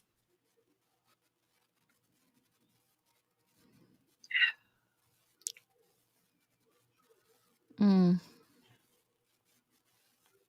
I okay. You want to know how bad it is? I literally have no words. It's pretty bad. It's pretty bad. So all these people, what, 9 people, 8 people, 9 people called the DA's office because they had information that they thought was important. Oh, Okay. thank you for coming and hanging out, Chrissy. Hey, And Chrissy, I'm sorry. I don't know why I said I'm sorry. We're glad you came. Hit your notifications so you get notified so you can come back and see us again. Tell your cat thank you. Give us a thumbs up. Tell the cat thank you for clicking, or the dog, or whoever. I think it was the cat. But we're glad you found us. I know Jenny's working on her calendar, but there's a whole lot more information that we're going to go through on this. Okay, I literally told that to be quiet, and it just made a noise. yeah, there's a crap ton of documents left to There go is a through. crap ton. We have all of it. So, tomorrow, if I'm not mistaken, you guys, I'm not gonna believe this. Did we already discuss the jumping dude? We discussed that SNL made a thing. So I saw that I think it's Court TV has a stream set up for tomorrow for opening statements. So they picked his jury. They got it done this afternoon. I'm assuming they're going to. I don't know. But okay, you guys, do you guys remember the story of the dude who was in front of the judge for something he done, like battery charge or something, and he runs and jumps over top of the judge's bench and attacks her, and then it's like a whole big thing? Do you guys remember? We watched that here like a few times. You guys remember that, right? Yes. In the chat? Yeah, okay, Michelle's like, "Yeah, yeah, yeah." I know most of you do. The flying squirrel guy, yes. His name is Deobra Redden. Is that right? I know it's Deobra. Deobra Redden, I think. He's in Las Vegas. They're gonna be starting his trial for attempted murder. I told y'all. See, y'all should really listen to me more. And attempted murder of the judge. Y'all should listen to me more. I said that. I didn't believe that, but I know you didn't, but I said that. That's why the video came out, because he was going for trial for attempted murder. But I think when I said that, I thought y'all thought that the attempted murder was when he was in front of the judge. And that's what I thought. Right. No, what I had said was that's literally some overkill. So, no, I told y'all. Nope. I told y'all. Y'all don't put your spit outside your mouth. Keep your bodily fluids to yourself. And don't be jumping like a panther on some judges because they will charge you. You will catch charges, and Boyd caught charges, and he pleaded not guilty for reason of insanity, even though he stood in front of the judge and said, my mindset is great. I need a chance. I'm going to watch it again. Can we watch it again? Jenny, you want to watch it again? Yeah. I got it. It's right here. Go ahead. Play it. I think.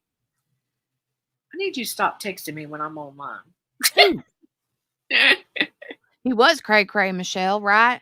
He was so cray-cray. Look, I got to stop texting myself stuff. Oh, there it is. There it is. There it is. Okay.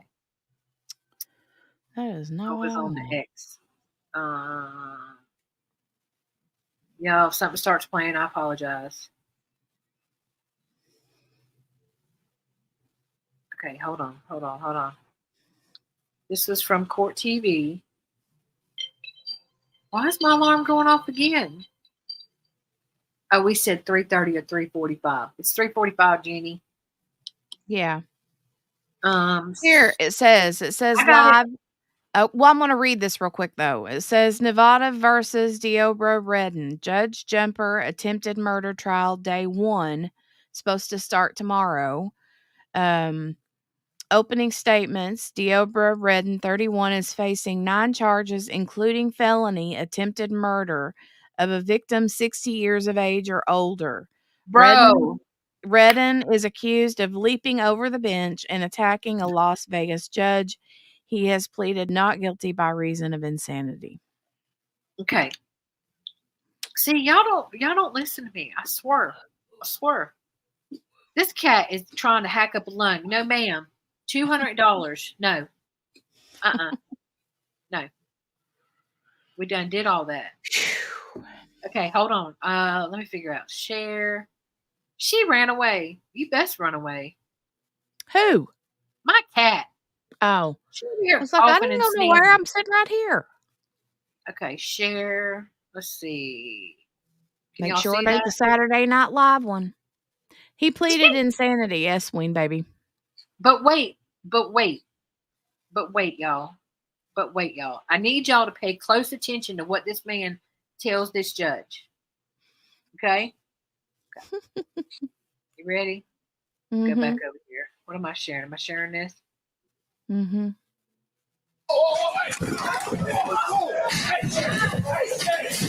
On January 3rd of this year, Deobra Redden leapt and tackled Judge Mary Kay Holthus. He was in court for sentencing for a probation violation connected to an attempted battery charge, which stemmed from allegations that he had attacked somebody with a baseball bat the year before. Moments before the courtroom attack, Redden asked to stay on probation instead of being sent to prison. Based on my criminal history, I feel that I shouldn't be sent to prison for a second time. Have you looked at your criminal history? Holthus did not like his criminal history. 3 felonies, gross, 9 misdemeanors, multiple DVs. I'm in a better place in my mind, my mental health.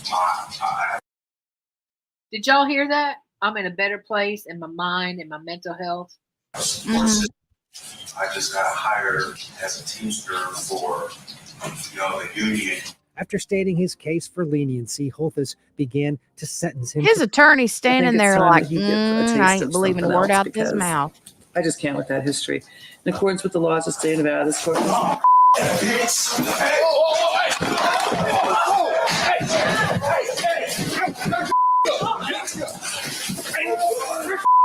According to court documents, Redden punched Judge Holthus in the head and pulled her hair, and he punched a corrections officer multiple times and spit in another person's face.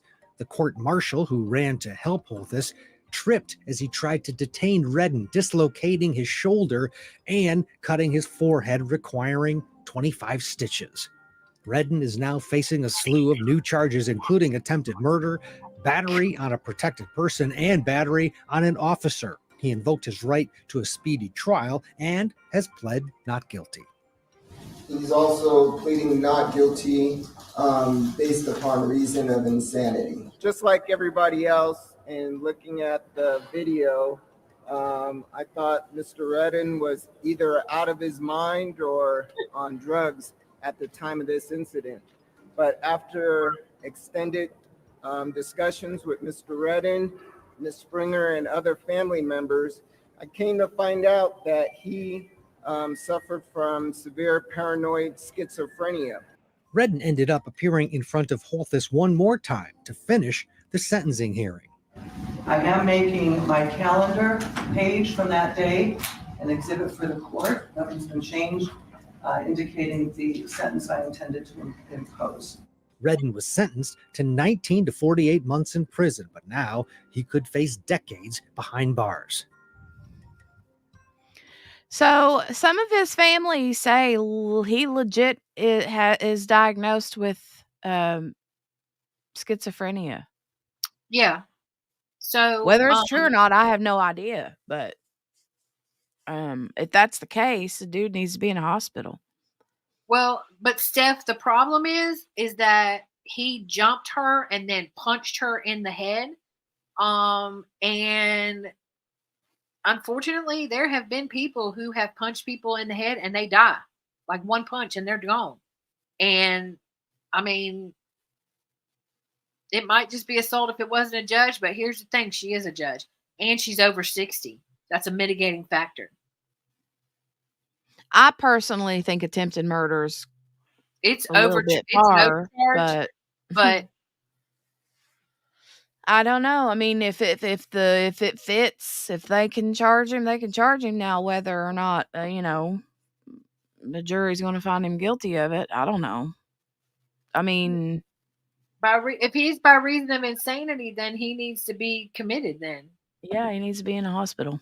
But I mean, he for was the rest of his life, preferably. He was standing there with sound mind, telling her how his mental health state was good, and yeah, he was punched. She was punched, and the thing that oversights it is that she was punched in the head and he pulled her hair. It acts like, but she was. See, that's what I'm saying. But Spins, there have been, I don't know if y'all seen the videos that have gone viral of these kids, these schoolyard fights, that they get one punch to the temple just right, and these kids die. One punch. Yeah, I've heard that happening before. Chris, you got something. That's what I'm saying, Margaret. He was all like, and then like a panther. He's like, I'm good place mentally, and I just got a job. And she's like, yeah, I think you still need to go to prison. And I mean, maybe he did snap, but Miss King, it's crazy. It's these like schoolyard fights. Have you seen them, Jenny? Yeah. These schoolyard fights, like high school, and they punch them one time and they're dead. They're same thing with like the bar fights. That's why these people are getting, murder charges, because they get in bar fights and one punch, and if you hit somebody just right, and like Spin said with her shunt, that's it. I mean, you don't know when you get in these fights. Chrissy, what you saw? We're waiting, girl. We're waiting. Yeah, she said heads up, just saw this. Yeah, those let's see, there was a case here where I am where a kid got in a bar fight, got hit his head on the pavement and died. Yep. 9/16 Farwell in court, and 17th says Devon pre-hearing conference. I'll see what I can find. They're not gonna, Farwell's will not be video because it's federal right now. I don't know what they're doing on Devon. Both at 9:30. Let me see. I'll see what I can find. Yeah, that's interesting. Because the September 16th and 17th, it says Divine pre-hearing conference. It could be, the Devon one could be for the civil stuff. because I have not seen that they've brought any charges against him. Mm-mm. Now he's named in the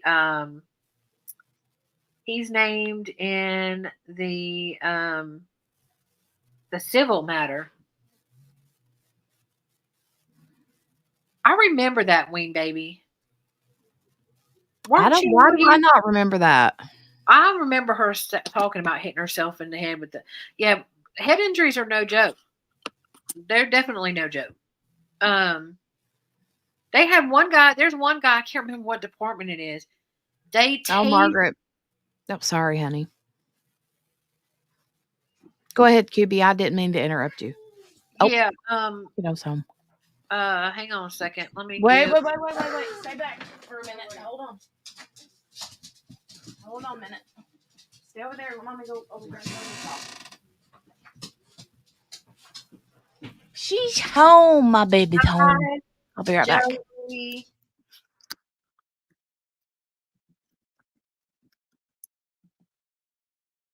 There's my email, Chrissy. You can send it there. Mom. Hi, Jolie. How was your day?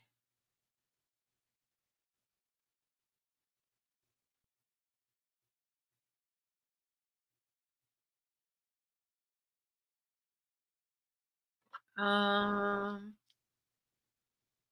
looking at 12 things at once. Hold on, y'all. Sorry.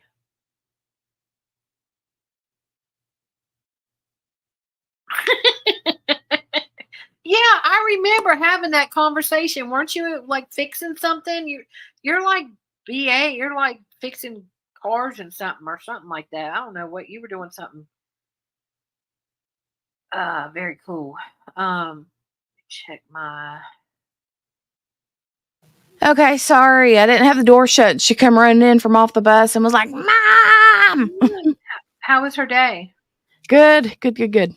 That's what I thought you built engine. I knew it was something BA. Anyways, yeah, head injuries are no joke. There's a department right now, and I can't remember where it is, but I'm looking for it, Chrissy. But they that sounds terrible, Ween baby. But they tased this dude, and he went down and smacked his head on the pavement and got a traumatic brain injury, and he sued the department.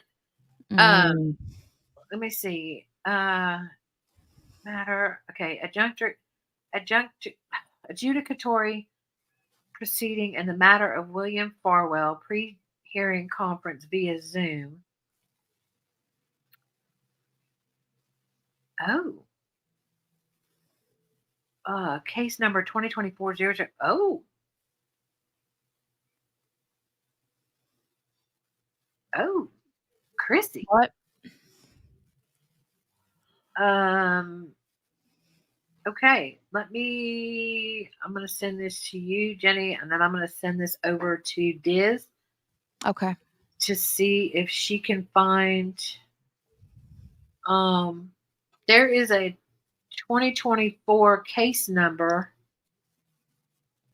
adjudicatory proceeding in the matter of Robert Devine pre-trial or pre-hearing conference via Zoom. Yeah, we're stuck with you. You stay here. Now you have my email. I don't just give that to nobody, although I just put it all on the whole internet. Attorney Sean Martinez. Oh, there's the Zoom.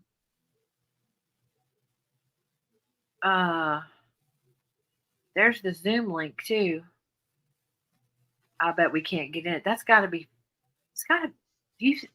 Wait a minute. Okay, Christy. Do you think could that be like charges from Stoughton? No, because see, the case number for William Farwell is 2023. All right, sorry, Jenny. I'm trying to read this and do stuff at the same time. I'm texting you. so you can see what I'm looking at. It's for the post hearing.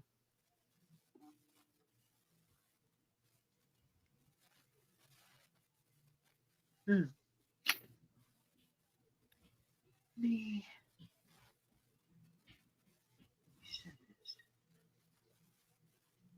All right, stand by. Y'all talk amongst yourself. Donnie, not Wahlberg. Hashtag replay. Hi. Hey, Donnie, not Wahlberg. Good to see you. Decertification. Oh yeah, that was okay. I know what that is. That is We are live, Donnie, right now. Yes. we have not are. ended for the day yet. We're getting ready too soon though. So I know what that is. Okay. That is because they resigned, but they still had their cop certification, and they're decertifying them, I think. Like you said, there's decertification hearing, maybe.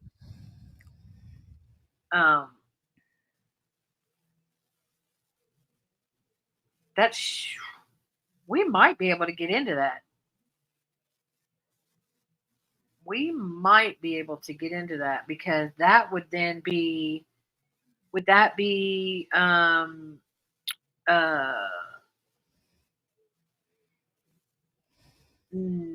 that be the DA's office? Would that be Norfolk County? Would it be Stoughton?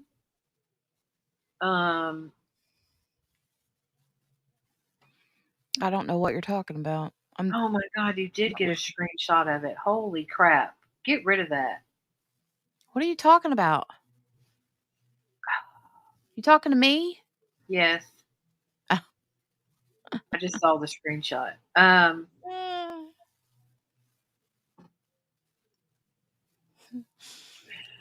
Let me see. Yeah, I'm going to the Zoom info now. Well, I can't click on it because it's a screenshot.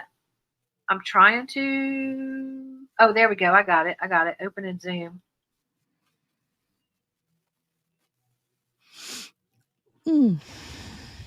Sorry, Jenny is the professional. I am not. I'm in. I don't know what I'm the professional is. I'm in, Jenny. Chrissy said follow the Zoom info. I that's what I just said. I'm in. Oh, okay. Into what? The Zoom meeting. For what? For September. So it's waiting. The host hasn't started it yet, but I'm in. Nice. It's public. It's open. All right. September 17th at 9:30, and then let me leave that one. Don't allow. What is it for? Divine hearing? Yeah, proceeding. It's a pre-hearing conference via Zoom. Same. So we can. I mean, okay. Right now, it looks like. I mean, we can get in. Open in Zoom. Continue. What time was it again? You said 9:30? 9:30 on September 16th. Preliminary hearing in the matter of William Farwell. Oh, I thought you said 17th. There is one on the 17th for Robert Devine. Okay.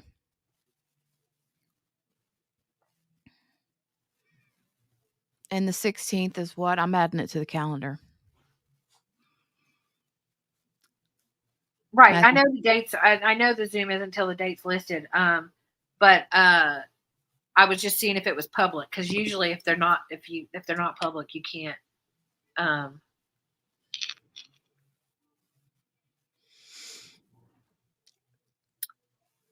Yeah, Matthew Farwell was on the 16th. But wait. So, Okay. So Donnie and Chrissy, are there charges against Devine, or this is just for his decertification? Because I'm waiting for some charges. I want some charges on William. I want some charges on Robert. That's what I was trying to figure out.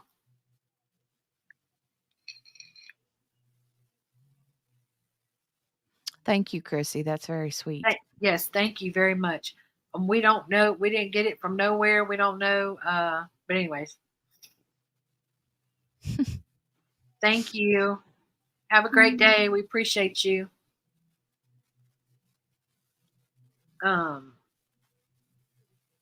Interesting.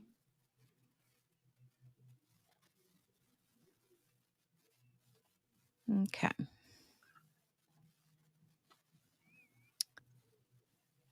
All right. All right. Cool.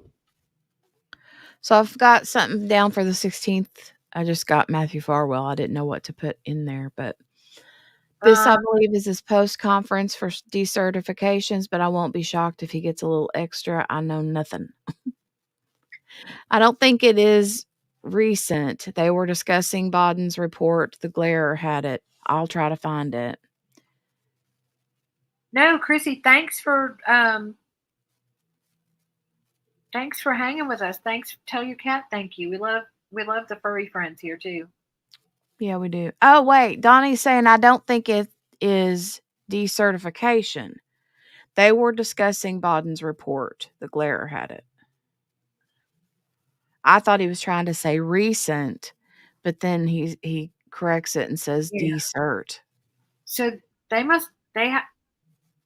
so there's got to be charges against him then. Mm.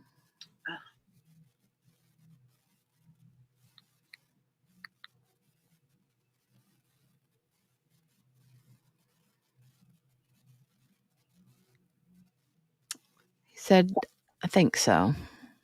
Now I smell spaghetti. Something's wrong with my brain. Totally. Totally something is wrong with your brain, ma'am. Mm-hmm.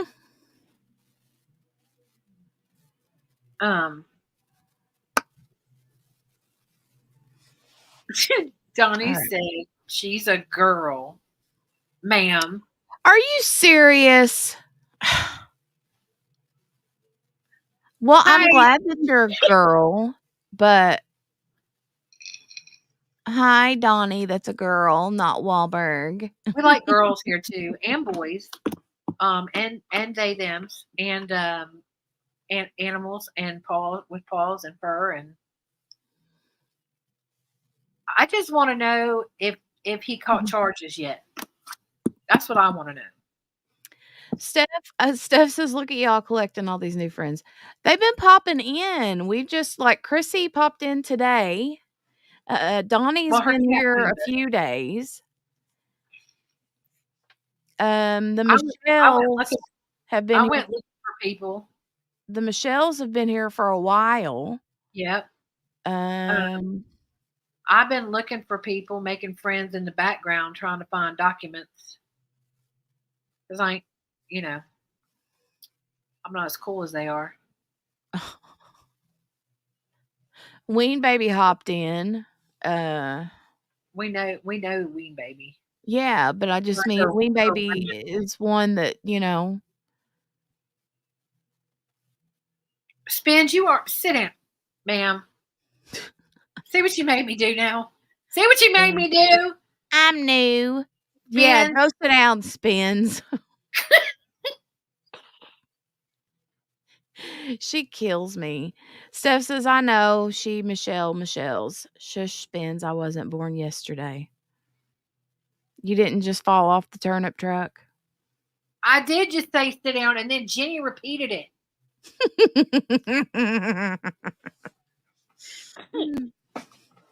And then I said, see what you made me do? Because I always say that. I'm like, take several seats. And then Spins goes, now. Oh my gosh. Oh, Lord. Okay, I can't with y'all. Yeah, I'm going to have to go. I'm going to go see my baby. I know. I'm going to see if I can get some God, Michelle's throwing Valiums into the chat now. Michelle's got all the drugs. Michelle.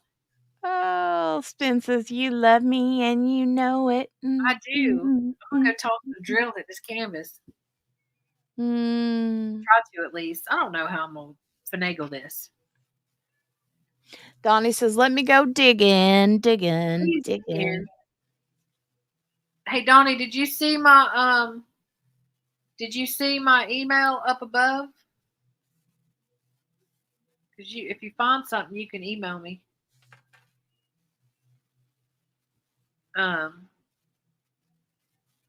If you want, you don't have to. Y'all don't get crazy now. I don't check that. Yeah, I already have like 8 emails. It's ridiculous. I can't. I have 2. I don't, but I use one. The It's other one I have is specifically for this channel, and I don't even use it. I'll have to eventually. I just haven't yet. But Oh, Jenny, I got a bolt. okay, love you. Bye. Love you. Bye. She's getting the phone call. I could hear that. Bing, bing, bing, bing, bing, bing. All right. Michelle says now I gotta go look and send puppy pics. Cute. She's been waiting all day for her doctor or for one of the doctor's offices to call to get her scheduled for something. So that's who that was, I'm assuming. But I'm going to go ahead and scoot and go love on my baby and try to get some stuff done before it gets late. We've been trying to hit the 7 o'clock mark for bedtime because it takes her a little bit to fall asleep. But, you know, if she don't get enough sleep, she's a bear in the mornings. And I don't like for her to be rushing around in the morning trying to get her ready and then, you know, all the things. Hold on, let me see something. What's this say? That's what I thought, QB.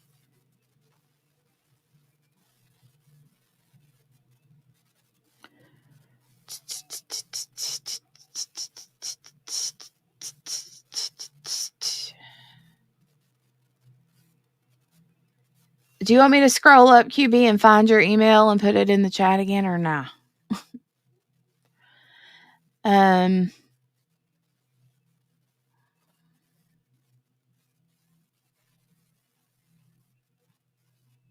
right. I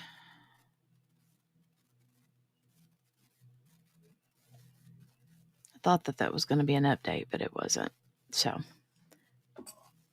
you are too, Patricia? Well, it's just big long day at school, you know, and then when you're not getting enough sleep and you get off to a bad start in the mornings, it just kind of makes for the whole bad day, and I don't want that for her. So I just want to make sure she gets plenty of good sleep. So anyway, physical and mental exhaustion is right. Yeah. Thank you, Gail. I love you, ma'am.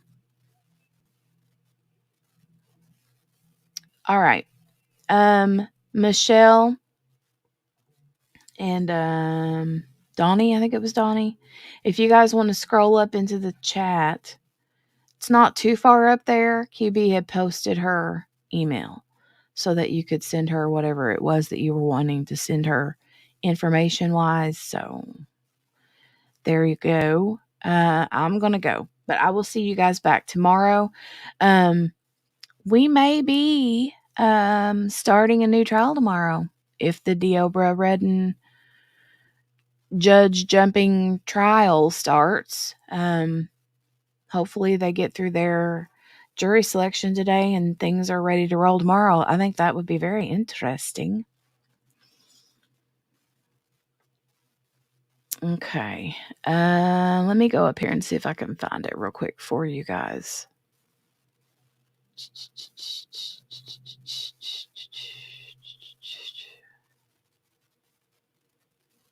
Oh, I got it.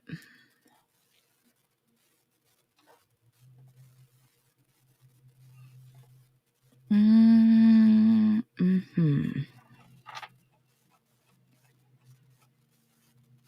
Okay.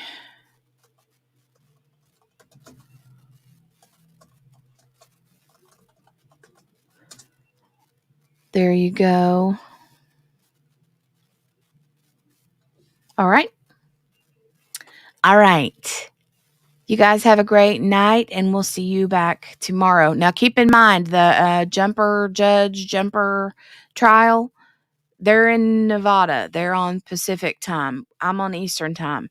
So theirs will be later in the day, depending on what time theirs start. I don't know if they're going to start at 9, 10 o'clock in the morning, their time, which would be 12 or 1 o'clock p.m. for me. So, yeah, just make sure you have your notifications turned on.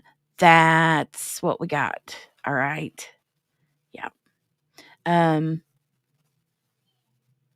That's the plan anyway. So you guys have a great night, and be safe out there if you're out and about wandering around. You know what I mean? Crazy things going on in this world today. The Glare, August 20th. Okay. Thank you, Donnie. I'll have to go check that out. All right. You guys have a great night. Be sure to like this video, thumbs it up before you leave. And also, if you're new, I would love for you to subscribe.